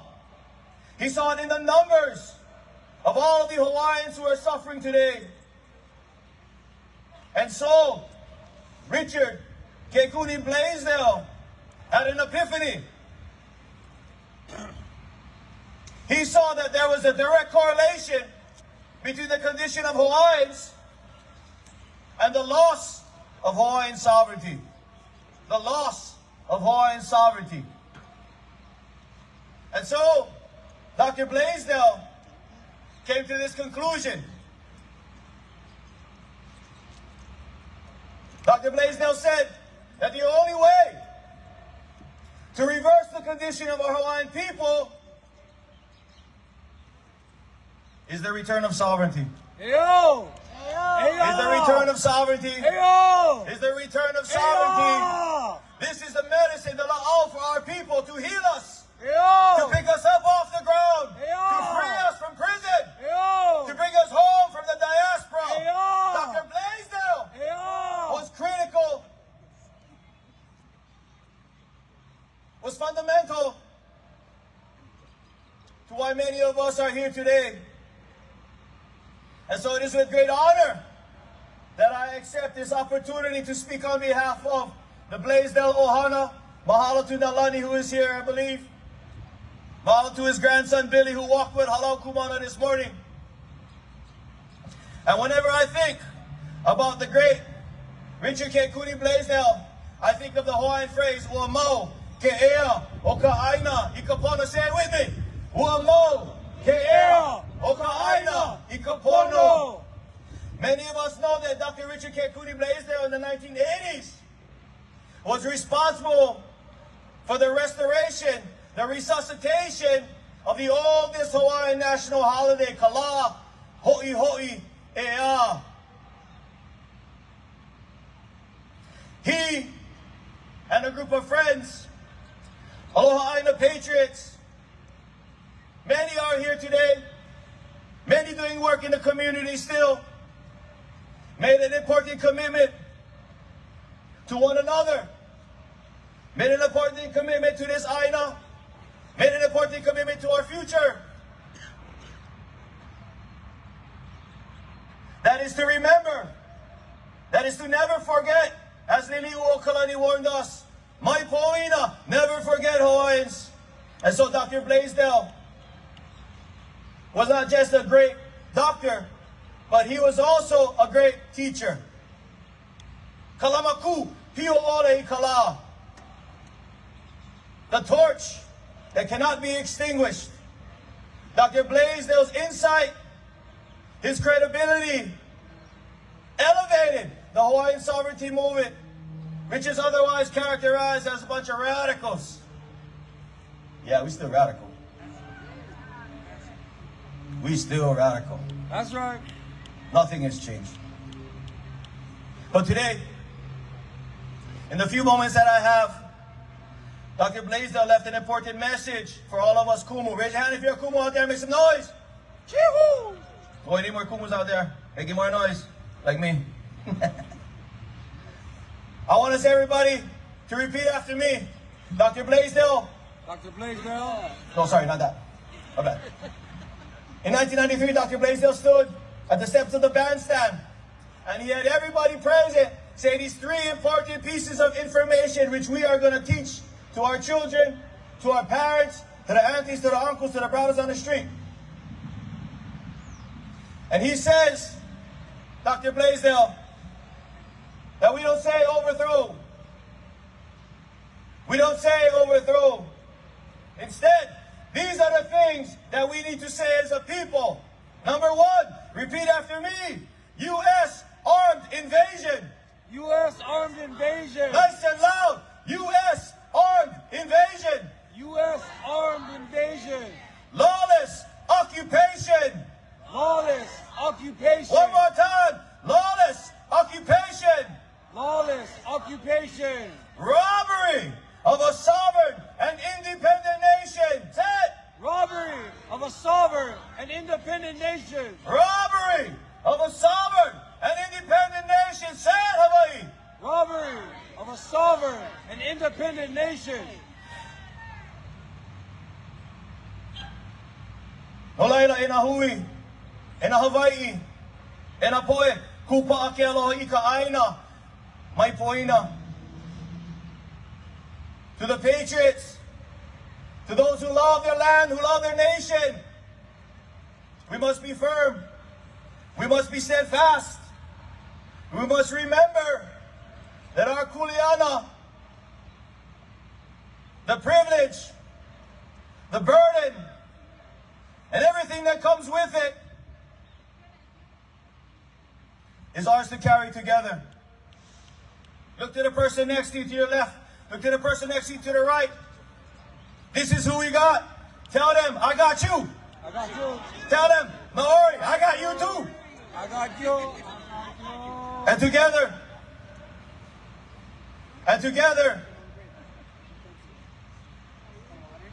together, we can make the change that Kekuni Blaisdell envisioned for us, envisioned for his grandchildren. The famous flowers of Hawaii must be strung together once again. We must adorn ourselves with the mana, with the power of our ancestors. We shall become the great Ahu. We shall become the tall mountain. And we shall be immovable. In Hawaii, today, as we remember the greatest crime in Hawaiian history, please go home with this message, go home with this feeling.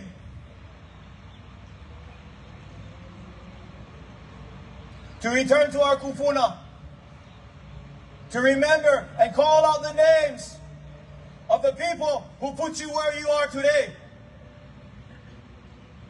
For those that continue to be, like Dr. Kekuni, the remaining embers, the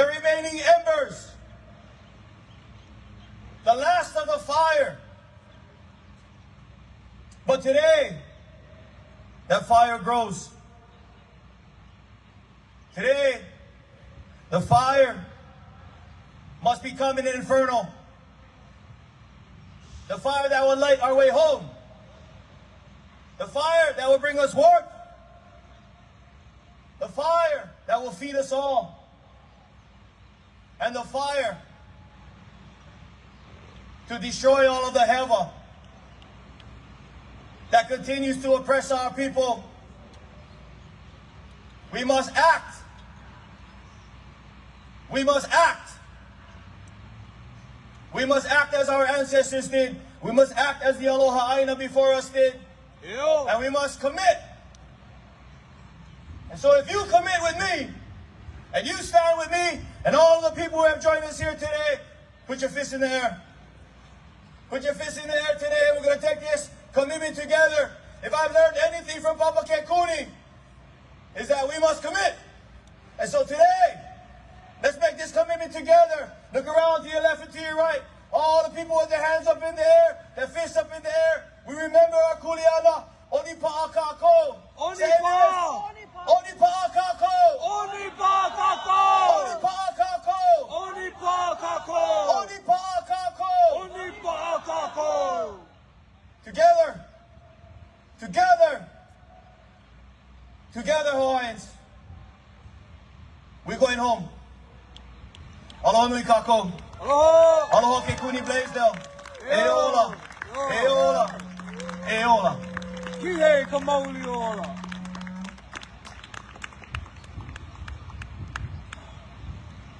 Oh, mahalo Onipaʻa. Mahalo pala. Eh, bye-bye kalima again for Onipaʻa and Winchester. If you guys support that brother. He's, like he said, we're talking about it, we've been here forever. But with further ado, we have this lovely human being coming back again. I told him, just 240, just go, rip on K, like you're driving down H3 with no wheels. Because I know you get a lot of things to do, brother. But just for you guys, yeah? A nice little treat again, yeah? If you never come here earlier, you just got here, we're gonna bring up brother again. We have him here for you guys. With his nahi music, if you guys don't, I don't know, you cannot follow him. But if you find his video, yeah? Go find his video all over the internet. I know somebody posted about you on TikTok. That's how I found you. I'm not gonna lie, I'm on TikTok all the time. Oh, but it's fun. Why call him everybody? Bronson, he guy come.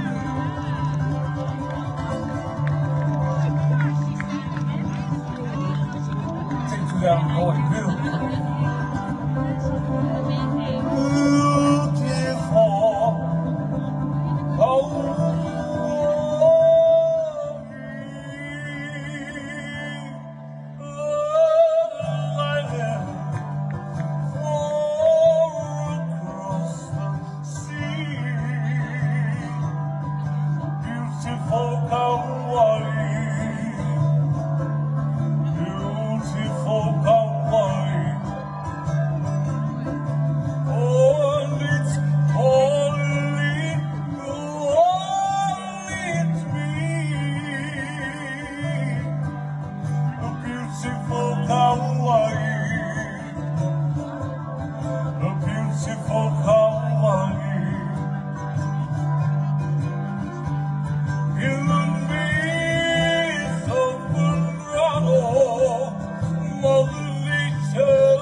covers the ground and the rainless can really bring you down here. No more streets to comfort you, and soft green meadows to wander through. You know what to do. Oh, take a walk in the country, spin the sweet country up, feel the warm earth around you everywhere. Take a walk in the country, feel the wind in your hair, feel the warm earth around you. There's a place for you there.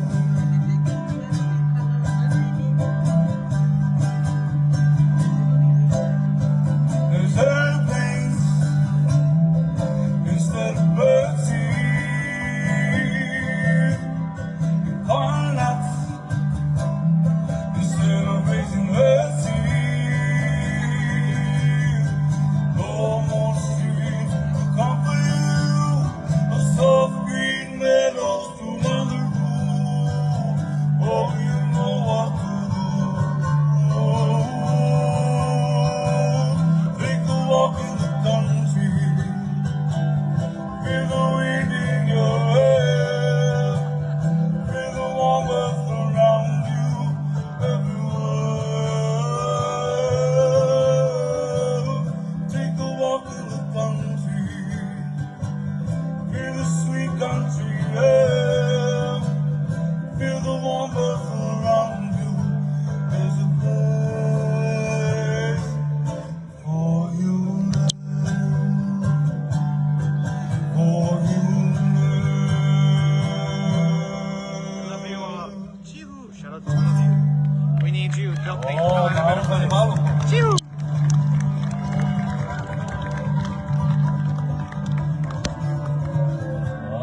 All right. Here's one for all my Panyola family. See if anybody dances. Would she be coming round the mountain when she comes?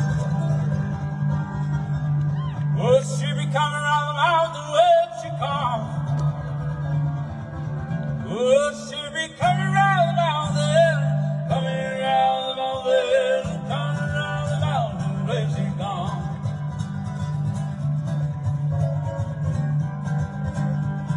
If I kill you, what's the going on around? One of the old Mawila, what will you come? All of them, they call you la.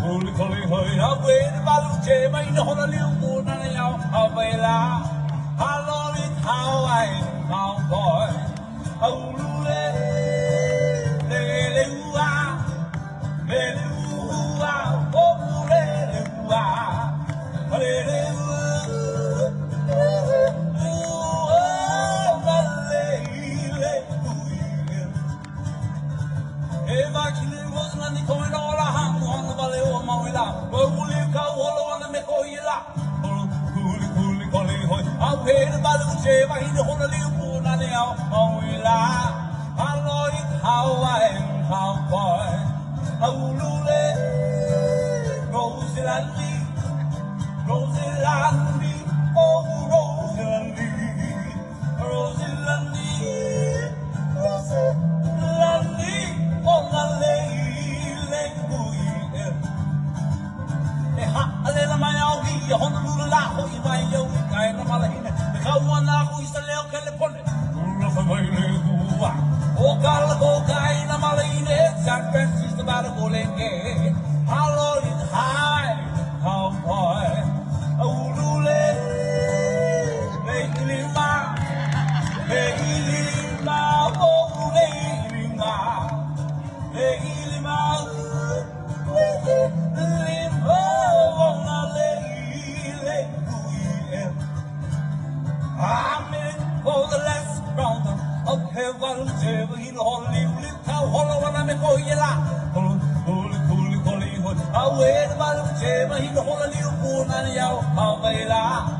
how long is how I am, boy?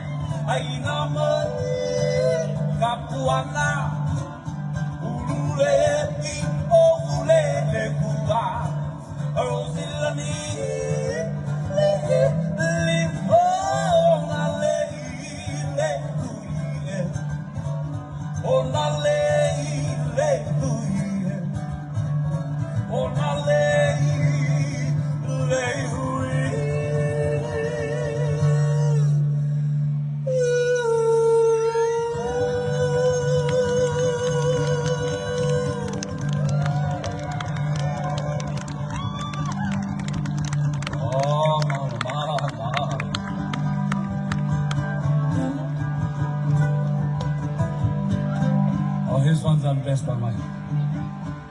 Oh, yes. His one done best by people on the bone. Very beautiful song.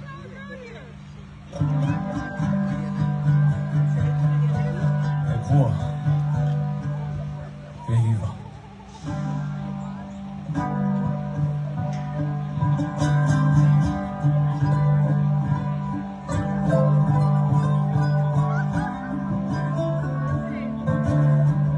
In the high rainforest, I saw a rare Liliʻuokalani blossom, and I thought of you, my love, and I must be with you again.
Oh my god. Wow, that's like back in like, that's like grandpa kind of things. I love that. Oh my gosh. Again, I forgot where I was. Yeah, I'm supposed to be working. We have Kekwa, if you guys don't know Kekwa. He's very coming up next. Kekwa Pololu, yeah? What a full name. And then Uncle Kalilo is gonna come on later to play some music, yeah? And then Dr. Umi Perkins. So stick around. Can we get a poi Kulima and Hana Ho for Brother Bronson Ikaika? Yeah? Yeah? Record. Because you guys don't, we don't know when we're going to see him again. Well, I don't know him. So. Thank you, brother.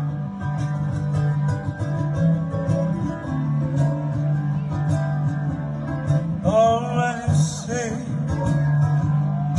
I'm not leave by moonlight, and you will be in that world like the sea. Oh, every breeze, every wave will whisper, oh, you are mine, don't live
Mahalo, brother. We love you. Mahalo, mahalo.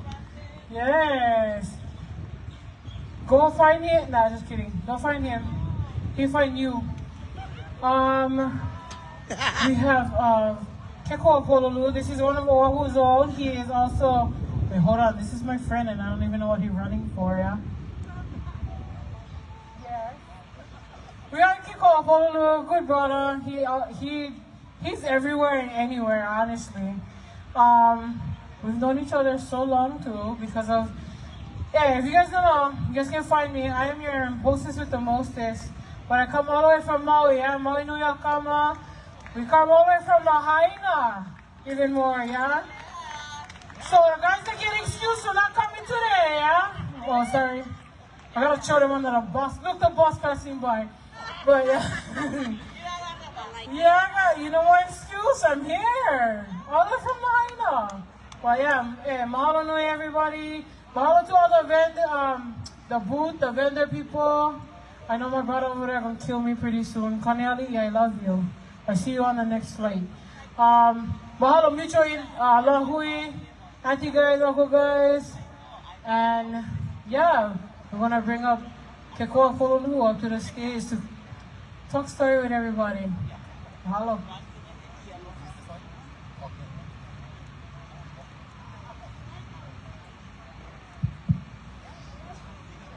Ano ai ke aloha kako? Aloha.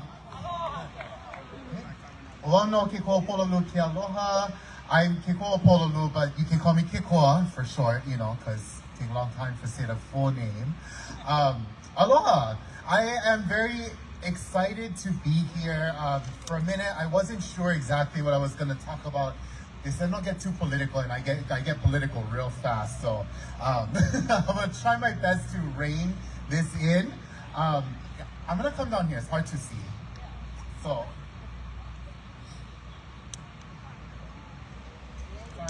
I was having trouble seeing people from up on the stage, so I figured it's easier to be down here and talk a little bit.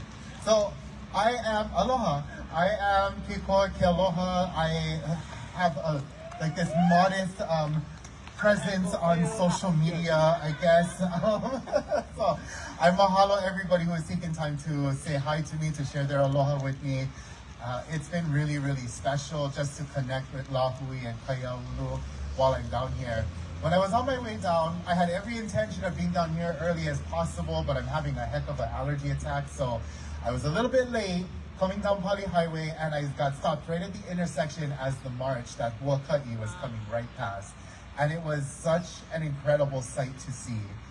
And when I say I got to see the Huaka'i right from the beginning, I mean literally right from the beginning. So I got to see everybody come down, and after I parked my car, I got to watch everybody come in here. And what a special moment that is on January 17th, which is the anniversary of the day of the overthrow that happened right here on the steps of Iolani Palace. So for those of you who have a heart, might not know how to conceptualize what that day might have looked like. You know, none of us were there, but just for point of reference, right? You heard us talk about how the United States Marines came ashore. They were posted up the day before, right over here at Iolani Hale, which was the seat of government for the Hawaiian Kingdom. The next day, while the Queen was at church at Kauaiaha'o, right over there, was the day that the Committee of Safety had abolished the monarchy through proclamation on the steps here with the United States Marines. So by the time that the Queen made her journey back to Iolani Palace, the monarchy had already been abolished, quote unquote, by this particular statement, I guess. And so I say that right because I'm telling you a story, and storytelling is very important in Mo'omeheu, Hawaii. The way we talk about history, you know, the word for history and the word for story, Maku'olelo Hawaii, is mo'olelo. Mo'olelo, whether or not your story is factual or is entertaining or otherwise instilling a value, is really dependent on the context of what is happening, yeah? So if you break that word down, that first part of mo'olelo is mo'o. Mo'o is a succession, right? Something that comes in succession of another, which is why it's such an important part of a lot of words that are related in that way. Mo'oku oho. You folks know what mo'oku oho is? Genealogy, right? Succession of family lineage. Mo'omeheu.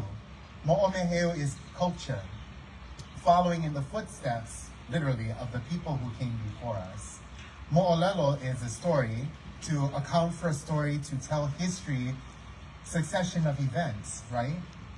And when we tell mo'olelo in, you know, this Kuana Ike Hawaii, in a Hawaiian perspective, we're really instilling values and talking about who we are as people and transmitting that forward. So when you hear words that include mo'o, like mo'opuna, right? Mo'opuna is a grandchild who is in a family lineage coming after their kupuna, their makua, and all of that. So when we talk about anything with mo'o, I want to invite you to imagine yourself and to remind yourself that you are following in lineage, right, of something greater than yourself, something that came before you.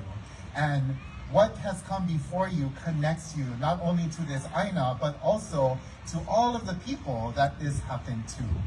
So for those of you who are, you know, kanaka oiwi, who live with this historical experience within your iwi, right? Because in the Kona Ike Hawaii, it's about your iwi. It resides in our bones, in who we are, which is where oiwi comes from. When you live with these experiences in your oiwi, you feel that eha of what happened over here, right? And if you look at Washington Place, which is right back there, which is where Liliʻuokalani had first retreated to after the overthrow of the monarchy, you can feel the eha when you're in this area, right? That history, that mo'olelo of what transpired here is so profound and so powerful that for any Kanaka who stands in this space, it is impossible for you to not feel it. So there is a beautiful pride that comes with being able to be here and to share space with other Kanaka who just get it, right? We don't even have to say the words. There's just an understanding that's there. And that is something really remarkable, right, of having this profound shared experience. Now, Queen Liliʻuokalani, who is kind of the focus of today, who we're trying our best to really honor her, right, with the activities that we have planned, with the fact that we are coming together as Lahui and as Kaiaulu. The concept of storytelling, I believe, was very integral to her and her instillment of her legacy here in Hawaii. Are you folks familiar with Liliʻuokalani's music? The music that she wrote? Yes, mahalo. So I'm going to talk about a few of those, right? I talked about a shared experience and kind of that profound moment where we kind of understand how each other feels without really having to say the words. But in the Hawaiian perspective, right, we don't always talk about emotions with a specific word. We talk about it in relationship to what happens around us. For example, Liliʻuokalani's song Aloha Oi, the first line, right, Ha'aheo kaua ina pani, where she's talking about how the rains are proudly embracing the cliffs. When you envision that and when you see that, there's an emotion that swells up inside you that you can't put into words, right? And so the way that we transmit our culture and who we are as people and the richness of our human experience is embedded within those words because we can't really articulate what it is specifically. So we depend on the natural world around us to talk about it. When Liliʻuokalani was imprisoned here in Iolani Palace in the room on the second floor right up there, I believe, she wrote a song called Ku'upuai Pauakalani.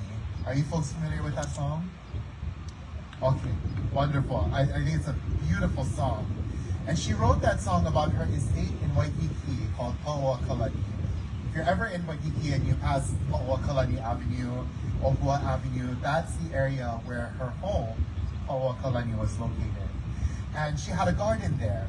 She had a garden at Pauakalani, and she also had a garden up in Uluhai Malama, which is up Mauka, that direction. And when she was in prison, she was brought flowers from her garden in Uluhai Malama.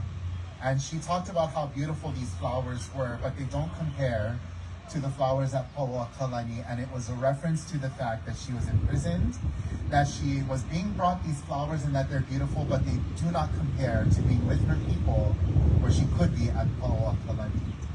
Now, when she was brought these flowers, they were wrapped in newspapers, which allowed her to keep tabs on what was happening at the time, right? And so all of this kauna and this history is embedded within that music. And so when you listen to that song, I want to invite you to think of that story and maybe even read up a little bit more, because there's so much in that story that I don't really have time to go into. But it is beautiful and it is heart-wrenching all at the same time. So I hope you can listen to it with a newfound sense of, I guess, wonder. And there's another song, Nohea Imu'olaulani, which she wrote about her Palama home. Who here knows where Mayor Right Housing is? Okay, so Mayor Right Housing, the Makai side on Pua Lane is where her home Mu'olaulani stood at one time. And this property was sold to her by Princess Ruth Ke'elikolani. And Princess Ruth had another name that she was referred to by, which was Mu'olaulani. And so Liliʻuokalani named that home after Princess Ruth. And she debuted this song at the first gala, and it begins with He mea nui ke aloha, talking about how love, well, more so aloha, because I think aloha is much bigger than love. How aloha is great and profound and important, right? And she wrote this song to honor the estate. She wrote that song to honor Princess Ruth, and it lives on as a memorial. But when you listen to the song, you hear like a simple story, but there's so much that comes with it that isn't articulated specifically in the words. And I use these three examples. You know, Liliʻuokalani was really prolific as a hakumele, as a songwriter and a composer. But she is a product of our culture. That is the legacy of our people. It doesn't belong just to her, it belongs to all of us. And all of the stories that we hear are a part of who we are. And whether or not the history we hear is factual, don't get me wrong, there's a time and place for factual history, right? But we are so much more than the events that happened to us. We're so much more than just the sum of the different things that we did together. We are a people who are tied to this place, whose entire expressions come from this place. We cannot express ourselves, we cannot love ourselves and one another without the relationship that we have to this place and to this aina. And so, I think I'm close to my time, so I'm gonna wrap it up with just a aloha.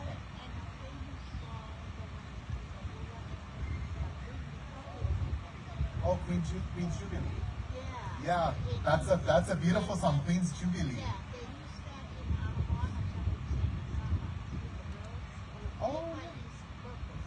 Oh, beautiful. Mahalo for sharing that. I know, we got plenty stories. We should talk story later. Yeah.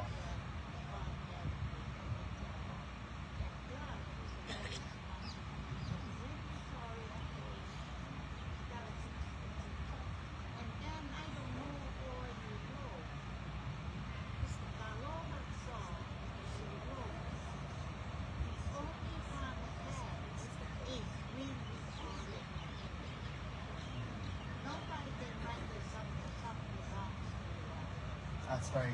Mahalo for sharing that. Mahalo. And so, like, I love this, right? Because all of us do have this ike that lives within us, right? And we tend to pick up on little pieces here and there and what resonates with us and just kind of what stands out at the time. But when we come together like this, that's when it all gets pieced together. And that's something truly beautiful and special about Kaiaulu Hawaii. And so, I want to invite all of you folks, the next time you listen to any Hawaiian music, the next time you read a mo'olelo maka'olelo Hawaii, I want to invite you to look a little bit deeper than just the words themselves, right? What are the bigger stories? What are the experiences that we share with our kupuna? Because we are their mo'o, right? We are the succession that comes from them. And so anything that comes before us, we have a right to that. We have a profound duty and kuleana to perpetuate that and to make sure that it continues for our mo'o and the people who come after us. So thank you very much for just allowing me to talk story with you folks today and share a little bit of aloha for Liliʻuokalani. So mahalo.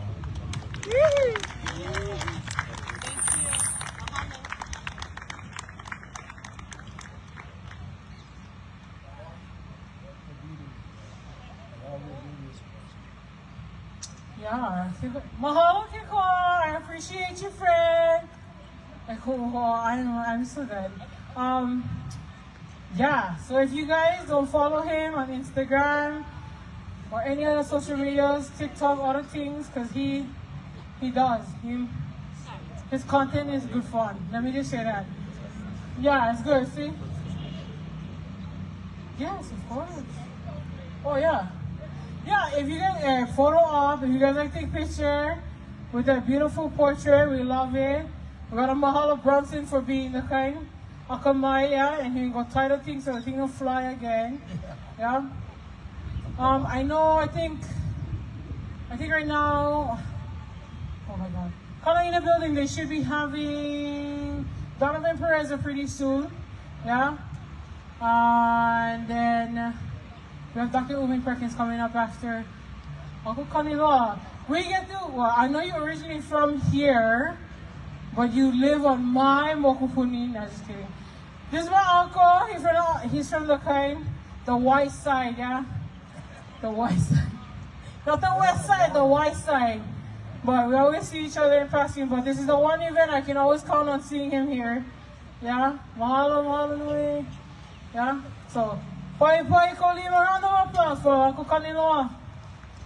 Mahal.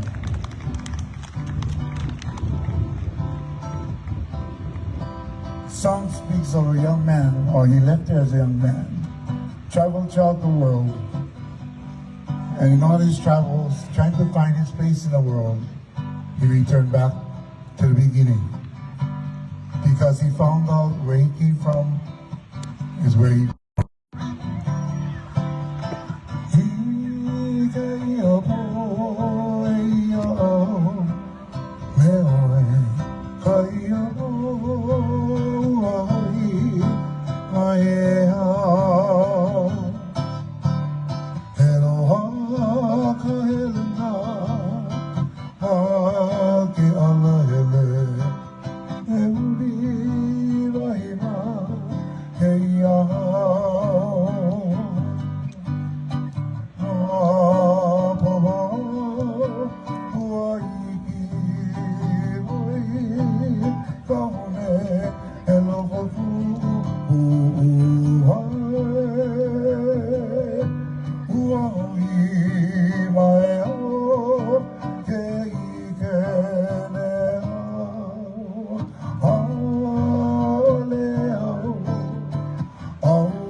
song to be my opening song.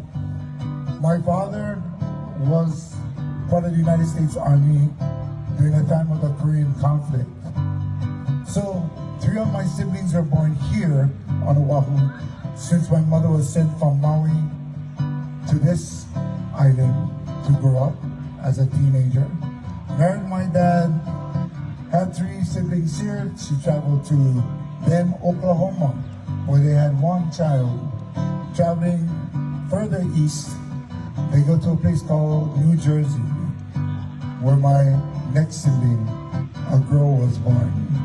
From there, they flew over the Great Atlantic to a place called Germany, where 2 of my siblings were born. Then, on his last trip, he returned back to New Jersey, where the best of all his children were born, me. No, that's what I say. My mother disagrees, but that's okay. My beliefs is my own. Nah, just kidding. But from there, because of things that transpired, my mom was left on her own and had to travel back all the way to Hawaii. The only way to do that was through our church and with the help of her younger sibling that brought us back to a place called Waihe'e, on the northwest side of the island of Maui, where I found out I belong. And today I stand before you as a converted Kanaka-Maule, learning my identity. Hey, oh, hey, oh, hey, oh, hey, oh, oh, my oh, hello, Kaelana, Ma Kealele, Emuli Vaima, Heya. Sing along with the words. Ma Pomo, Huaike, Woi, Kome, Eloko,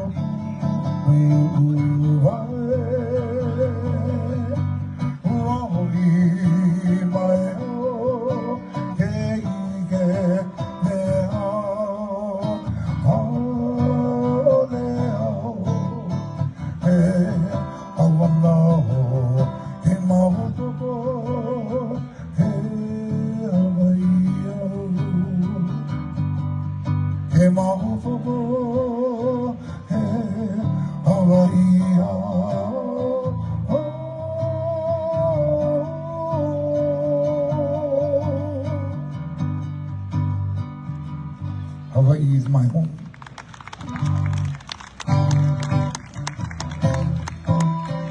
One of my favorite groups growing up, because we came from the United States to the continent, a lot of our music was English.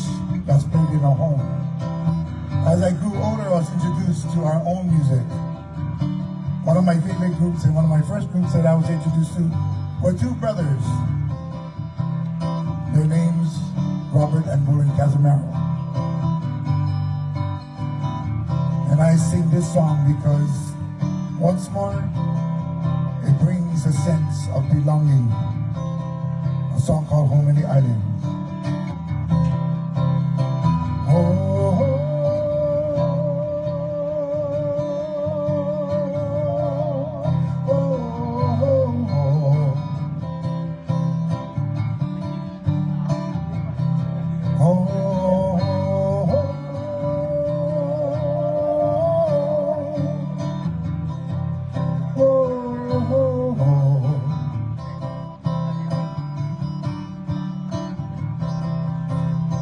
Was not far away from home, and we've been lonely, missing you only when we are away.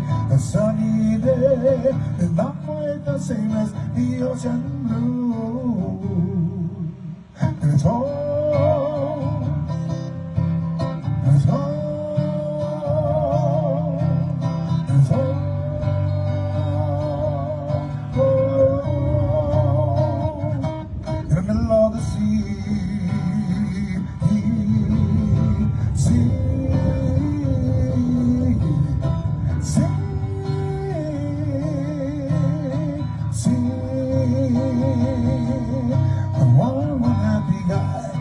Chocolate skies, living a life of the gypsy musicians, that's all on our head.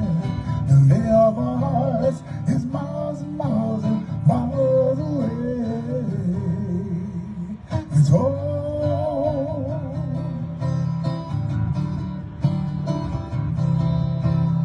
It's home.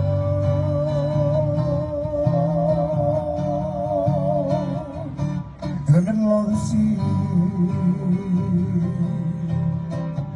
In my lifetime, I've got to travel to several places, enjoyed them very much.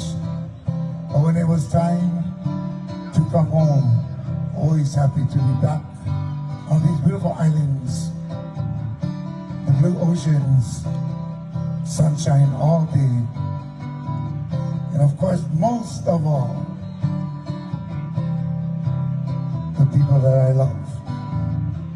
You know, life is short. No matter what stress you go through, the word aloha,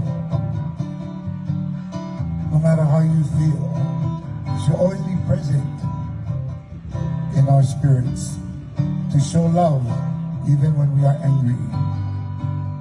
And we're better in the world in a place called Hawaii. Oh, oh.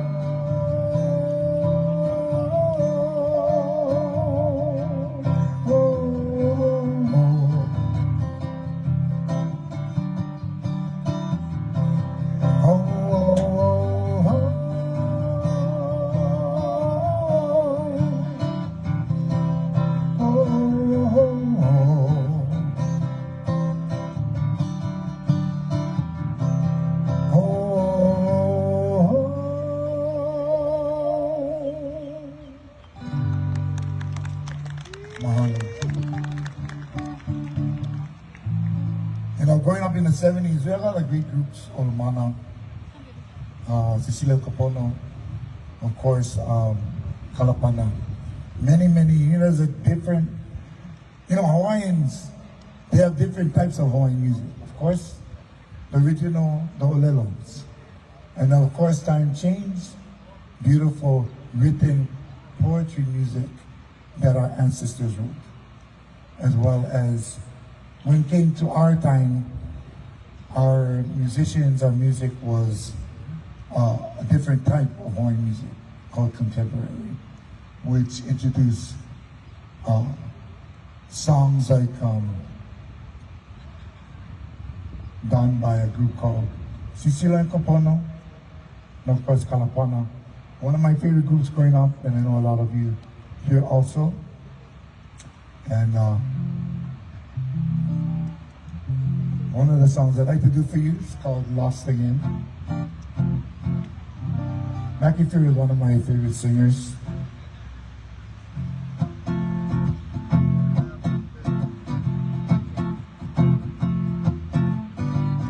Funny day, I feel like I'm north, south, east, west, side away. Head on deck to breakfast, feel so strange.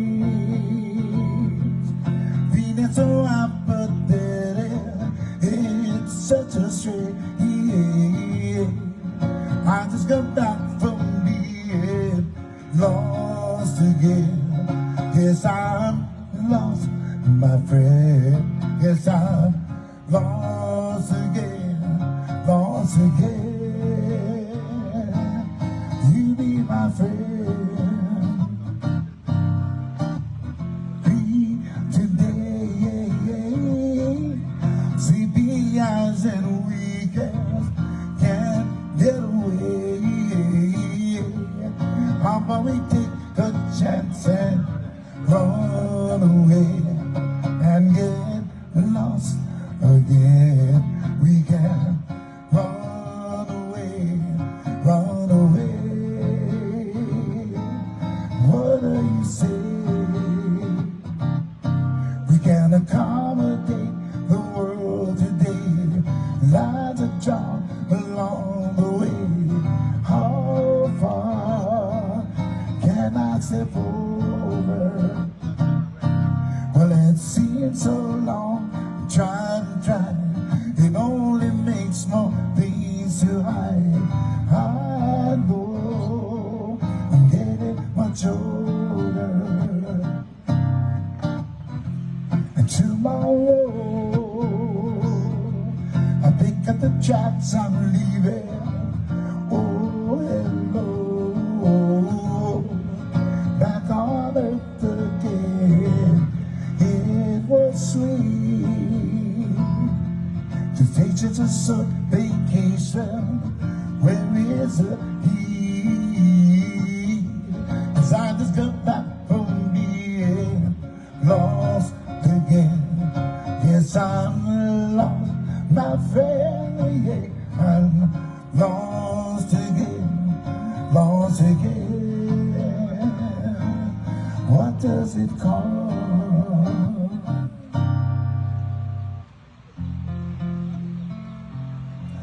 Song called Lost Again. Calamari, could I get some water, please, if anybody? You should have brought them up with me. Mahalo. Thank you. You know, I got into the movement when I accepted that I was a United States citizen because my dad was in the service. That's what I was taught when I was in school. So I just continued to live that life. It was about 45. When I was 45, because I live in Hawaii, we were brought into the Waiaha water case. And that kind of changed. Mahalo.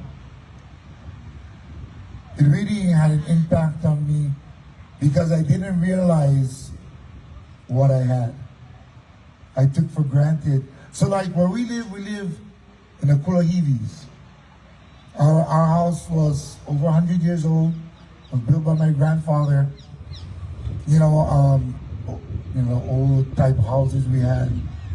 And, you know, our water system wasn't from the county. It was from the mountain. And so that took a lot of work because you'd have to go and take care of the system. So I did that for a lot of times in my life. And when the Waiaha case came out, it hit home because I realized what I was given. And then it opened my eyes to the lo'i, kalo, how important it was to our people. And then my eyes were open to what was going on and affecting our people. And like many of you, felt a loss. But introduced to the right people who educated my mind to change and why I should change. And so I support these movements because our people are here. And to me, it's important to better ourselves, and the only way we can do that is to give out information. So I learned what I could, and I share, or in kako'o, or kokua, those that need help. And music for me was a release. Though I played professionally for the last 20 years or so in the circuit like everybody else. And but with that, I was introduced to more Hawaiian music, which educated me even more. And this song, one of my favorite songs, done by Gabby Pahinui, takes us to the big island of Hawaii. It's a beautiful place called Onipa'a Valley. And if you can close your eyes and picture in your head, looking from the top of the cliff, looking down into the beautiful valley, the ocean, Malia, coming into this, of course, bay. And as you move along the beach, you come up the lo'ikalo that grows from the ocean to the mountain. In this story, it talks about two lovers that would sneak away and spend their time deep in the valley, the falls of Hilari. Gary Pops Painu.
Every time I hear this song and I hear his voice, it takes you back to a time when life was simple.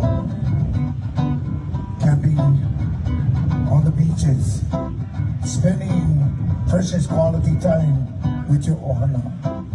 Today our lives are so complicated, so involved with other things that take us away from the most important things of all, simplicity.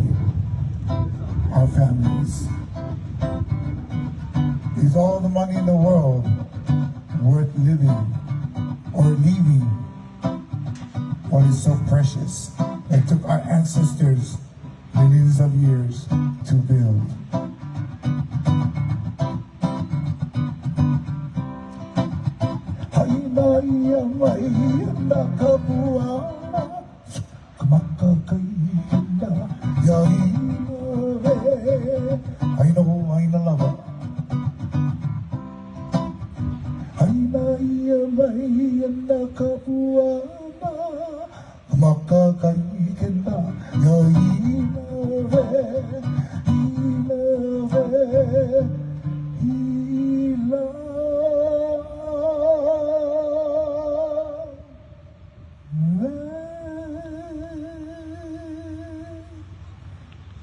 I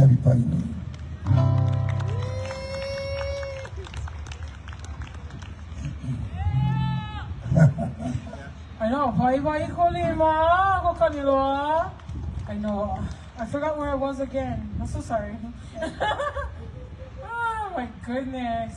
How's everybody? We good? You guys still staying? Mahalo, all of you, yeah? Don't forget, we get one more, yeah, after Alco, yeah? We're gonna have Auntie Angela come up with her ohana, yeah? I think they kind of Paul already with the Kanaina building. I'm gonna call him doctor, but yeah, anyway, Donovan Perez doing his last presentation in there. We still get the boots out if you guys like to talk story with them. I don't know about Lomi. I'm ready for go on the table pretty soon. Yeah, mahalo everybody. Mahalo for being here today. You guys could have been anywhere. You guys could have been at home, but you guys are here with us, yeah? Mahalo nui, mahalo nui oko, for all the things, but okay, yeah, pai, yeah, for aku kalilo, mahalo aku.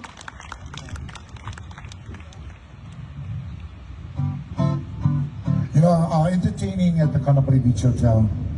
I enjoyed being there. They call themselves the most Hawaiian hotel. All the employees are Filipino. But that's all right.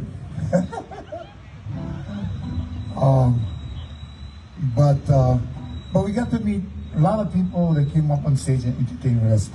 So I do this in reflection of a young cowboy from Dallas, Texas. He taught me how to yodel, so hopefully I can do justice.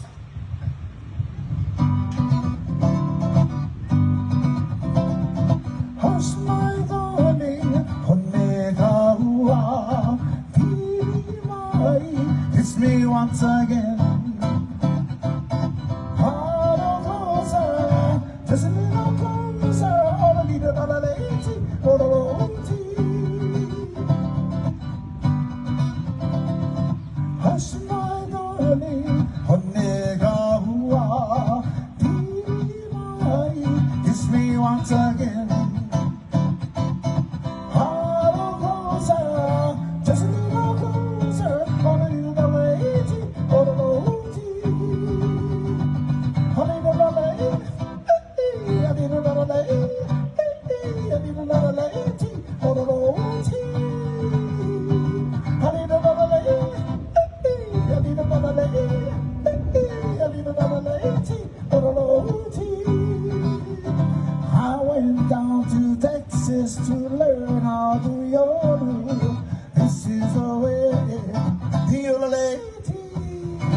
This is the way, the yodel lady, yodel lady, yodel lady.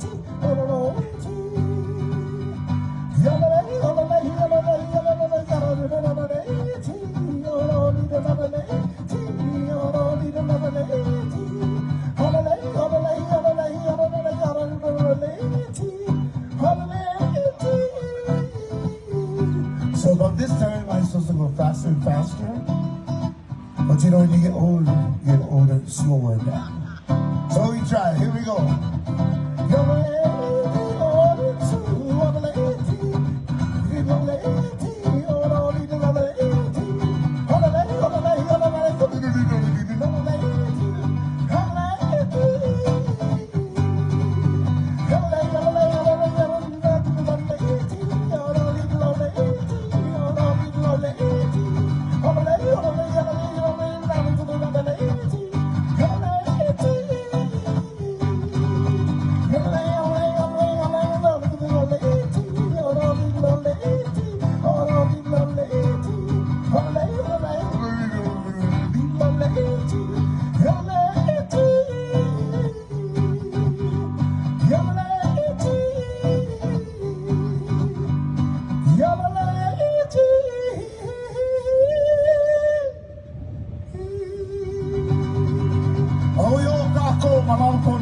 And aloha.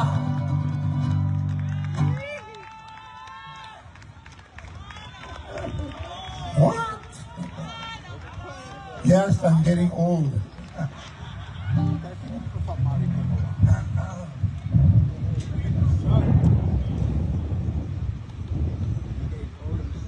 On a hole, everybody? On a hole? Alright, yeah, because I'm not going to even yodel like that on a good day. Sheesh. Right. Ooh, oh no music. Mahalo, Uncle.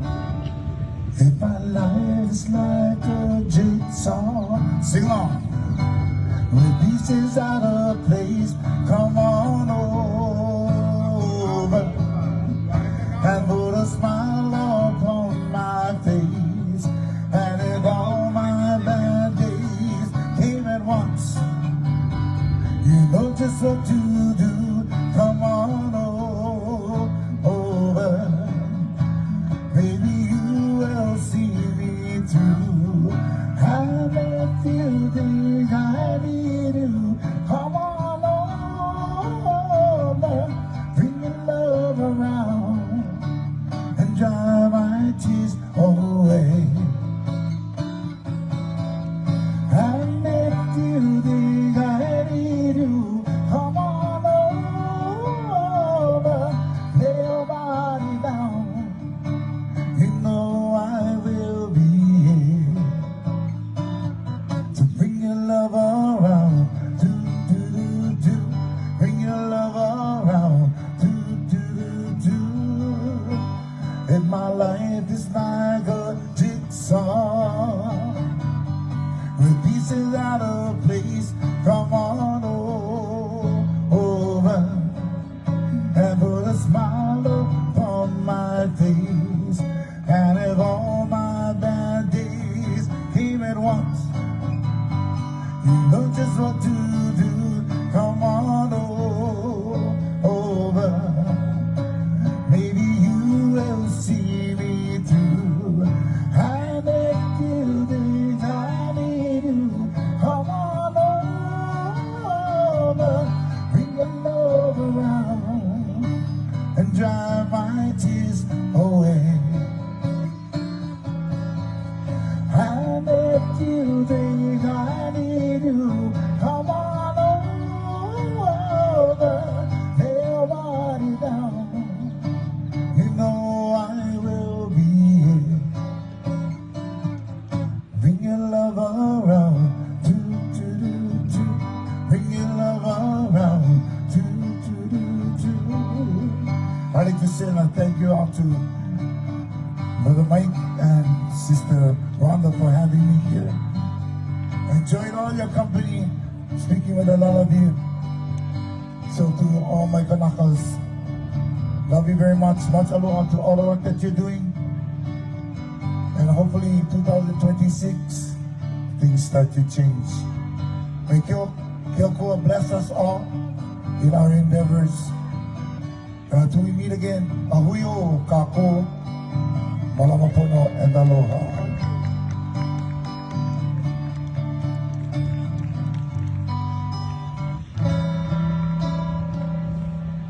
We see y'all later. Aloha.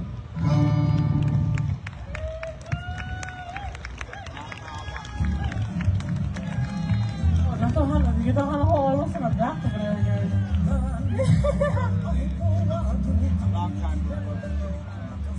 I'm not gonna go against my uncle's wishes. We might be on the same flight tomorrow. We're not doing that. I still gotta make it to TSA, yeah? Yeah. We're gonna have Umi, Dr. Umi Perkins. He's gonna pull out a little bit, and then we're gonna have Auntie Angela and her ohana come up as well. So excited to see that. That's major, big time. But mahalo ko kanila. We appreciate you. It's gonna be funny if I see him on the same flight. I'll be like, oh, see, we should have just came on the same car. Anyway. Yeah, if you guys are going to check out the Kalaina building, I think they fought with the last talk already. Oh, we still have pins if you guys want a pin or 2 or 10. No, just kidding. If you want a pin, we have pins. Oh, my auntie is making me... Yeah, if you guys want a pin, go into the mutual aid tent. Yeah, mutual aid tent, mutual aid Lahue. Mahalo mutual aid Lahue for putting this together. Yeah? Everybody call him for that. Mahalo for you guys coming out. Mahalo to all the booths, the educational booths, and all those lovely guys. I know you guys are breaking down, but that's okay. After you guys pop break down, come over here. I know the photo op. If you guys like, go take picture. Go take picture. We appreciate you guys, but yeah.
The MC came out from the back, finally. I'm just kidding.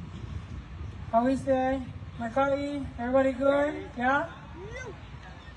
I was gonna say, everybody move forward though. Come forward. Come. We don't buy that, promise. Unless you like me. If you like me, buy, I can. I charge though. $250. Expensive, you know, nowadays. But I'm gonna bring up Dr. Umi Perkins. Come on.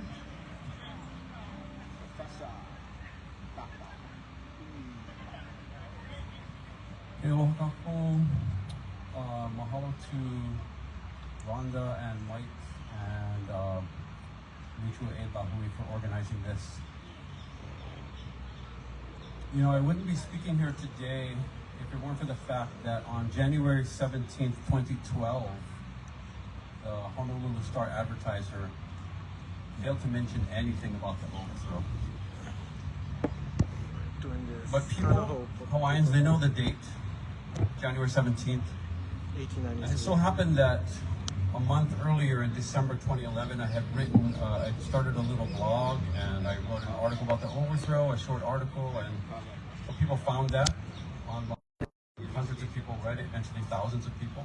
Ew! And eventually, that little blog, which started as a joke, it's called the Umiverse. Is nearing 300,000 views. Chee-hoo! That's about how many Hawaiians live in Hawaii. Yeah, you. But I mention all of this just to show that there's a strong desire to learn our history, and that desire is not being fulfilled by schools or the media. And that's my message today. The first part, at least, is a simple one: honor the history. So thank all of you for coming. You're doing that. This is the duty of Hawaiians and non-Hawaiians alike who live here. I'm on the board of the Hawaiian Historical Society, which goes back to the time of Her Majesty Queen Liliʻuokalani. And we try to do just that, honor the history. And I can tell you that we have our work for us. It's a bigger task than our board of 12. And to really do so, it lies with all of us to make this happen. I think of the history of our movement and the fact that several generations now have given themselves to it. Starting with Kekuni Blaisdell, I was happy to see him honored here. From the World War II generation, the baby boomers then, with Haunani K. Trask, who famously spoke here 33 years ago, George Helm, Hoka Lainui, Liko Martin, Lynette Cruz, the Protect Koho'olawehoana. Generation X, with people like Keanu Sai, Aulani Teal, millennials like Kaho'okahi Kanuha, and now the younger generation is coming to the forefront. Many of them were here at the palace yesterday. It's been a long road, but if you saw the Opio yesterday, I think you would be as optimistic as I am about the future. Sorry, I don't usually write down my speeches, but you know, this is the palace. The second part of my message today is one that occurred to me when I was trying to think of a new way to talk about the overthrow, which we've been examining and re-examining for over 30 years usurpation. Now. So this deals with a part of my life that many don't know about. Even those who know me might not know that while half of my growing up was here in Hawaii, the other half of my youth was spent in the South Pacific in the Kingdom of Tonga. An opportunity arose for me to go back. We have one of the, maybe the premier scholar, Tongan scholar, right here in the audience right now. Everybody in Tonga knows him, I can tell you that. It's a ka'iwi. Opportunity arose for me to go back to Tonga for the first time since I was a teenager, about 2 months ago. Some of you may know that Tonga's constitution is heavily based, word for word in many cases, on the Hawaiian Constitution of 1864. So it is as if Hawaii's constitutional monarchy lives on in Tonga. They still live under this constitution in a way that is not perfect, but it's functional. There's basically no homelessness there, nor any serious hunger, even though their economy is 1/250th the size of Hawaii's. So this new way of looking at the overthrow is to think about what was lost at that time. One thing that was lost was constitutional monarchy, which I can tell you is an imperfect system. And it was replaced here with a very imperfect system. A system that gave us a rail that goes from an empty field to a closed stadium. All right. The corruption of the rail. In 30 years of my studying forms of government and political philosophers studying them for 2,000 years, we know that the perfect government doesn't exist. But what's needed is a constant vigilance, not to get the result that you want. There's been far too much of that recently, but for a legitimate process. It's really the process that matters in the end. If you think about it, every country has a right and a left. The Hawaiian Kingdom had a right and a left. It had the Liberal Party of Robert Wilcox on the left. It had the Queen's National Reform Party, the more conservative. In Tonga, they have a democracy movement, and they have conservative monarchists. It's not lost on me that on this day of the overthrow, I have the last word on the overthrow. I thought long and hard, deeply about what that last word should be. We were wronged on this day. The U.S. has admitted that much. Treason. But that was 133 years ago. It may be time to turn our sights from grievance towards solutions. Of course, that work is already ongoing. You know, as an outsider, a Swiss, Nikolaus Schweitzer, who's lived among us for a long time, who wrote in his book, Turning Tide, that this movement, our movement right here, is evolutionary rather than revolutionary. Some may disagree with that characterization, but all he meant was that we've been building the infrastructure of a lahui within the existing structure. Perhaps it's time to really focus on this building while still respecting the history. So in a way, my talk is about looking at the past and also at the future. I think of all that has been built since the first of these gatherings in 1993. The Hawaiian-focused charter schools, the burial councils, 2 more Kamehameha campuses, the Onipaʻa Center for Hawaiian Studies at UH Manoa, a PhD program in Hawaiian Studies at UH Hilo, recently a new Kaiapuni, Hawaiian secondary immersion in the Ewa Moku, the Malama Honua Worldwide Voyage of Hokule'a, and many, many INES-based programs. We know what the solutions are. We need to educate ourselves and educate our own. We need to build viable and sustainable economic systems. This is sometimes called civil society. Whatever the future of the lahui may be, it will need organizations inside of it. We're seeing some of them here under these tents. These are the kind of organizations that do things to make life better in a way that government won't or can't do. On the note of economics, how much do we really need in the way of material possessions? Is what we really need objects, things, or is it dignity? Collecting port fees. I can tell you that Tongans don't have a lot in terms of material possessions, but they unquestionably have dignity. Part of that is because they have their land, all of it, but that's the topic of another speech. Building rather than waiting could bring dignity. Building is something we can do right now. And building something would give us something to be proud of. You know, when we were PhD students together, Keanu Sai said this to me, and I haven't forgotten it. It's easy to destroy, it's hard to build.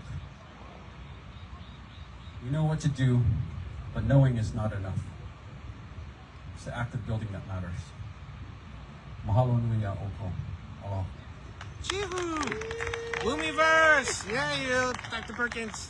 Awesome. From UH, you've seen him in YouTube documentaries. They might have been in the other Hawaii State Archives. Donovan Perez is up on the other stage. And Counterside just got off. And we got music coming up for all of you. I hope with all the education that you guys have received today, whether it be over here with our speakers, with the people in the booth, or if you guys went to the Kana'ina building, or even go walking into the palace, that you walk away with something today, yeah? At least one thing, yeah? Besides being Kanaka, yeah, it's also important for us to educate ourselves, yeah, as well. Or non-Kanaka, yeah? Especially educate yourselves on the place that you guys are sitting and standing in, yeah? But mahalo for everybody for coming out today. And we're very appreciative to Auntie for being here today to bless us with her leo. It's not going to sound girly a little bit. It's just I fangirl over everybody, even though I do this, but it's all fine. It's all good.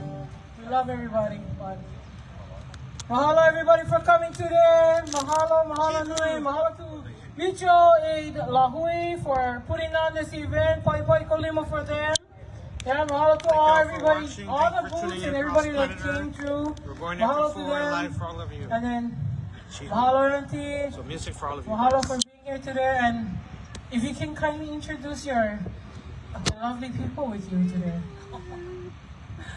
Aloha everyone, aloha. Aloha. We were just gonna start singing, but my name is Angela Escontrias. I'm 1/3 of the musical group Na Leo Pili Mehana, but I am here today just as me to support this wonderful event. You know, it's always needed.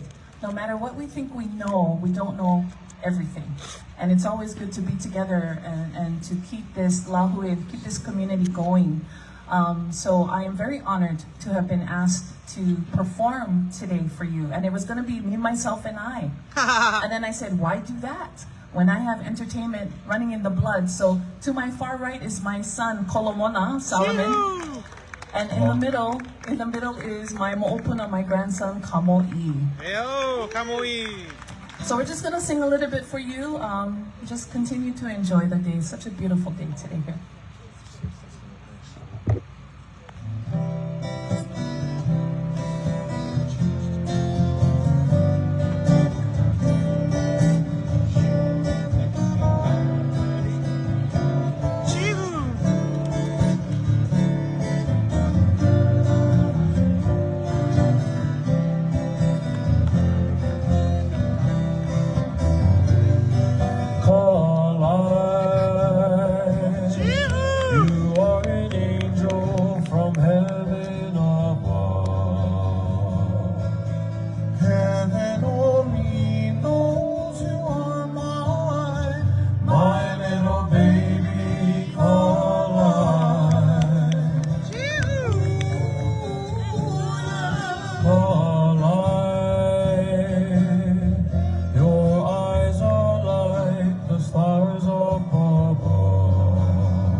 They got it, Ma. So a little the story behind this Ohana trio. We don't play together. We sing a song or two at a family party, and then I go home because I'm old, so I leave early. And right, Auntie? Right? Correct. So we never even practice. Yeah, we never practice. We just kind of threw stuff together. But this is so fun for me. I'm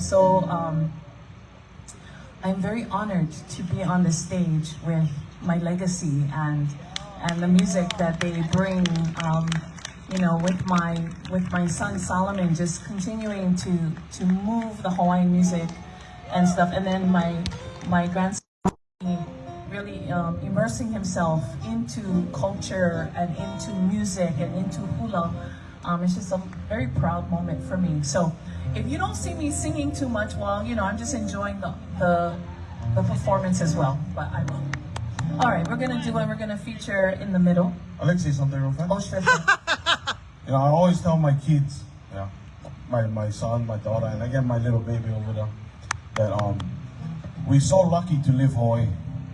Not only live in Hawaii, but to be Hawaiian too. It's rare nowadays, yeah.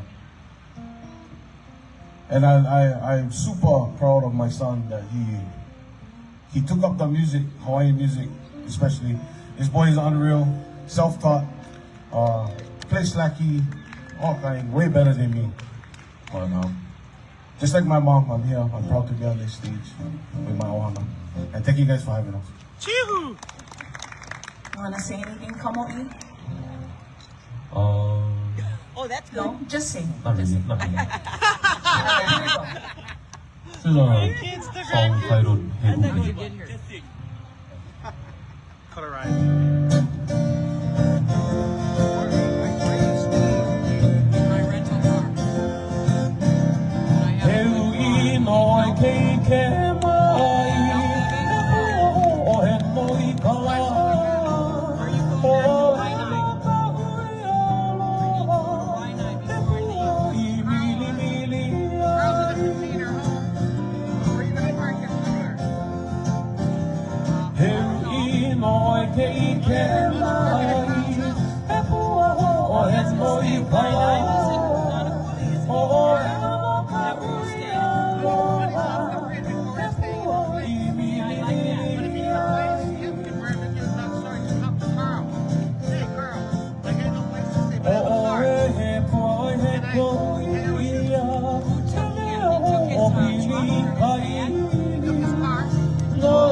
So I thought it was fitting that we do this next song here at the Iolani Palace.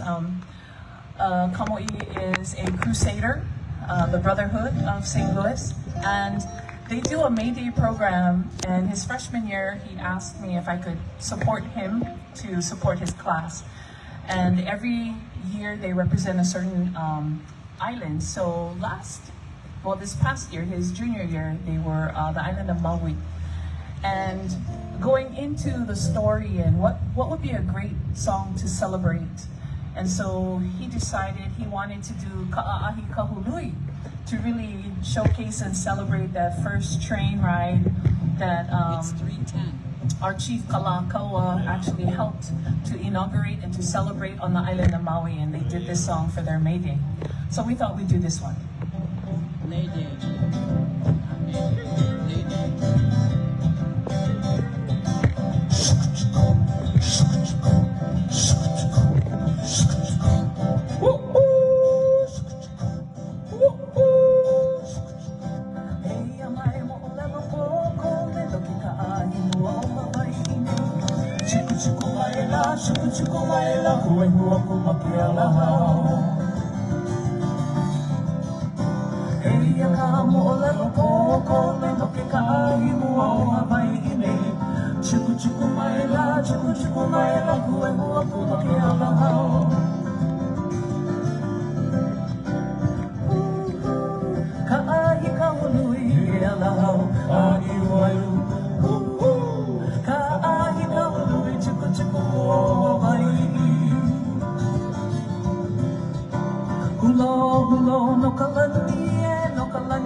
This next song we're gonna have Kamo'i.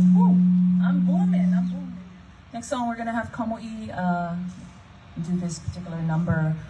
One of the things, you know, when we think about our genealogy and who we're related to and all of that stuff, I found out at an older age that I was related to my family is Ka'ohilauli from the island of Ni'ihau, so of course, you know, there's so much relations. But to know that I was related to Mokeale and to have the opportunity to be to learn about him through his son and through the ohana was really important for me. And then all of a sudden, my grandson decides that this is a song he wants to learn and sing for you.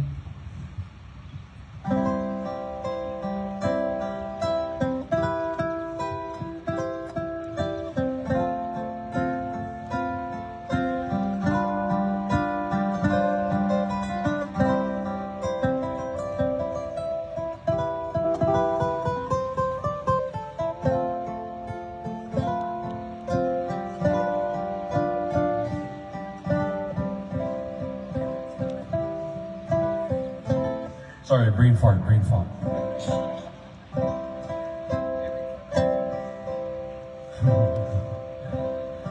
Every time I look at you, I just don't know what to do when I see you.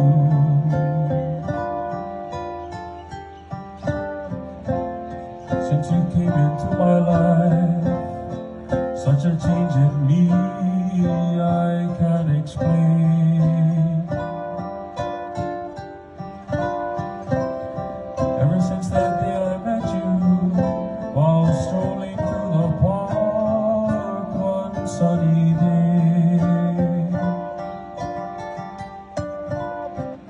It was love when I first saw you, and this I really feel down deep inside.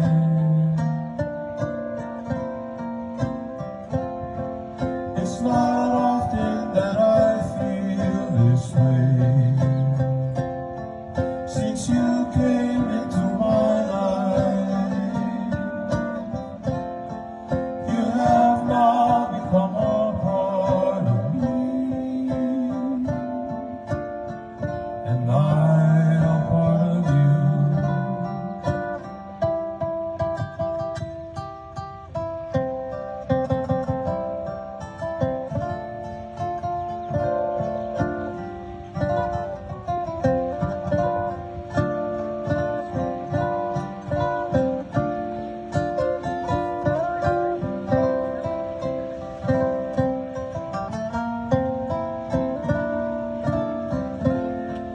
It's not often that I feel this way. Since you came into my life, you have now become a part of me, and I am part of you.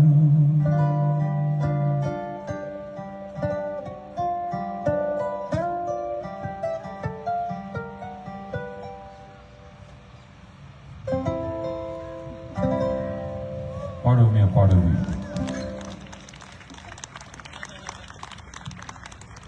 I don't know, we're just winging it up here, so. No, wait a minute. Probably call him for that. Because that is so close to the original, okay? Can we just say that out loud?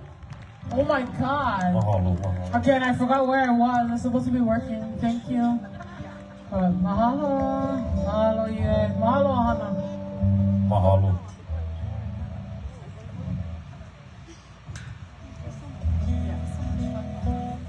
Gonna feature my son Solomon to do a song. Makanale. In a window, I can see a little angel looking at me. A pretty flower, yes, a pretty flower, just for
Mokibon.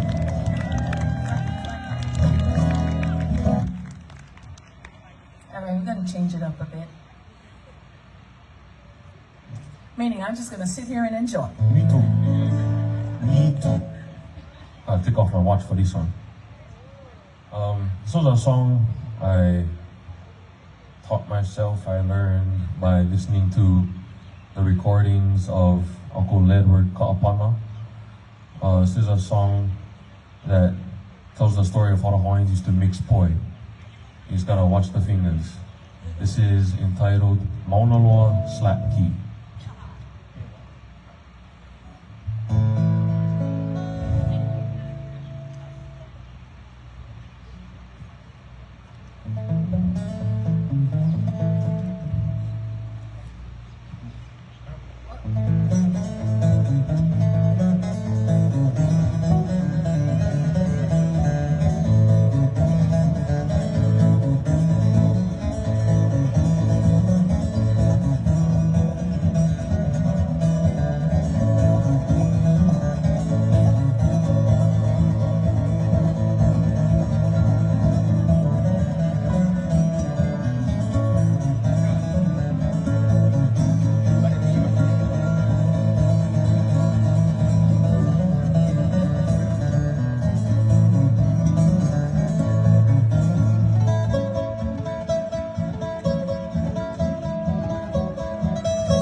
Mahalo, mahalo.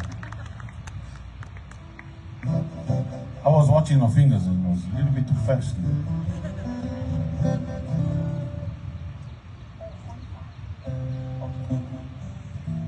Alright, we're gonna do a couple more numbers, but I think we'll go a little hapahaole, I guess. You guys ready?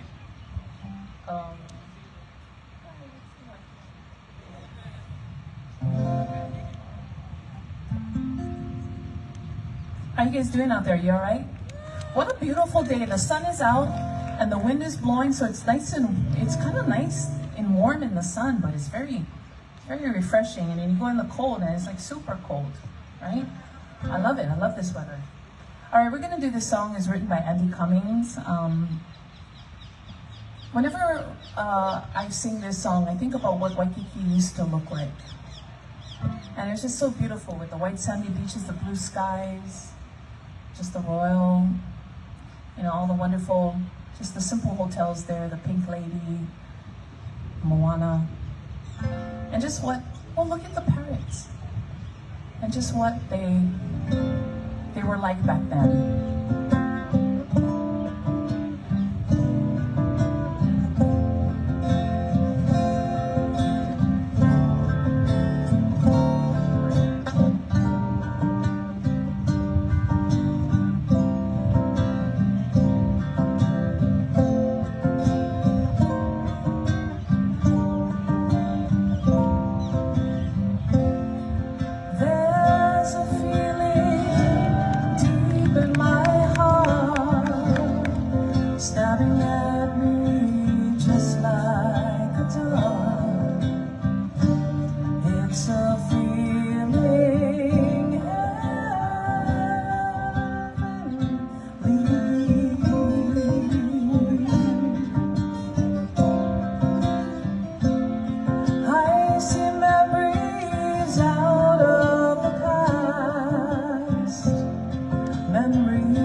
Not gonna lie, that was like one of the first songs I remember listening, and I was like, who is this?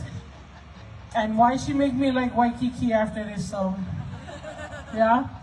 I'm from Maui, yeah, so I was like, oh, I don't like Waikiki. I'd rather go Waimanalo. But mahalo, Auntie, for that. That's mahalo. beautiful. I love that song. I love to think back of what it was like way back when. Okay, then of course, you know, we are at this beautiful Iolani Palace and there's concrete everywhere.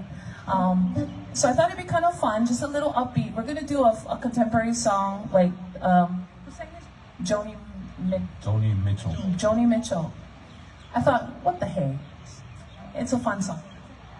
I don't even know what song. I'll take it. We'll see. Here we go.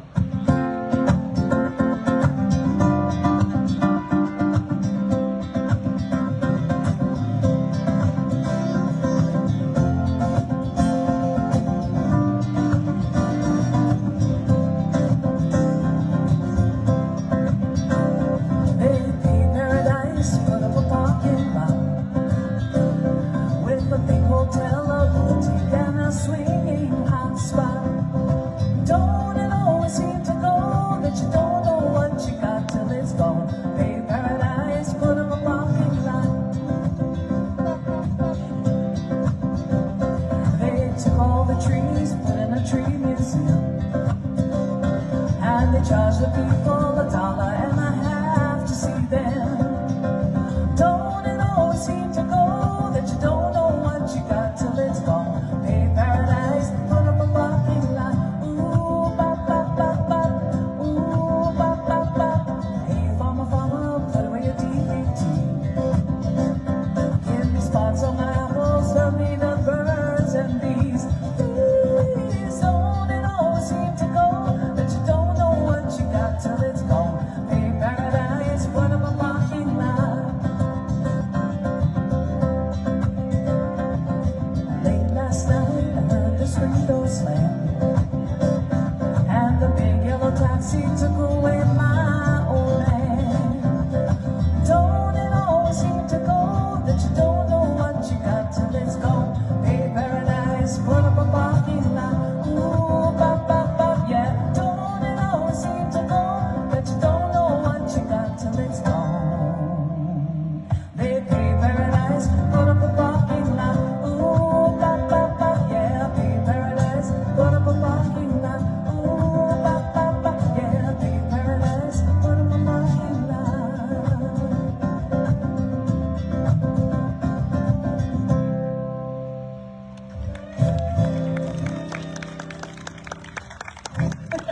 Just like we practice. All right. What do you want for Hawaiian night? Hello.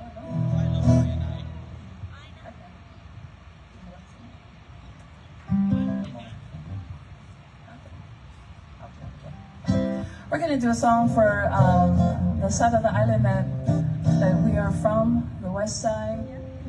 It's for you, Auntie Rochelle. Hey, aloha no Hawaiian night.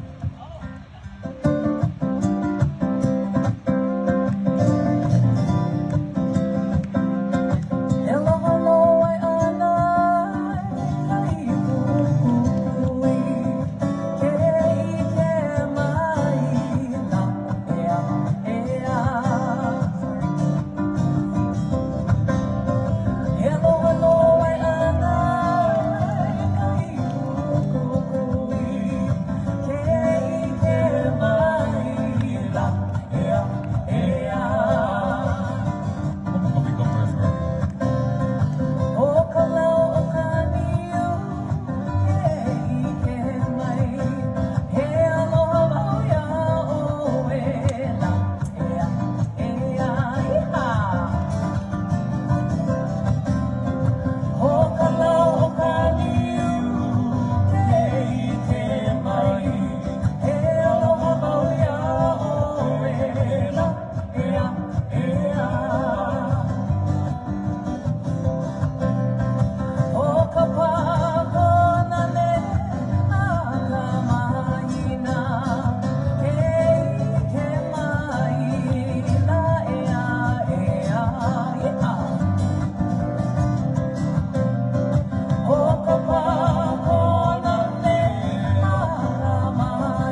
right, my friends, we're going to do one more number for you. It's been such a beautiful day here, and such an honor for me to be here with my ohana to sing a little bit.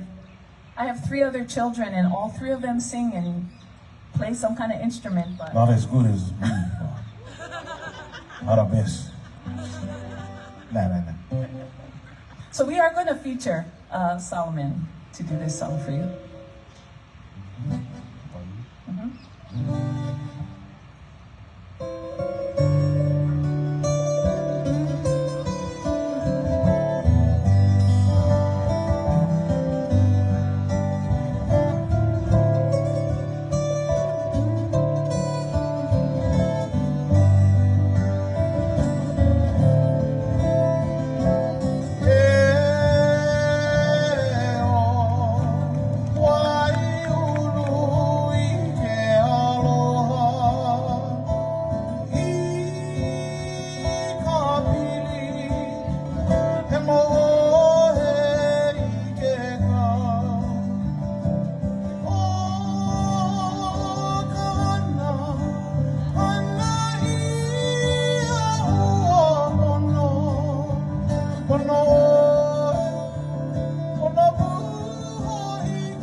Mahalo everybody for being with us today. Aloha, aloha, aloha.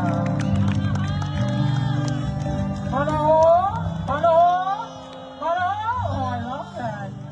Keolo, can we? Hello, I know some people say hello 10 times, but ooh. Yeah.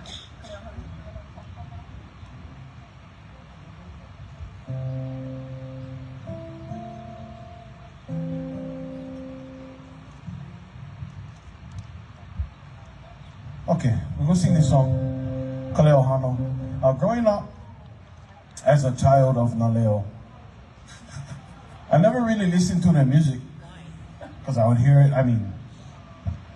I never listened to it willingly. Yeah, it was always playing. Oh, here comes the truth. I went to every concert, or a lot of concerts, and I never realized how big my mom was as a musician, and how big Naleo was as a group. And being around that scene has really gave me the passion to become a musician.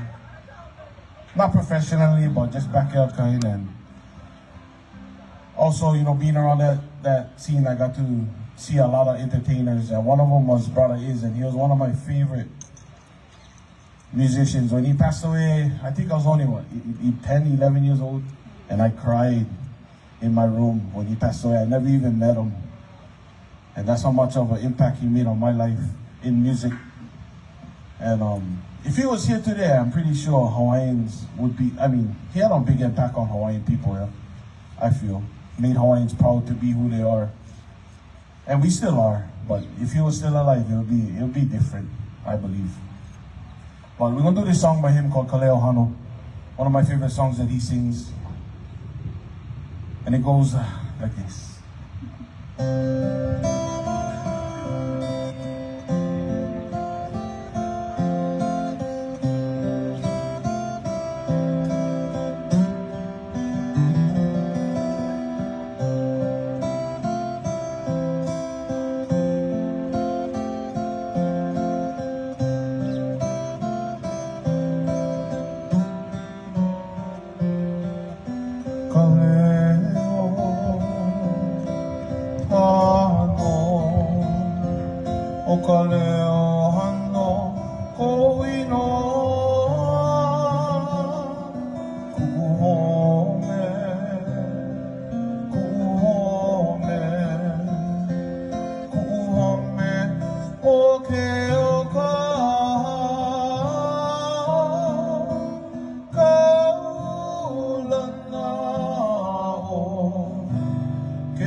Ike anu ke ahi ahi Ho'olono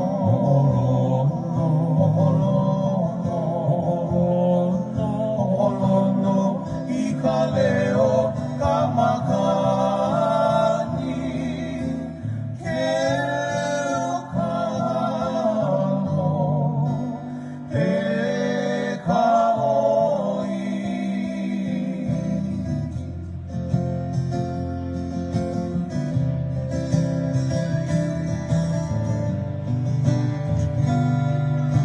Aloha ya mauna kea Ike anu o ke ahi ahi Ho'olono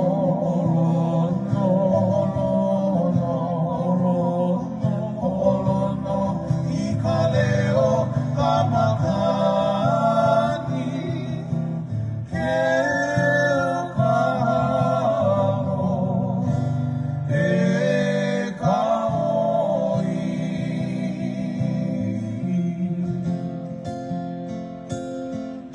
Mahalo for having us. Aloha.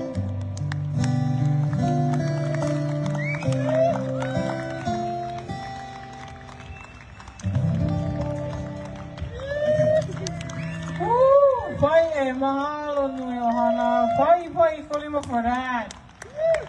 Not gonna lie, she was fucking crying over there. We have a very, very special and amazing guest that he was kind of roaming on the grounds a little bit, but he finally made him this way. We love Uncle.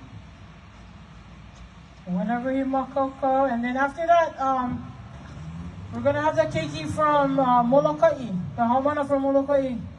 They're gonna go and close us out with a pule, but I think this deserves everybody kuiluna, yeah? Stand up. Come closer. We don't bite unless you want me to. I charge 300 now. We just went up the ante, yeah? We're gonna have we have Uncle Lico Martin. Uncle Lico Martin is here. He's gonna go ahead and share his mele Hawaii with us. So everybody kuiluna, come forward if you can. If you cannot, you can stay in your seats, yeah, for the kupuna that cannot stand up. If you are young yet, yeah, get up and move forward. If you are young, yeah, and you know what is young in my eyes? It's 70 and below. So if you are young, yeah, 70 and under, come forward, stand up with us. If not, we're more than welcome to sit down, but I think this is the proper time that we have Uncle to here to close us out, yeah? So honored to have Uncle here. And also mahalo to Auntie Angela and her boys, her ahana, mahalo nui for being here. How was that? That was good, yeah? Not gonna lie, I was crying in the back a little bit. If you guys know to understand Kaleo Hano, go look it up. Google free, yeah? Go look it, yeah, I know, I tell everybody, go look it up. If you don't know, go look it up. Okay. Well, yeah, mahalo, Auntie Angela and her ahana, her boys. So, wait, but, grandson, yeah? Brother, how would you, we need to support this. Can we say that, Kanaka, we need to support this boy? Yeah? First of all, I don't know how high you went, but brother. And then the law of laws, I was like, oh, that's magic, that. Not too many people can do that, yeah? Well, mahalo you guys. Mahalo to all the entertainment, the Bronson Ikai Kahana boy, all of our speakers today, Umi Perkins, we got Imai Kalani, yeah, Winchester, Dr. Mahalani Lum, yeah, as well. If I missed anyone, I'm sorry. And then also to our speakers all the way in the Kanaina building as well. Yeah, we got to mahalo them. Dr. Ron Williams, if you guys don't know who that guy, go check him out. Dr. Keanu Sai also was in there. Kalemaile Ali, yeah, mahalo them for the reenactment in the Kanaina building. And then Donovan Perez, yeah. We appreciate everybody, especially big round of applause, you guys, to Micho and Lahui for putting this on today. Yeah? Yeah. But yeah, mahalo to everybody that came out. Mahalo you in March. If you never march, if you was here, we mahalo all you guys. And we meet you guys next year. Yeah?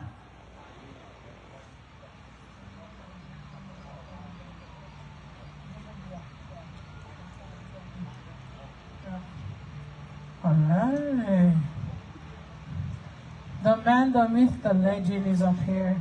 If you guys don't know, Uncle Lico is amazing. Singer-songwriter. But also very, very kalaka forward, yeah, cool kind of things. What?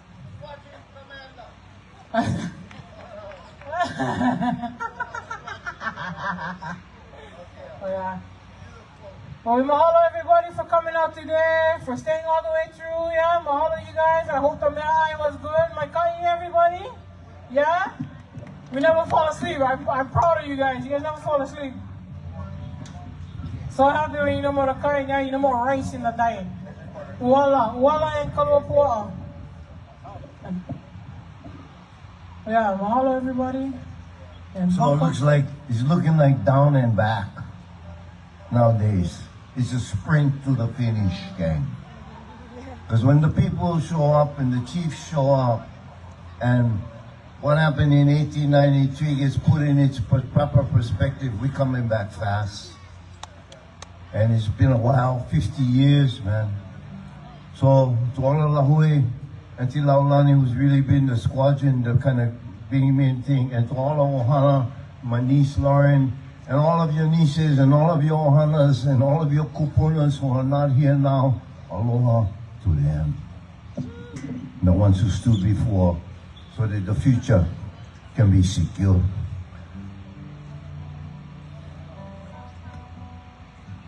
In other words. How's it? How's my guitar? Sounds good.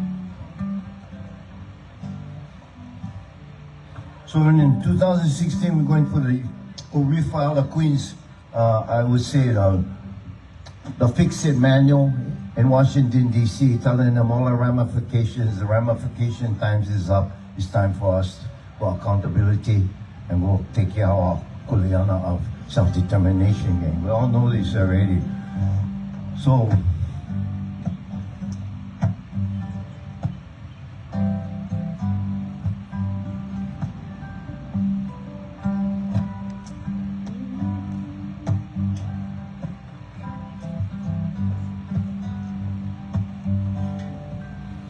oh, the patriots gathered on the palace steps. Some just watched and wept, and others simply fled as the Marines came marching up the boulevard with their Gatling guns and their shining swords. Well, the Queen looked out from her palace walls, standing tall for one and all, and her song of aloha still fills the air, and the marching band plays on. So the patriots gather 40,000 strong to protest the taking of the sacred crown, and the Queen left a letter on the justice door, and the patriots look on.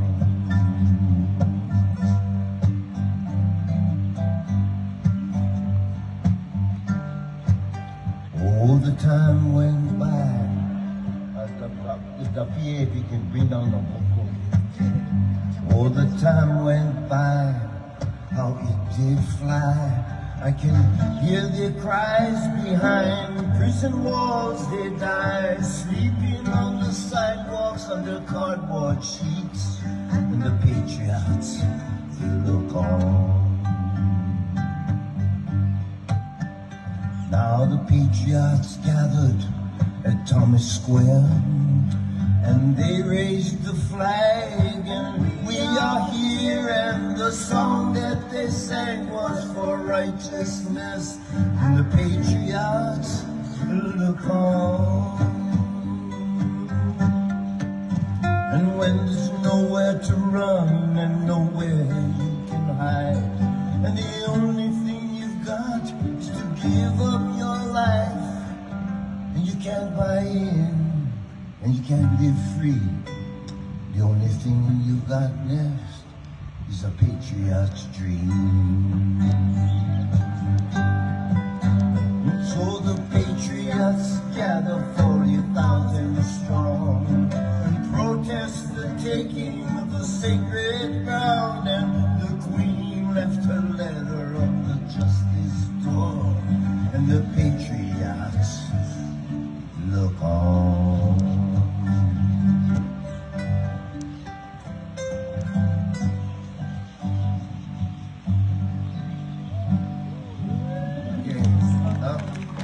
Hawaii.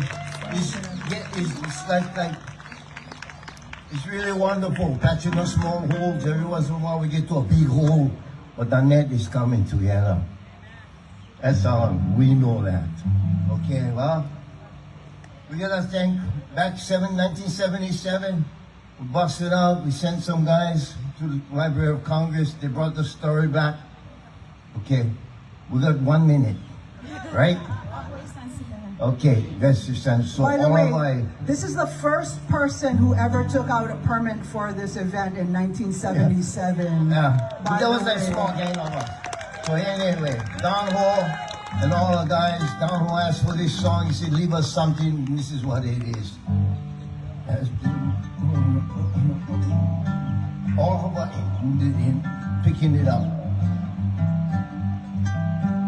As I travel from place to place, some familiar and some are strange, to hear the ancient chantings of our home. As I listen to the stories, my eyes have seen the glory, and so raise my voice in song to save our land. All Hawaii, stand together. It is now and forever to raise your voices and hold your banners high.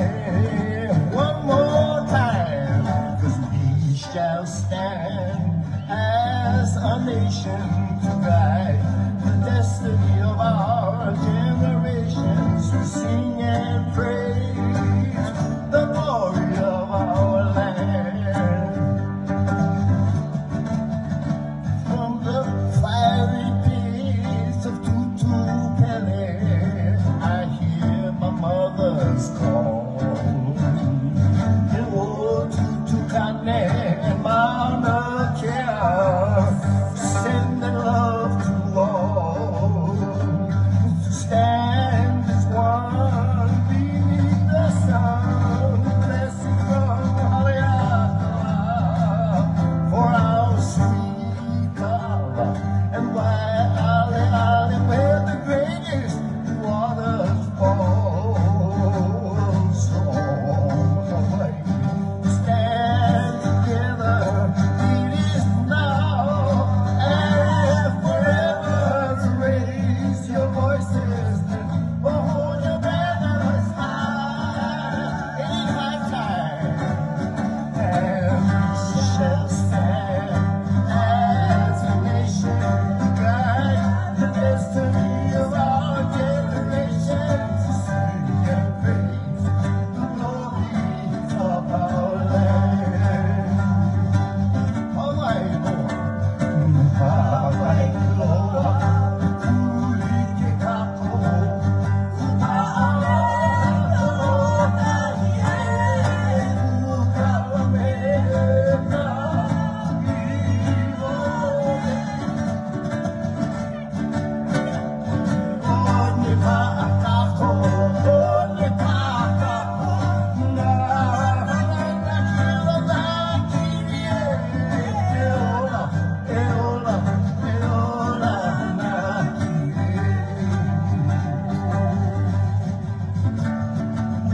stone walls and seas of refuge, we learn the sacred ways. Upon white people's valley floor, I said the ancient battles raged. Get back to Aloha. From the shores of Kahana, we gonna leave our land from the rocking sands to the valleys of Honolulu.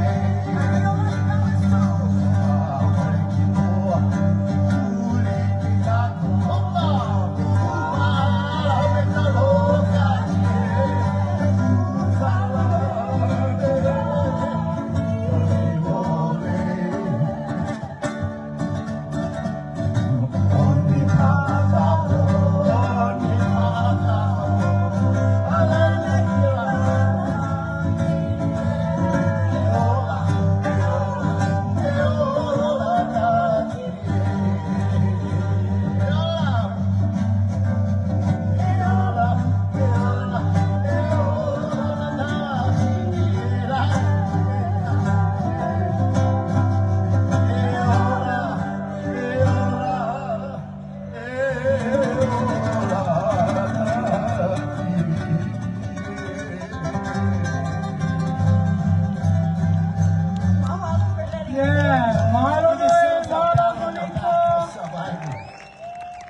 Okay, guys, we gotta kind of hold you a little bit, yeah? So, mahalo koliko, mahalo nui for that. We get the keiki gonna close us out real quick with our closing oli, yeah? Mahalo nui.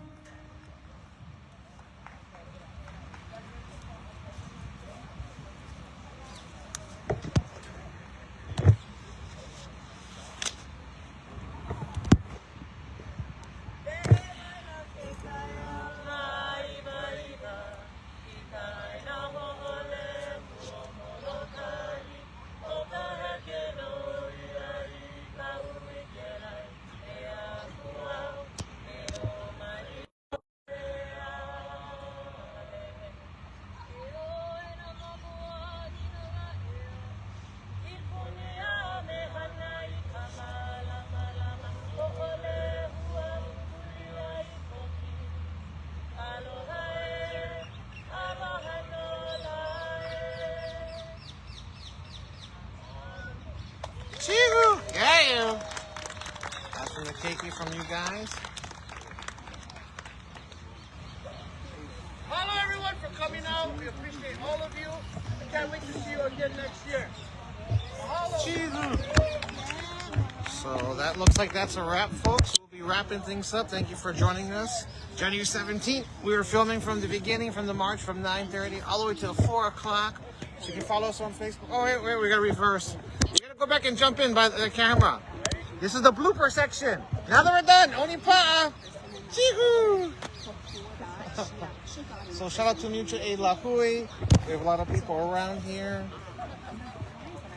In here, you can see everyone around. And we're wrapping things up to take a picture with the Queen. Jimmy, anything you want to say to our fans besides your rock and roll version? Thanks for again, folks. See you next year. That was the quickest sayonara. See you later, guys. Thanks for coming. Time to go home. Thank you. I spend more time here. Another guys do from there, so I want to watch this later. I asked a couple of people different groups, like, what's the difference between the 2 days? Are there like organizers? And like, one day was like, oh, we're just going to have just a couple days going and like, the food person. So, I'm not quite sure, but the person who was just singing, he was like the special guest. He's the one who, in 1977, started celebrating this event, march, protest, rally, to celebrate or honor or recognize what happened. Because it used to be, it's like one monarchy that had kings and queens. Hawaii was the last time. You never went to basic training, you guys can't you guys can't even run, stop it. You don't deserve it. Yes, exactly. Okay, so we're wrapping up everything here. This is our final shout out to all of you guys. Shout out to Jimmy up right here. They're putting away the chairs, all for the U-Haul. They're all wrapping up. Yes, so Rhonda should still be around so a lot of, with the truck. So we're gonna start wrapping things up here. not all of them. So we're wrapping things up here. We had a mini solar panel. Died really young. Did a little work. Couldn't power us 100%, but they got us going. So we're gonna start wrapping things up here for all of you. Closing up. I guess it is. For all of you guys. They're putting away the gear. Start wrapping things up. We'll do a final footage around for all of you.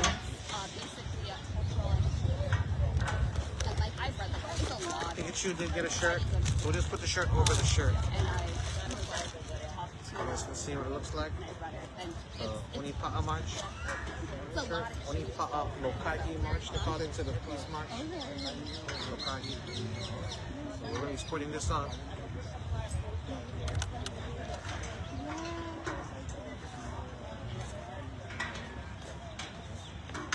Yes. And these are our after bloopers for all of you. Do a final run. You guys can all see. Yeah, well, so it's As I'll wrap things up. Prepare when? to leave.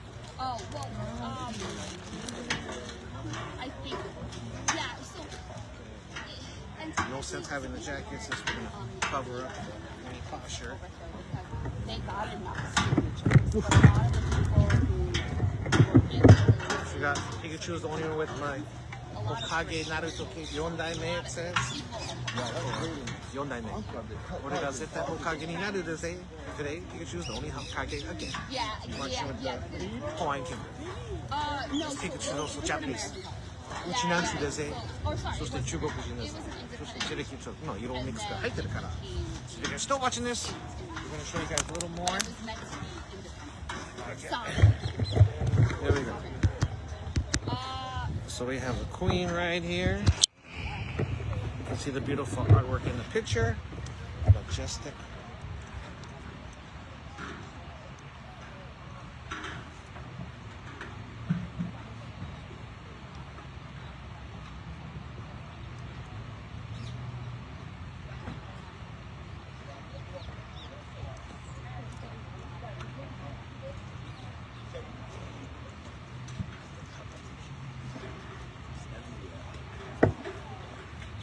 Yeah, we're getting the selfies now. We're gonna get a selfie with you while we're here.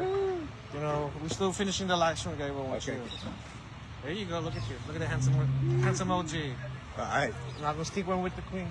There you go. Here we go with the Queen. She's still alive in our hearts, baby. Yeah. Yo, arms and feet. All right. Good to see you. Bless, bless. Alright. So say hello to the Queen. We marched off for you. And we'll see you in cyberspace. We love you. And so we're wrapping up here, putting away the chairs. And we had a good time and smiles. And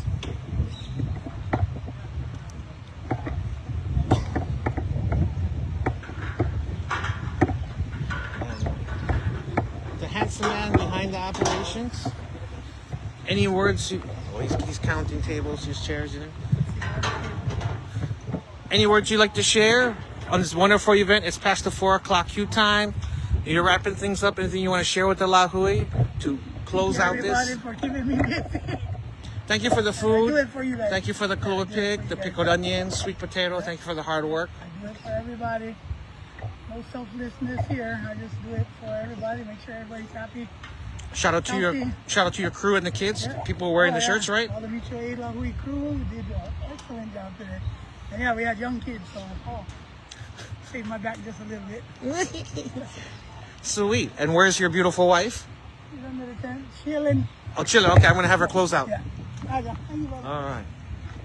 So we're gonna see how Rhonda feels after this home march. Rhonda, we're about to wrap up this live stream from 9:30 to 4. It's only official. I just got your husband. So after putting on this event, what would you like to say as we close out these events for Mutual Aid Thank you everybody for coming. Onipa'a Lokahi March, not Peace March. Thank you everybody for coming. That's it? That's all you have to say? Okay, you can follow us. See you next year. I know she got the permit again. The food was delicious. We'll see you all guys in cyberspace. West side, this side. Yeah, you don't forget free food. Second Tuesday of the month by Hakimo Road. Follow them on Facebook, online, Instagram too. Mutual Aid. Choo! Yeah, you.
Mahalo ia William McKinley, President, and the Senate of the United States of America.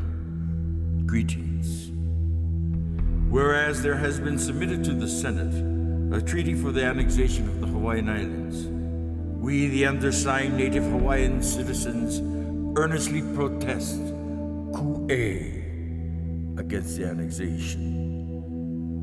O mākou he po I makaainana a he po I noho uiwi Hawaii. We protest against annexation in any form or shape. My dear Captain Mayhem, I need not tell you that as regards Hawaii, I take your views absolutely. If I had my way, we would annex those islands tomorrow. Signed, Theodore Roosevelt, Assistant Secretary, United States Navy, May 1897.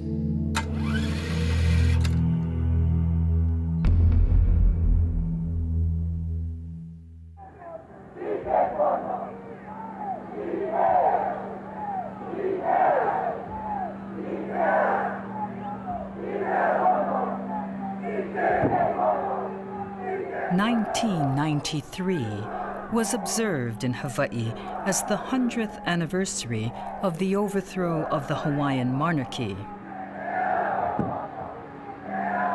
It was an occasion for retelling stories of Hawaii's last queen, and also stories of the American missionary descendants who conspired against her.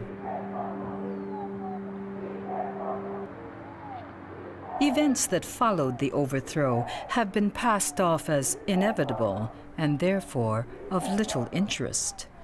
But unearthing the strange 5 years between the overthrow and America's annexation of Hawaii reveals not only where deeds were buried in island soil, but something of how, in the process, America became the world power that it is today.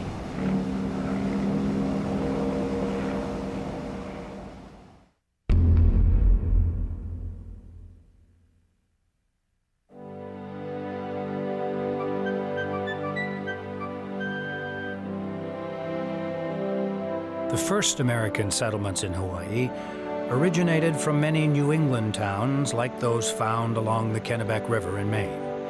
But none mattered quite like Augusta, Maine, and the little town downriver, Hallowell, Maine.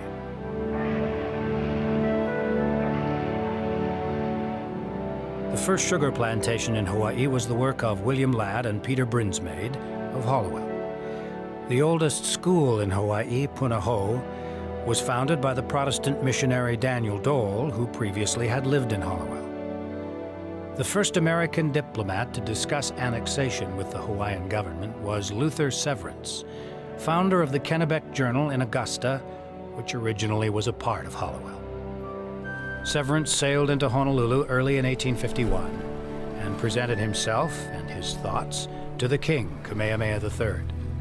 The occupation of the Pacific coast of the American continent by our republic will necessarily induce a more intimate connection with your islands. This has been contemplated in the late treaty negotiated at Washington, and which I am glad to hear has been ratified by you. I shall deem myself fortunate if I can contribute to the permanent independence of your government and the vigor and prosperity of your people. Severance discussed annexation with the king as a last resort to protect Hawaii from the repeated aggression of the imperial powers of Europe. When it became clear that Hawaii expected to be a truly sovereign state, their talks ended. Severance returned to Maine, where he inflamed the imaginations of the new editors and proprietors of the newspaper he had founded, the Kennebec Journal. One was John Stevens, then a Universalist church minister, a promoter of temperance, an opponent of slavery, a founding member of a new political party called the Republican Party. The other was James G. Blaine, originally a teacher, then an editor, abolitionist, and also a founder of the Republican Party. I think the main connection with Hawaii is very fascinating and in some ways a bit mysterious as to why all these people from this small state on the eastern coast, the easternmost portion of the United States, are so interested in these islands out in the Pacific. It's a creation of what I call a sort of a Maine mafia that are interested in bringing Hawaii into the United States' orbit and then ultimately into the American Union. The story of Stevens became mired in the affairs of Hawaii, but Blaine enjoyed a brilliant career that lately is being reevaluated by American historians. I think the real relationship between Secretary of State Blaine and Minister Stevens was based on their long association as friends and as expansionists and as two men who shared a vision for American empire and the United States' destiny. They've been together for so long, they understand how each other thinks.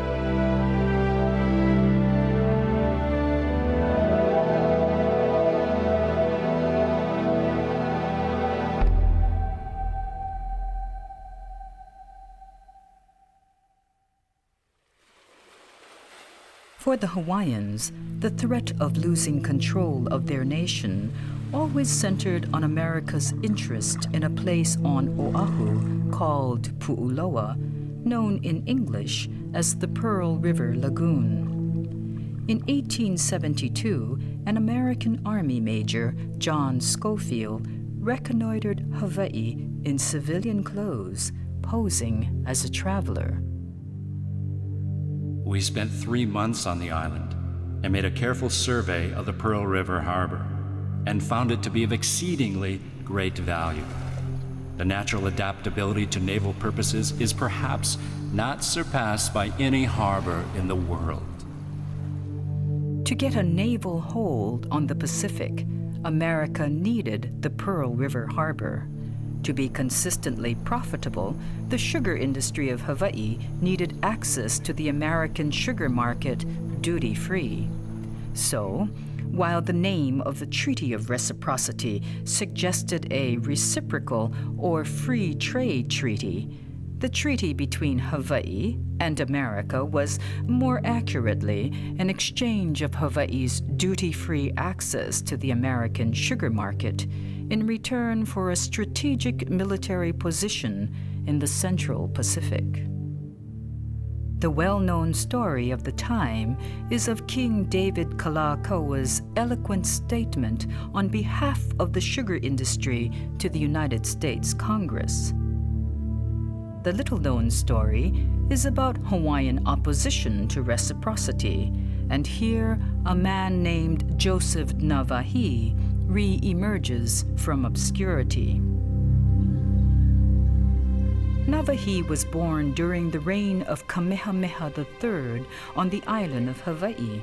He was educated by American missionaries, taught school, and studied law. When he took the bar exam, the judge asked, "Who taught you the law?" Navahi replied, "I taught myself." He repeatedly won election to the legislature by telling voters he was so independent that he had failed to get anything from the government for his home district. He palapala kui kai kaili au puni keia. Ai palapala kaili pono laui keia. E ho'oneli ia ai kanholi. Kona mana kumu mai ka pō mai. O kalilo ana o ke kui kahi panai like. I kana wai no ka aino oia I ola. No ke e hina mualo o ka hui aino. Mahopea. A e lilu ana ke au puni moi. Kona hai. Kona ku okoa. A me kona lahui mea ole. So when it finally came, it did exactly what the economic interests thought it would do. Sugar just grew geometrically. And of course, the United States is our only market. 99% of Hawaii sugar goes to the U.S. Within a few years, the production of sugar doubled and the population of Asian workers quadrupled. The original treaty ran for 7 booming years, and then it ran from year to year, pending renewal or cancellation.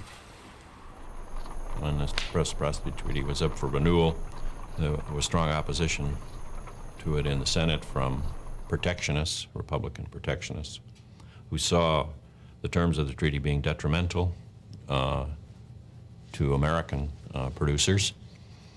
James G. Blaine was out of office, but he remained very interested in reciprocity and in Hawaii, and he tried to convince the opponents that this should be seen in a broader context, not just in pocketbook terms, but rather geopolitical terms, that Hawaii or the Hawaiian Islands were this outpost in the Pacific that would aid American expansion into Asian markets. And in order to sort of sweeten the deal, they decided to add the amendment to give the United States exclusive right to repair a naval facility at Pearl Harbor. Hawaiian nationalists, prominently including Joseph Navahi, protested the Pearl Harbor Amendment, and King Kalakaua stood with them in their opposition. But by this time, the sugar growers, their agents and lawyers were organized to force the kingdom to pay America's new asking price for reciprocity. The week before the 1887 coup d'etat, 900 new guns arrived in Honolulu and were distributed through hardware stores and sugar agents to the white population of the town. Already, the all-white Honolulu Rifles were the best armed and most disciplined troops in the country. Although outwardly loyal to the kingdom, they were subverted by an oath exacted by a handful of conspirators to support and protect white citizens. The conspirators stopped short of taking over the government directly, but forced the so-called bayonet constitution onto Kalakaua. They reduced him, at least temporarily, to a figurehead. They installed a new cabinet and turned the upper house of the legislature over to the wealthy and mostly white participants in the new sugar economy. When people consider the bayonet constitution, most of the focus tends to be on what it did to Kalakaua. And one of the problems with that, is that if you think that Kalakaua was an inept king or a corrupt king or just a carouser, then, clipping his wings is essentially considered to be a reasonable thing to do. But one of the really important effects of the 1887 Constitution was the way it diminished real democracy and real representative democracy in Hawaii. The other thing is what it did to demean the meaning of nationhood for Hawaiians. So they forced a situation which is extra legal, so it's really the first revolution, in order to get that renewal of reciprocity with the Pearl Harbor Clause, which is exactly what they did. The relationship between the Pearl Harbor Amendment and the coup in Hawaii, I think, is direct.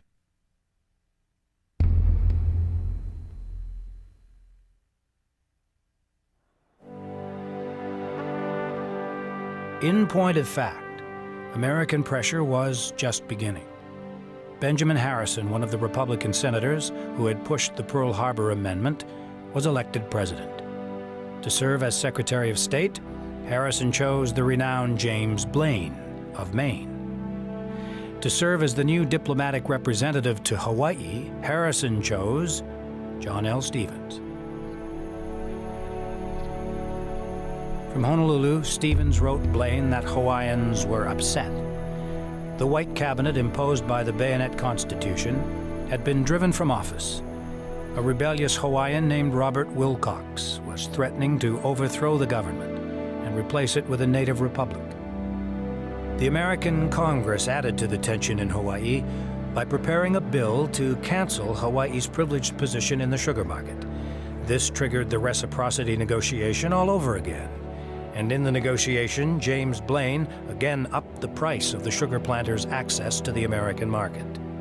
Blaine proposed that the Hawaiian Kingdom not only turn over Pearl Harbor to the American Navy, but also become a protectorate of the United States. Native Hawaiians protested once again. Blaine stalled. He reassured the kingdom's representative that he would take care of Hawaii with the new tariff law, but inexplicably to this day, Hawaii's market advantage disappeared from the bill as passed. Reciprocity was dead. The sugar industry, which drove Hawaii's cash economy, was plunged into depression. It is well known that King Kalakaua died in San Francisco, but not so well known is that he had gone there for meetings that were aimed at reviving reciprocity, the treaty that had dominated his reign. The Hawaiian population, having experienced Kalakaua's loss of control in 1887, and seeing what was happening to Pearl Harbor, petitioned his sister, the new queen, for a more traditional constitution.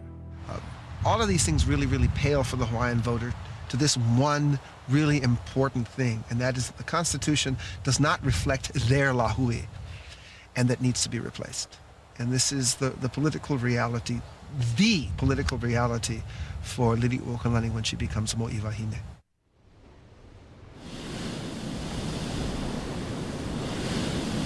Anticipating that the Queen might try to regain real governmental power for Hawaiians, Americans of several types, high officials of the American government, overseas Americans, and descendants of the American missionaries, waited to pounce.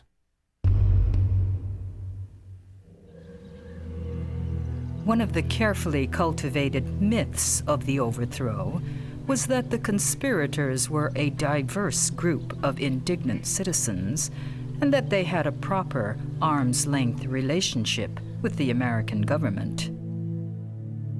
There are others involved, but the core of it is missionary descendants. W.O. Smith, Thurston, Dole, they've been here an awfully long time, but they are still the WASP, or the white Anglo-Saxon Protestant of years ago. So that when they start a political party, they even call themselves Whigs before they call themselves Republicans. And in a way, they're captured in this psychology and ideology and spiritualism of those early guys, and they haven't changed. Boston's changed, but they haven't changed, you know. And so they are really pretty archaic, and they do represent something that's very fundamentally American. Sanford Dole was the second son of missionary Daniel Dole. When he was a little boy, his father called Sanford into his study and gave him a Bible. Sanford burst into tears, then composed himself and read a little each day until he had read it through, and then he read it again. He learned to speak and read Hawaiian because his father expected him to preach to Hawaiians in their own language. From Honolulu, young Sanford moved with his father to the sugar plantation at Koloa, Kauai, which was an economic outpost of Hallowell, Maine. There, Sanford made friends with another missionary offspring, William Owen Smith, and one day they were visited by a rambunctious little boy from Honolulu named Loren Thurston. As adults, Dole, Smith, and Thurston attacked the character of Kalakaua and imposed the Bayonet Constitution. Young Loren quickly distinguished himself as the most aggressive. While Thurston immersed himself in conspiracies, Sanford Dole created an impression of hovering on a loftier plane. History derives less interest from the magnitude of its events than from the principles involved therein. The uprising of a small people may be as inspiring as the uprising of a great nation. Sanford Dole. Dole translated Hawaiian stories, and he made friends with a Hawaiian woman who agreed to having one of her children, Puiki or Lizzie, be adopted in a Hanai, Hawaiian way by Dole and his wife, Anna. Lizzie is very dear to me, almost as if she was my own child. She is a conscientious girl, and I want to give her all the protection and good influence I can. Sanford Dole. In the years after the first coup, Dole became a judge. He sailed with his friends on weekends to Ford Island at Pearl Harbor. By 1892, Kalakaua was dead, and the Reciprocity Treaty was a shambles. The sugar industry was sinking, and John Stevens, despite his highly undiplomatic behavior, was firmly entrenched as United States minister. Stevens, in line with Secretary of State James Blaine, had pushed for reducing Hawaii to a protectorate. But in his zeal, Stevens had become an annexationist. Nothing would do but for America to take over. And in late 91 and early 1892, he and Harrison are expecting a change might come, and Blaine, in fact, is saying to Harrison that I think a change is we better be ready for events that might occur in Hawaii.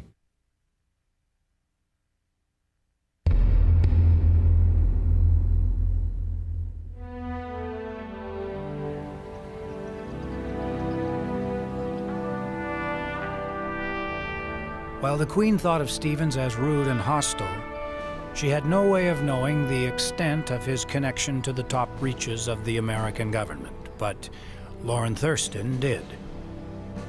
In early 1892, Thurston arrived at Blaine's door in Washington, D.C., with a letter of introduction from John Stevens. Thurston asked, "What will happen if we overthrow the Queen?" Blaine was frustrated by the failure of his protectorate plan. He was also mortally ill. He assured Thurston of his support. Blaine then sent Thurston to see the Secretary of the Navy, B.F. Tracy, whose office was in the same building, which today is known as the Executive Office Building. Tracy gave Thurston a friendly reception, then walked him across the lawn to the White House. There Thurston waited while the President of the United States and the Secretary of the Navy discussed the overthrow of a small, friendly government. It is significant that he takes him right to the top, so to speak. It's also significant that President Harrison realizes there's certain impropriety here and doesn't meet with him directly, but gives him the indirect green light by saying we'd be sympathetic to whatever you want to do. The President authorizes me to say to you that if conditions in Hawaii compel you people to act as you have indicated, and you come to Washington with an annexation proposition, you will find an exceedingly sympathetic administration here. That was all I wanted to know, Lauren Thurston. When the Queen attempted to proclaim a new constitution, the understanding which the Committee of Annexation had forged with the American government served as the basis of the coup that destroyed native government in Hawaii. The Queen surrendered to the United States in the belief that John Stevens' behavior was not only an aberration of diplomatic protocol, but an aberration of American policy.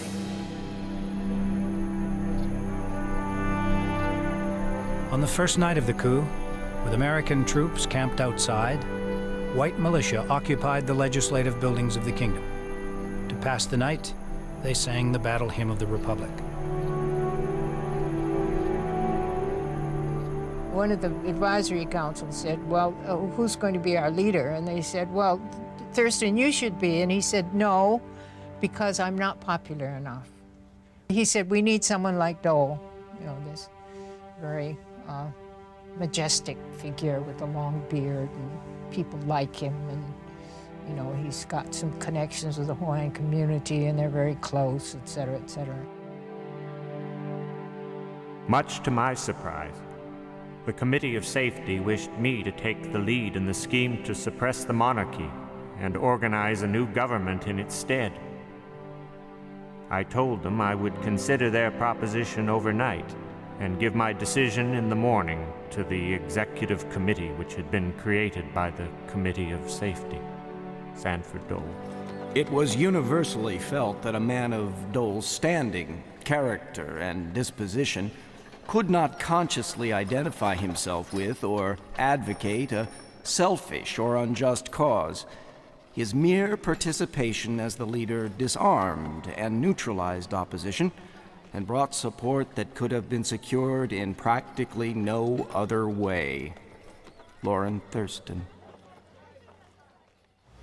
The proponents of an expanded American Navy rushed to their cause. Young Theodore Roosevelt was exactly Thurston's age, 35. He had studied law at Columbia University, as had Thurston. Roosevelt declared that Hawaii should be taken over immediately. Roosevelt's colleague, Captain Alfred Mahon, was just emerging as America's philosopher of sea power. The Hawaiian group possesses unique importance, not from its intrinsic commercial value, but from its favorable position for maritime and military control of the Pacific. Referring to the large number of Asian immigrant sugar workers, Mahon described annexation as a white cork in a yellow bottle.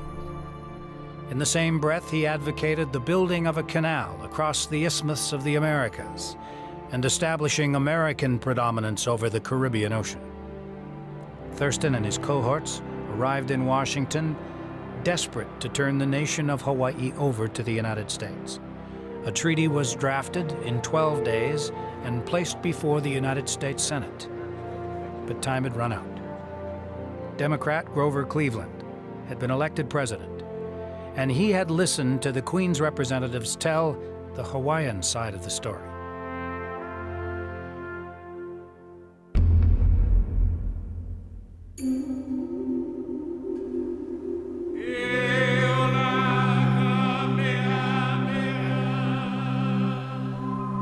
Over millennia, voyaging peoples had evolved into the most complex and thriving society of the ocean and island world of Polynesia, forming the 4 highly developed kingdoms of Kauai, Oahu, Maui, and the Kingdom of Hawaii.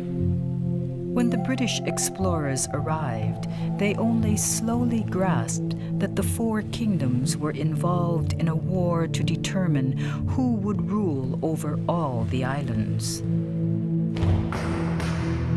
The arrival of steel and guns speeded up the course of the wars of conquest, and the enormous armies of Hawaii Island soon prevailed under the leadership of the Mo'i Kamehameha, founder of the Hawaiian nation. Although Lauren Thurston portrayed Queen Liliʻuokalani as an imitation of European monarchs, she was, in fact, a traditional ruling chief, the great-granddaughter of the high-ranking chief Keawe'ahe'ulu of Kealakekua Kona, an ally of Kamehameha in the war. By the time of the overthrow, the Hawaiian system of ruling chiefs had been modified by the half-century practice of constitutional monarchy, enlivened by a vibrant free press and a high rate of literacy. The native huis, literally gatherings, were at once political parties and patriotic organizations. The first hui Kalai'aina, was developed to, in order to gain political power for Native Hawaiians after the Bayonet Constitution, which stripped the King Kalakaua of many of his powers. The hui Aloha Aina was formed immediately after the overthrow of Queen Liliʻuokalani in order to prevent annexation. We particularly resent the presumption of being transferred like a flock of sheep and bartered like a herd of untutored savages by an unprincipled minority of aliens who have no right, no legal power, not even a claim of conquest by warfare, and we cannot believe that our friends of the great and just American nation could tolerate annexation by force against the wishes of the majority of the population. Petition of the Women of Hui Aloha Aina. During the first year, hopes rose and fell and rose again. The bell rang every morning before dawn at Kaumakapili Church, calling the Hawaiian citizens to pray for restoration of the native government. The Queen spent New Year's Eve of 1894 in seclusion at Washington Place.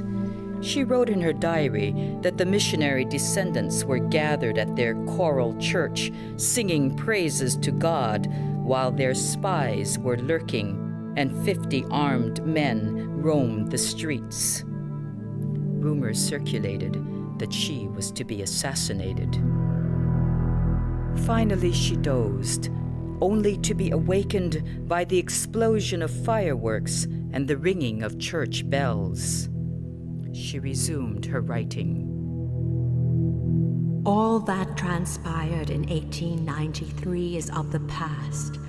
That our nation may be restored by President Cleveland and Congress is my earnest prayer and the prayer of my people.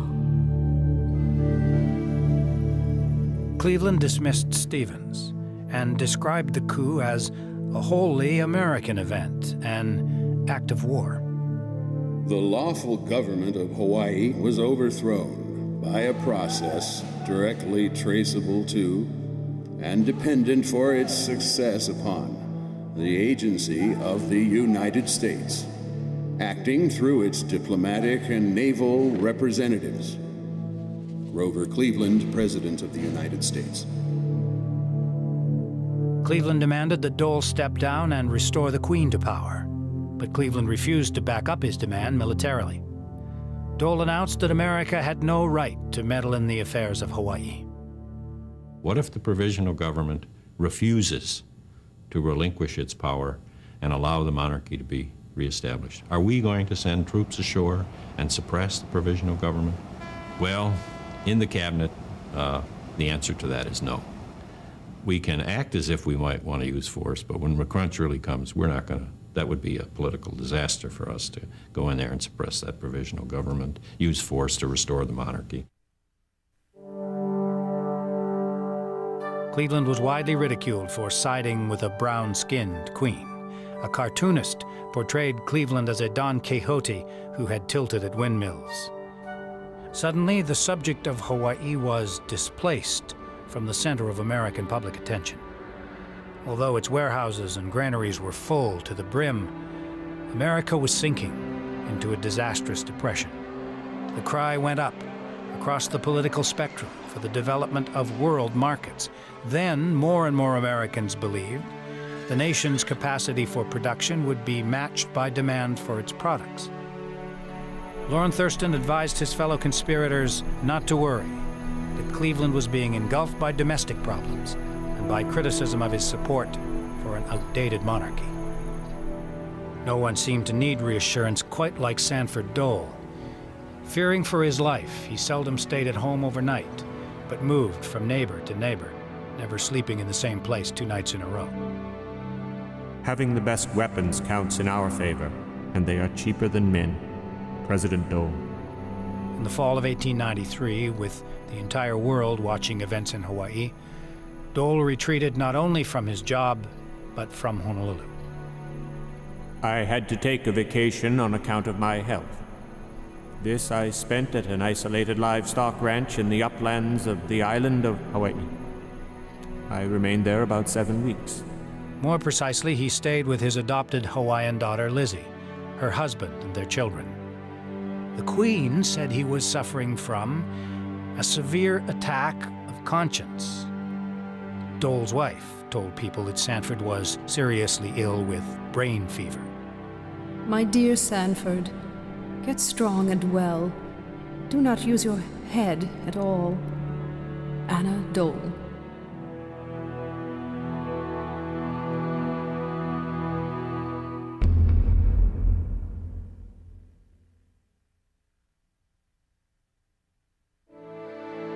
The problem of the provisional government now was to stay in power as a coup d'etat government, which was widely resented by the people they governed. From Washington, Loren Thurston wrote the first draft of a new constitution. Thurston was inspired by the state of Mississippi's constitution, which had taken the vote away from black citizens. He recommended English proficiency barriers to prevent Asian immigrants from voting, and a combination of income and property barriers against all but the well-to-do. To keep the majority of Hawaiian voters away, he proposed that they swear an oath renouncing the Hawaiian monarchy and supporting annexation. For them to participate at all means that they have to commit treason. They have to swear that they will not support the Queen. They can't do it. It's as simple as that. To participate in the Republic is to deny being a Hawaiian. And that's it's something that the majority of Hawaiians simply will not do. The object of this blanket oath is twofold. One, to finally impress upon the world, and more particularly upon the Kanaka mind, the fact that monarchy is POW, over.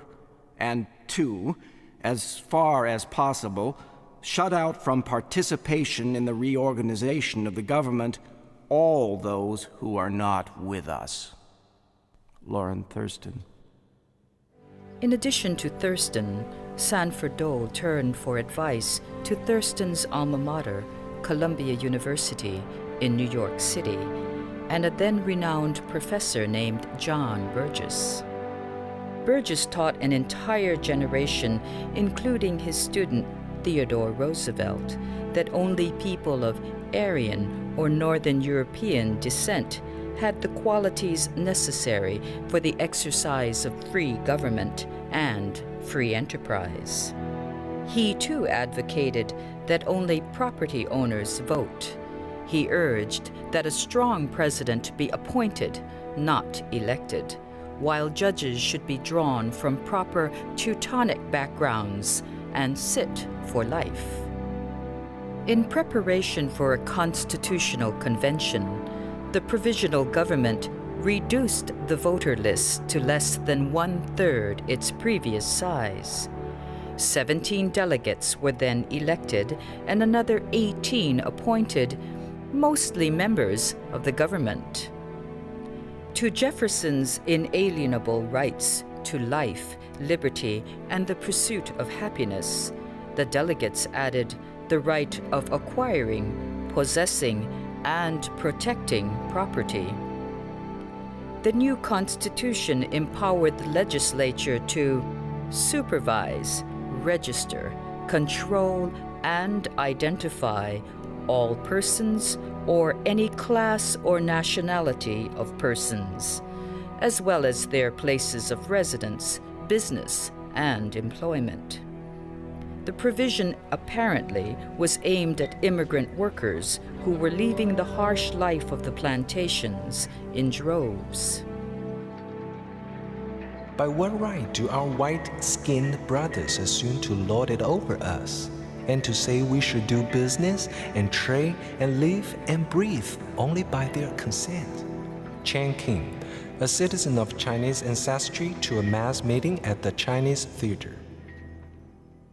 The new constitution approved freedom of religion so long as this freedom was not construed as to justify acts of licentiousness. Finally, it named Sanford Dole as head of government without the nicety of an election. Allow me to congratulate you upon the passage of the law creating you president. Long may you wave. Lauren Thurston, Correspondence to Sanford Dole. On the 4th of July, 1894, Sanford Dole, surrounded by uniformed soldiers, proclaimed the existence of the Republic of Hawaii. To call it the Republic of Hawaii gives it more character and distinctness. It should have the word republic in the name. In spite of its undemocratic nature, the new constitution did its job. The Republic of Hawaii was immediately granted diplomatic recognition by the American government, as well as the other major world powers. This incensed the Hawaiian people and particularly incensed Joseph Navahi. How can you establish a permanent government in the enlightened 1890s without the consent of the governed? The hui called for a mass protest rally on July 2nd, 2 days before the plant ceremony. And Joseph Navahi gave his famous lay stand speech. E nā kioni mana, a mena lele. Aloha uko. The house of government belongs to us, just as the Kamehameha has built it. We were ousted by trespassers who entered our house and who are now saying to us to reside in the lay stand, which they have set up and are forcing us all to enter. But I say to you, my fellow citizens, let us not enter, nor consent at all. E ai ana ane o ko e komu I loko aku ke ia hale e hai I kuhulu ai. Joseph Navahi, President. Hui aloha aina.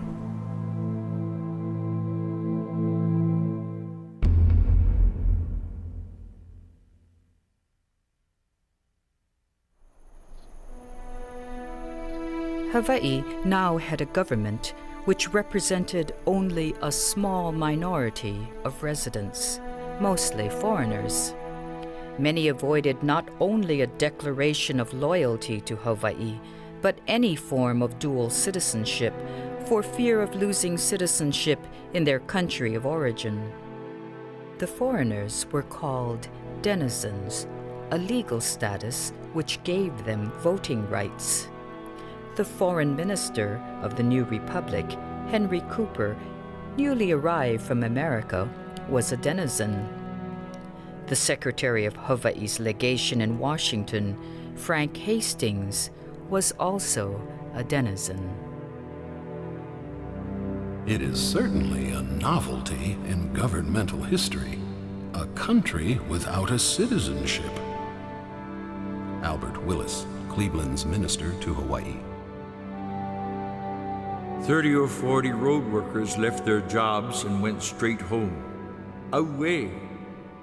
Why are you all coming back, the wives asked. Well, we were required to sign, to agree to annexation.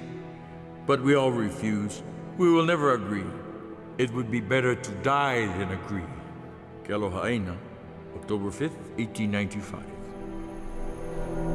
The Hawaiians had bided their time, believing America would help them. But America's recognition of the Republic of Hawaii pushed the native Hawaiians to the breaking point. They had only a fraction of the guns needed for a serious rebellion. They were spied upon. They had not gone to war for 100 years. Nonetheless, perhaps as many as 700 Hawaiians rebelled. Navahi was imprisoned early. So was the Crown Prince, Jonah Kuhi'o. 200 were jailed and sentenced by a martial law court made up of white military officers.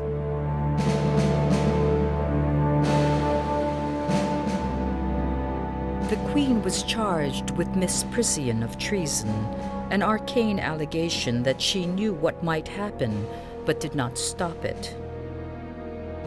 A missionary descendant, who was a Supreme Court justice, ransacked her desk and took her papers, looking for evidence to use against her. At her trial in the throne room of the palace, she refused to speak English. "How do you plead?" She was found guilty and imprisoned in an upstairs room for 7 months.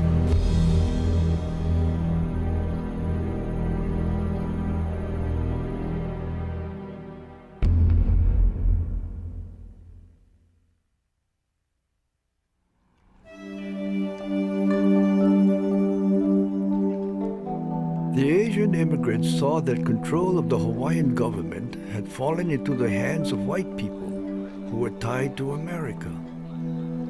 They saw that white immigrants were immediately being granted the right to vote, so the Asians began to ask, why should we not vote as well? The Chinese immigrants signed a petition asking for the right to vote, but they were ignored. The Japanese immigrants were not so easily denied. By the time of the Japanese migration to Hawaii, Japan had set her sights on being treated as an equal among nations. The setting of Hawaii was particularly important to Japan because Japan and the Kingdom of Hawaii had signed a treaty of friendship.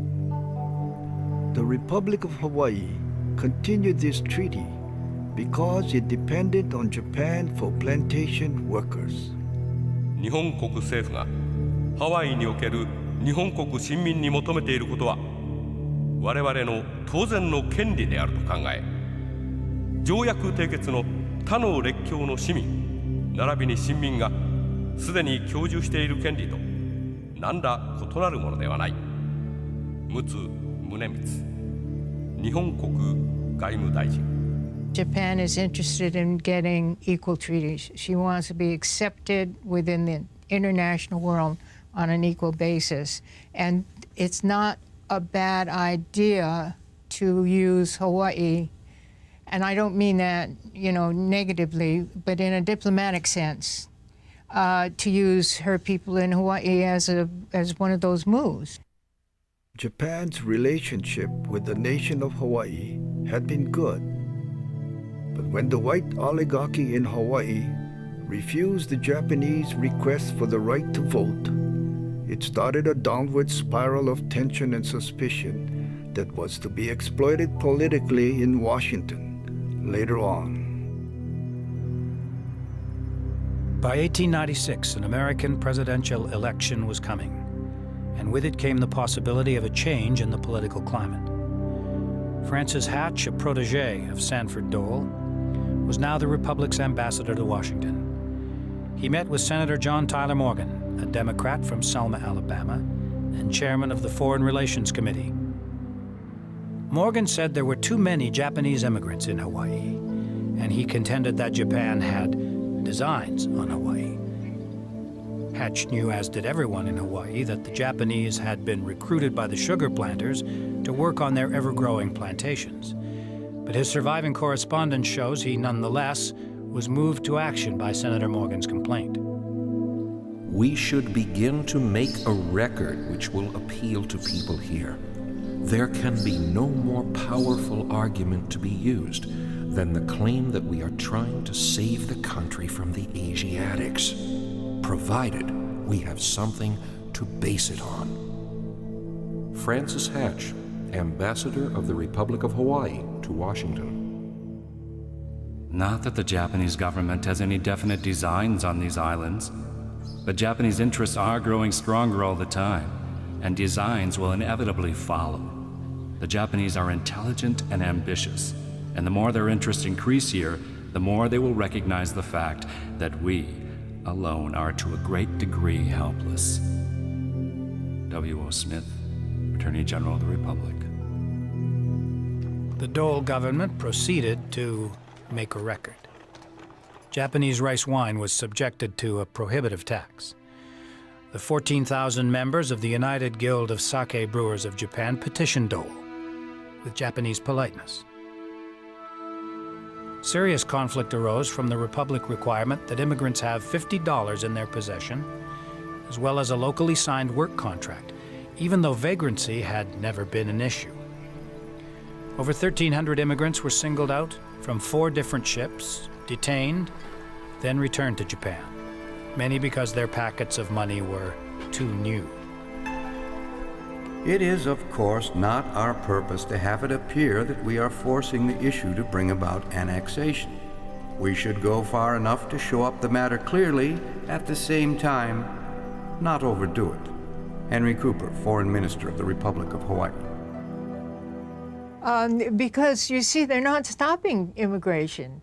And in fact, when they get this situation beginning to be mediated, They continue Japanese immigration. So it's with one hand they're doing one thing, with the other they continuing the same situation.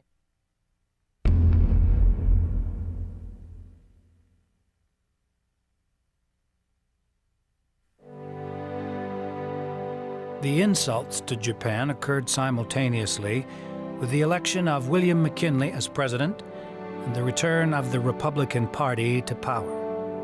Loren Thurston got himself reassigned to Washington to exploit the possibilities of the McKinley administration.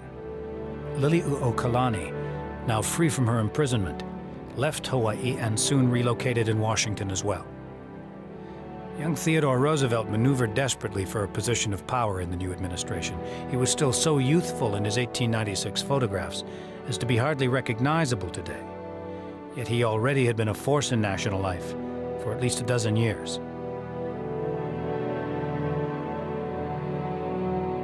He had gone west long enough to lament the closing of the frontier, and now he nursed ideas of new frontiers beyond the sea. All he asked was to be Assistant Secretary of the United States Navy. After he had written about it in his book, The Naval War of 1812, he'd followed naval affairs, he was in contact with Mahan, he knew a lot about the Navy, he was interested in the Navy, he was familiar with details of armor, guns, machinery, and Roosevelt seized the opportunity. Once Roosevelt came to Washington as Assistant Secretary, he became the chief of an imperialist coterie, and they met once a week or so for lunch at the Metropolitan Club in downtown Washington. Some of the members included Senator Henry Cabot Lodge of Massachusetts, Roosevelt's closest friend, Commodore George Dewey, who was on shore duty at the time, various members of the Senate and the House, and they were all for expansion of American power in the world. For Roosevelt's purposes, the most important was Captain Alfred Mahan, by then widely renowned as America's leading philosopher of sea power.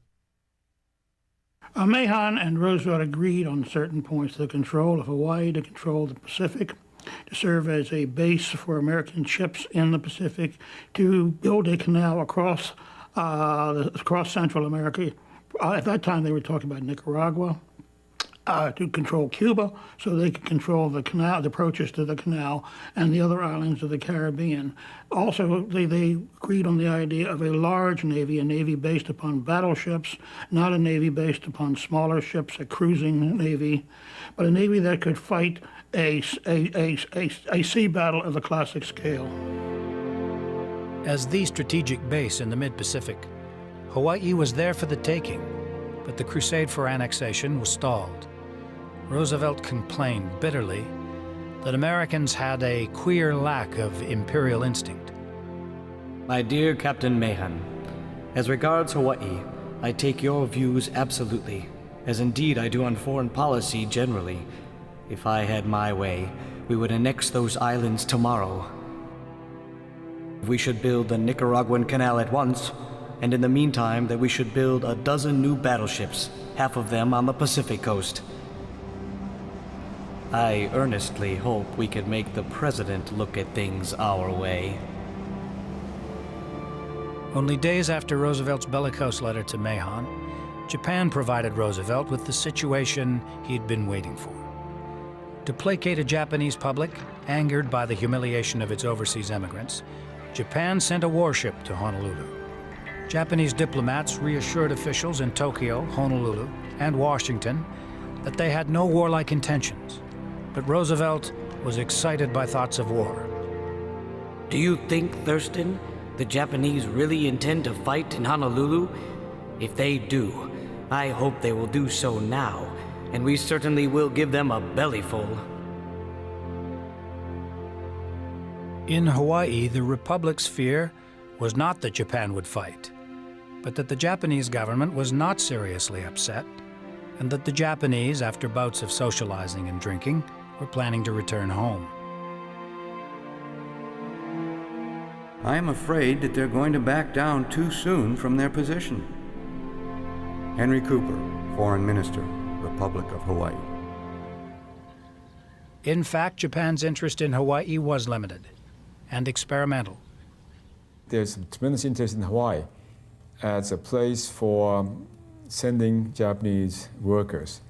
There's no question about it. Tremendous interest in sending Japanese immigrants to Hawaii.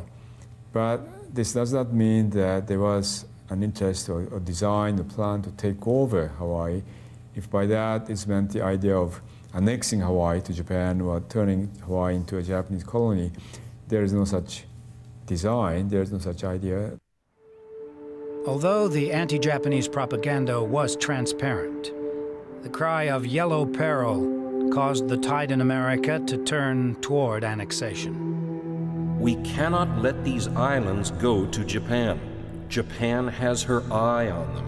I am satisfied they do not go there voluntarily as ordinary immigrants, but Japan is pressing them in there in order to get possession before anybody can interfere.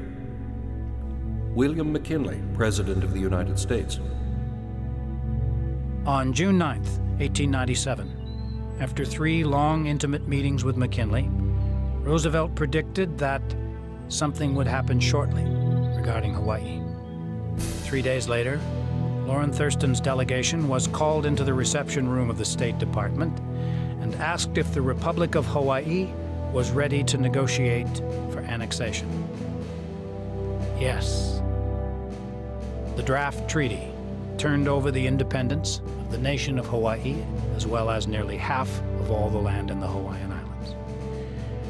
Would the gentleman from Hawaii like to make any changes? No, thank you. The little oligarchy, fearful of being excluded from the American sugar market, fearful of the native citizenry, fearful of the Japanese on whose labor their economy depended, was ready for annexation on any terms. Dear Brother Hatch, the expression annexation at any cost is not a good way of putting it. But after all, we must eventually depend upon the goodwill of the United States. Once annexed, we are dealing with friends. W.O. Smith, Attorney General of the Republic.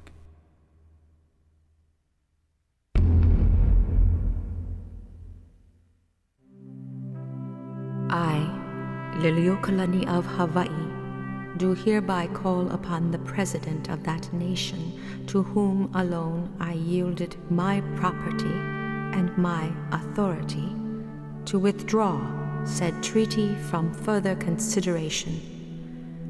I ask the Honorable Senate of the United States to decline to ratify said treaty, and I implore the people of this great and good nation, from whom my ancestors learned the Christian religion to sustain the principles of their fathers, to the Almighty Ruler of the universe, to Him who judgeth righteously, I commit my cause.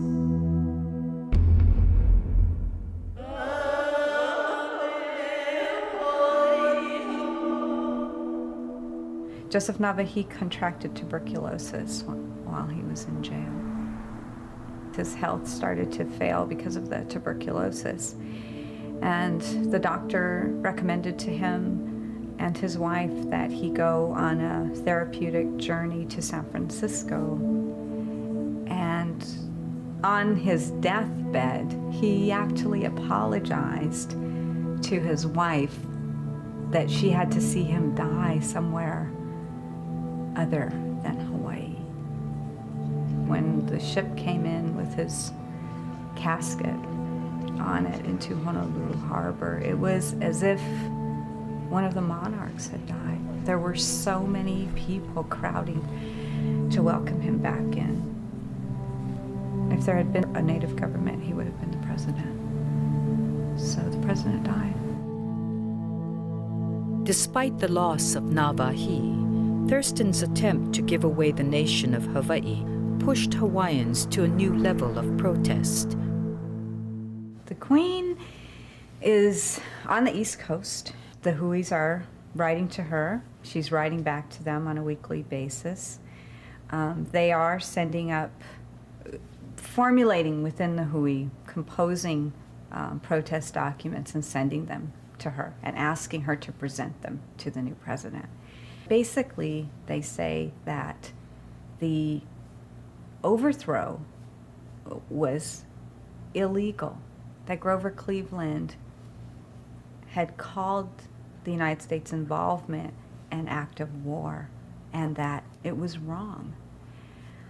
They remind the president that the formation of the Republic of Hawaii was done without the consent of the governed. Therefore, it was completely illegitimate. They also remind him that if a vote were taken among all eligible voters, the vote would be overwhelmingly against annexation. There's no question. If Hawaiians had been allowed to vote, if the electorate, the way it was set up in 1887, even had been allowed to vote, there could have been no annexation. They would have voted to restore the Queen. And that's why there's really no question that democracy was tremendously subverted. I am indignant at the action which took place here on the 17th of January, 1893. As an offspring of American parents, I am ashamed of that action. The men in power took counsel of their fears and not their good judgment. J.O. Carter, White Royalist. To fill the void left by Navahi's death, a new leader, James Kaulia, was elected as a result of grassroots meetings throughout the islands. Kaulia said the oligarchy had created the republic to obscure their dirty work, and they wanted annexation so their deeds could be hidden forever. Still hoping that democratic America would not take over Hawaii without the consent of the Hawaiians, the leadership of the resistance planned a new petition drive. This petition was to be so enormous that it would prove conclusively that the great majority of Hawaiians were opposed to annexation.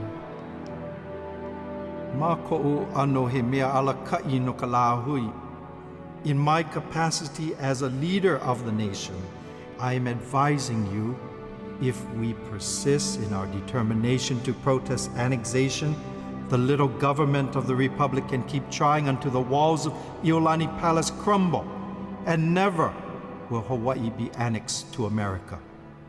James Kaulia, President. Hui aloha aina. It was an attempt to hold the American politicians to their stated principles, to hold them to their ideals of, government of the people, by the people, and for the people. Senator John T. Morgan arrived in Hawaii and tried to talk Hawaiians into happily submitting to annexation. Morgan announced he would speak only to the Hawaiians. His words were translated, but the church filled up mostly with white people. We are not anxious to recruit soldiers from here. We are not anxious to secure your land. We are anxious to secure you from aggression from foreign powers.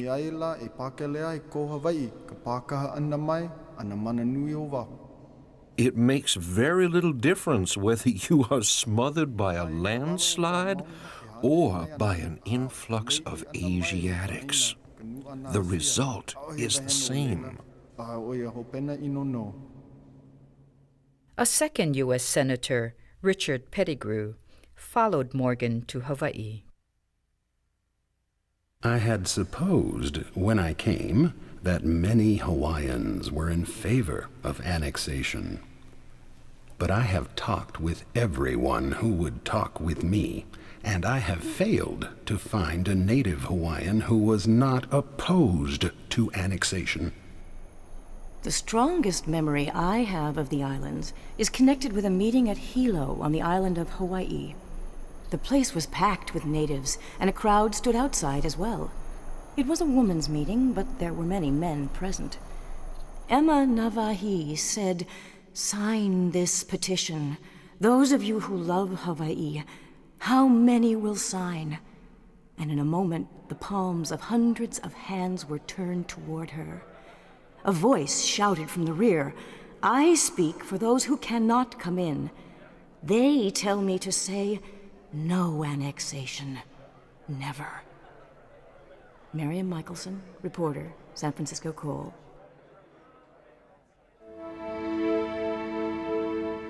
On November 22nd, 1897, James Kaulia and 3 other leaders of the Hawaiian political societies left for Washington, D.C. with the petition that eventually came to rest in the National Archives. It has 21,000 names as it was described in the native Hawaiian language press. A second petition was circulated by Hui Ka Lai Aina as part of the same effort. This second petition is described in the newspaper as having another 17,000 names, but its whereabouts today is unknown. So together it was nearly 39,000, and the estimated Kanaka Maoli population at the time was 40,000. Almost everyone.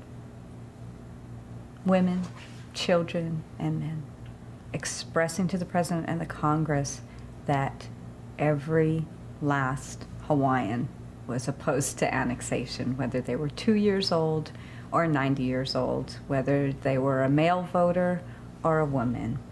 So it was about everybody saying, we do not want to be annexed. It wasn't a question of voter eligibility. It was the whole nation expressing their will. Given the intricacies of Washington, the Hawaiian delegation had reason to believe their voices had been heard. There were already something like 56 votes for annexation, and all that was needed was 60. According to their story, they lobbied tirelessly, night and day, through the snow and the ice. When they left, they finally left in February, it was down to 46 votes. And it was going to be impossible to pass the treaty with a 2/3 vote of the Senate. And they came back to Hawaii, and they told the people, we did it. It's over. The treaty's dead. Despite the Japanese scare, despite the lobbying of Theodore Roosevelt and Alfred Mahan, the annexation treaty failed to pass the 1897 Congress. It was the second all-out campaign for annexation to fail in 4 years. Be steadfast in aloha for the Aina, and be united in thought. Protest forever the annexation of Hawaii to America. James Kaulia.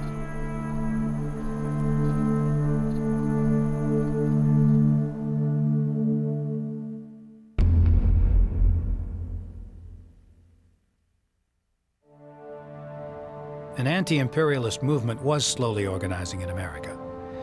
But letters written to the Republic of Hawaii reflected a growing excitement over America extending its boundaries to a distant tropical paradise. Dear Sir, a party of young men here are talking strongly of going to the Sandwich Islands to settle. Are we taking a liberty in asking you for information on the price of land? D.C. Hoyt, Orboso, Michigan. Dear Sir, will you kindly give me some information in regard to the schools in Hawaii? What are the requirements, salaries paid, and length of the school year? N.B. Easley, Johnson City, Tennessee. Dear Sir, we would like to have a few names of the principal dealers there handling shoes. Parker Shoe Company, Jefferson City, Missouri.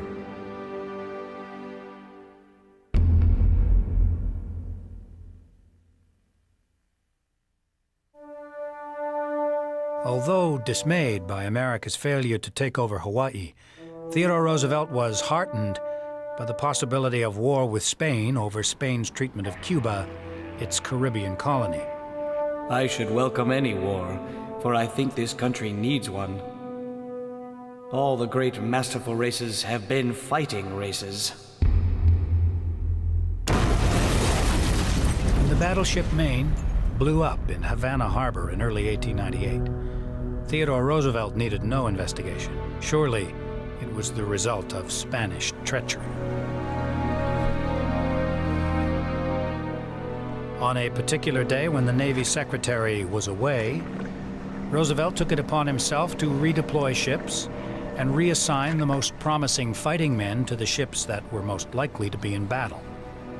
Admiral George Dewey was put in charge of the Navy in the Far East and ordered to undertake offensive operations in the Philippine Islands in the event of war. Lorne Thurston, frustrated that the annexation of Hawaii was dropped from the national spotlight, stopped by Roosevelt's office at the Navy Department. Thurston proposed stockpiling coal in Honolulu to support naval operations against Spain in the Pacific.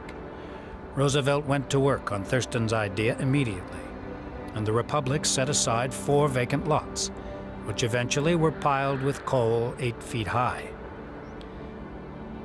On April 19th, at 3 in the morning, Congress passed a war resolution.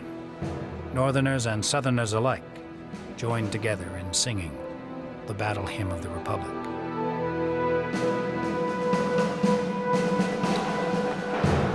One of the oddities of the Spanish-American War was that most Americans thought it was about Cuba, yet the fighting began in the Philippines. On Roosevelt's broadly worded orders, Admiral George Dewey maneuvered the Asiatic fleet into Manila Bay. At dawn, the American sailors shouted, "Remember the Maine." By noon, 11 of Spain's antiquated ships had gone down, and the last ship surrendered. The Assistant Secretary of the Navy waited just long enough to read Dewey's cable to a crowd of reporters, then resigned to fight the Spanish in Cuba.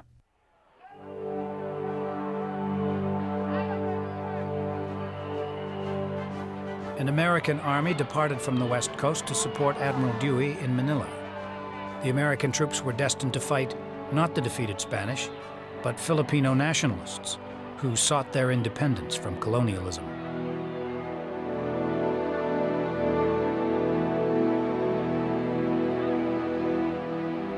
In Honolulu, thousands of troops were stopping for a rest while their ships were refueled with Roosevelt and Thurston's stash of coal. The little oligarchy at last seemed secure. These islands may ride into annexation on the war wave. Millions of Americans, for the first time, study the maps of the Pacific Ocean and know something about its geography. Pacific Commercial Advertiser. One of those was President McKinley, who said that he had not known where the Philippines were located within 2,000 miles. McKinley's new diplomatic representative arrived in Hawaii, Harold Sewell, offspring of a family of shipbuilders from the Kennebec River in Maine.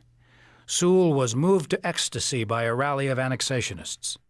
The American flag floats over the Philippines, and behind it is an irresistible force that will settle the problem of Hawaii, whose important geographical position must now be recognized. With the show of American force, Hawaiians were being further marginalized. Hawaiians are being told to not only support annexation and give up all their land, but also become soldiers in an American army to fight the Spanish. Now is the time for us to hold together, for annexation is truly a poison for the Hawaiian people.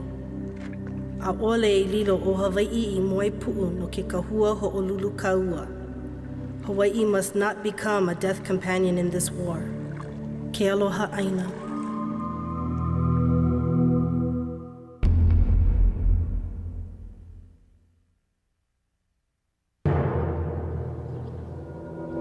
Despite a war fever, American opponents of annexation continued to argue that the rights of the Hawaiian people to self-determination were being trampled and that America was stepping off into overseas imperialism. The congressional instrument of annexation suddenly emerged from the House of Representatives in the form of a joint resolution requiring only a bare majority vote in both the House and Senate.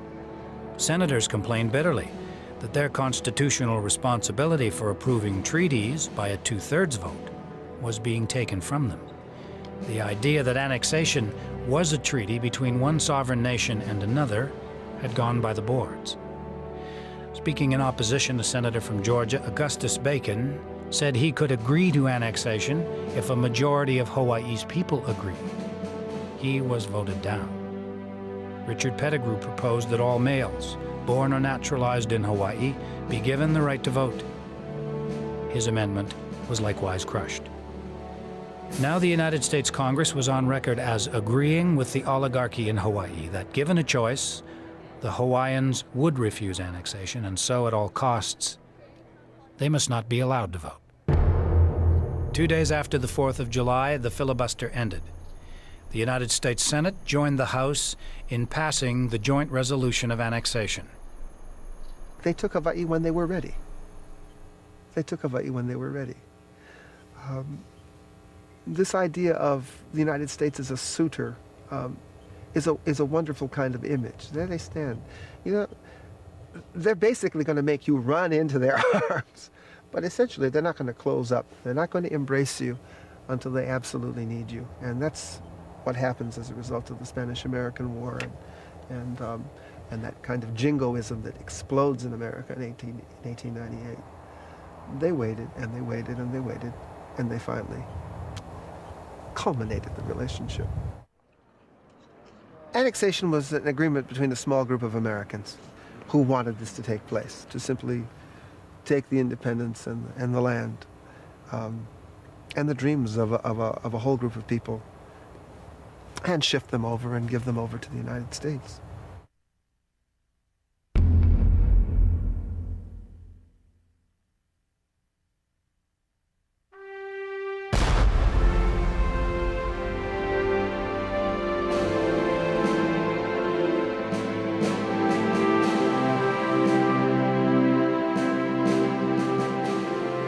The ceremony of annexation was arranged to occur on August 12th, which turned out to be the same day the Spanish-American War ended. Sanford Dole acted in what he called the interest of the Hawaiian body politic, ceding the sovereignty and property of the Hawaiian Islands, nearly half of all its lands, to the United States government, along with other holdings of the government of the Republic, including 200,000 rounds of ammunition. The 5-year process was complete. A small band of white men, supported by the government of the United States, had given away the national heritage of a 2,000-year-old society. The native Hawaiian political hui called on their members to boycott the ceremony. They issued their final petition. No ka mea, ua ho'ike maupupua e ke ku'ahaua o ke ku'oko'a Amerika. Whereas the Declaration of American Independence expresses that governments derive their just powers from the consent of the governed, ke ku e ku pa'aloa aku nei mākou, we most vehemently protest this annexation. The Queen had just returned to Hawaii, and Hawaiians flocked to greet her. We are your aloha aina people. From the time you left until today, we have kept an unshakable resolve, and sealed inside each of our hearts is aloha for the land and for our kupuna, whose flesh has been wounded. Ke aloha aina. Ke lawe nei au, I ka o kou ho'omaikai, I mea na'u a, e māla mai, a hiki ika hopena. I am taking your thanks as something for me to keep until the end of my days.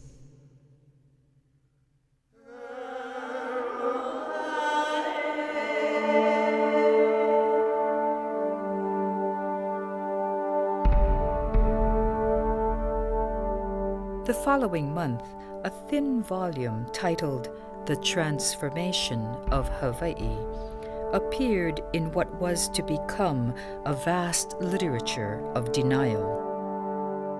Hawaii was annexed not by purchase nor by conquest, but by the vote of the Hawaiian people, who offered them to us as a gift. Bell Brain, author. The day after the annexation ceremony, the Aloha Aina newspaper said, He oia mau no ka ko. We indeed continue.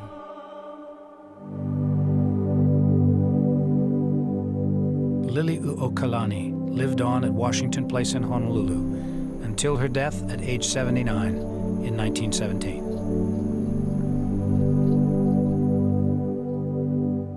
Sanford Dole, in the fragility of old age, was cared for by the family of his Hanai Hawaiian daughter. Lauren Thurston's memoir set the tone for the written history of Hawaii in the 20th century. He described the annexation as an island drama and blamed most of the trouble on Liliʻuokalani's stubborn ways. The annexation of Hawaii was followed quickly by the American acquisition of parts of Samoa, Guam, the Northern Marianas Islands, and the Philippine Islands in the Pacific, as well as Puerto Rico and a Cuban base in the Caribbean Sea. Over 4,000 Americans and 70,000 Filipinos were killed in the Philippine-American War. Teddy Roosevelt ran for vice president with McKinley in 1900, and in 1901 became president when McKinley was assassinated. In 1902, Congress passed legislation to build a canal through the Isthmus of Panama, enabling American ships to pass quickly from the Caribbean to the new United States territory of Hawaii. From these bases, America's Navy dominated the approaches to both Latin America and Asia. And with that, the stage was set for America to be a great naval power and a great power in the commerce of nations, in what came to be celebrated as the American Century.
The preceding program was made possible by the Office of Hawaiian Affairs, Bishop Museum Native Hawaiian Culture and Arts Program, the Hawaii Committee for the Humanities, the Hawaii Community Foundation, the Gerbode Foundation, and Pacific Islanders in Communication. What's your background? Where do you hail from? Well, it's kind of hard to explain, actually. See, I'm from, well, pretty far away. Another galaxy, as a matter of fact. So what are you? Man or Superman? I have so many questions. Where do I come from? Why did you send me here? What are you trying to tell me, Dad? That I'm from another planet? It's another way of saying that it's not from this world, Clark. And neither are you. We wanted you to learn what it meant to be human first. So that one day, when the time was right, you could be the bridge between two peoples. What if a child dreamed of becoming something other than what society had intended for him or her? What if a child aspired to something greater? Strength doesn't matter how strong you are or what abilities you might. You're more human than I am.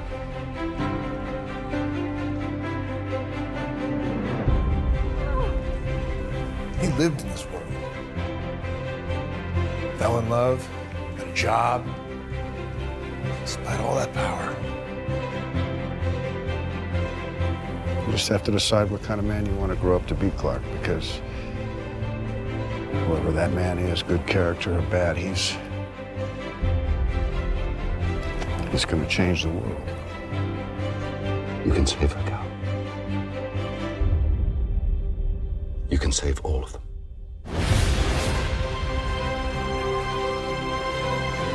They can be a great people, Kal-El. They wish to be. They only lack the light to show the way. For this reason, above all, I have sent them you, my only son. So will I see you around? I'm always around. And when you show yourself to the world, it will be a different age than ours, Clark. A silver age of heroism. That will start when they look up into the sky at you with hope for tomorrow. Look! Up in the sky! You will help everyone to embrace it. Clark, you're gonna have to let Jor-El guide you from here on out.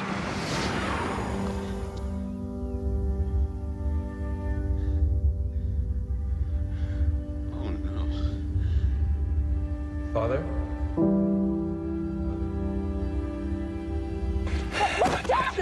Dad? Dad? Put this on. This crest. I made a promise. You can't stay here, son. Keep fighting. You've got to keep your mother safe. You've got to keep the whole world safe. No matter what. No, Dad. Clark, not without you. Dad, I need you. I cannot do this without you. Yes, you can. It's like I'm on a cliff standing on the edge, and where I'm looking is beyond where you've ever been before. It's beyond where Jor-El has ever been before.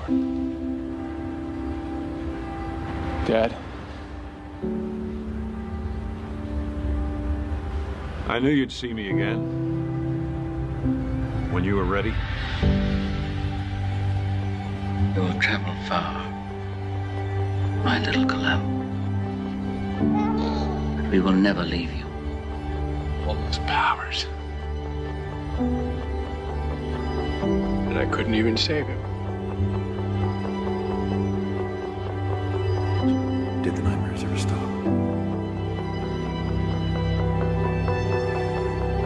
All this time, I've been living my life the way my father saw it. Righting wrongs for a ghost. See,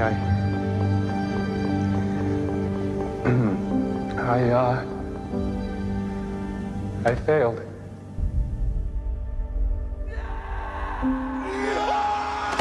change his fate, Keller. He was just protecting me. And that was his choice. If you're trying to save me somehow, why show me this? Because this was a defining moment for you. Perhaps the defining moment. The day you started to blame yourself. I miss you, son.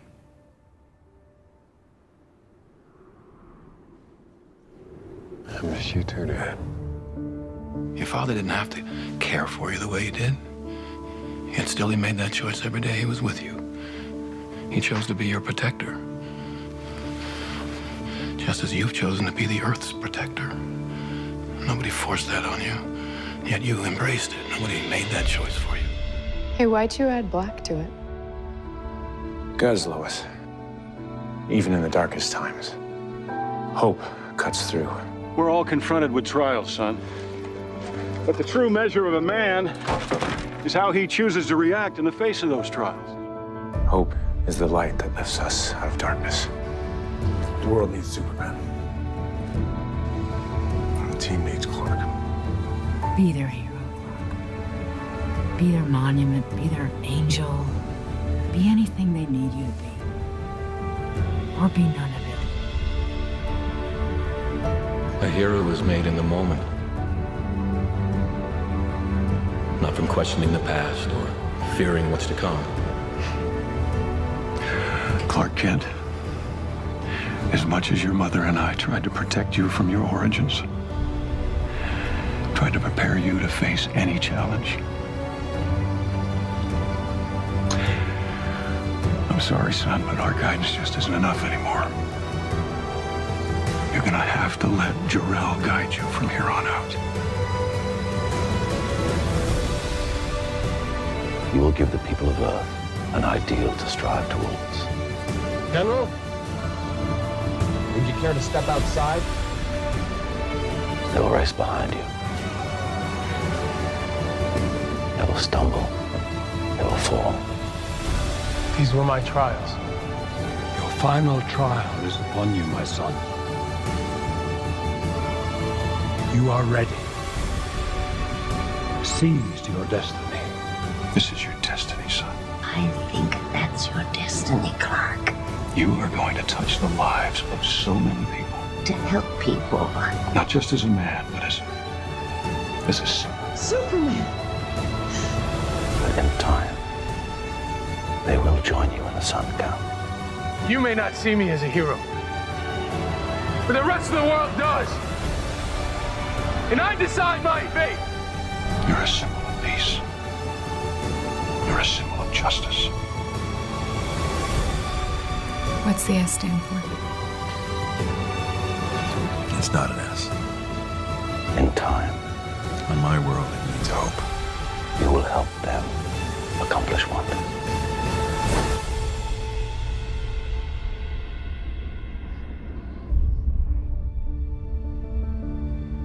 And that was the day the boy turned into Superman.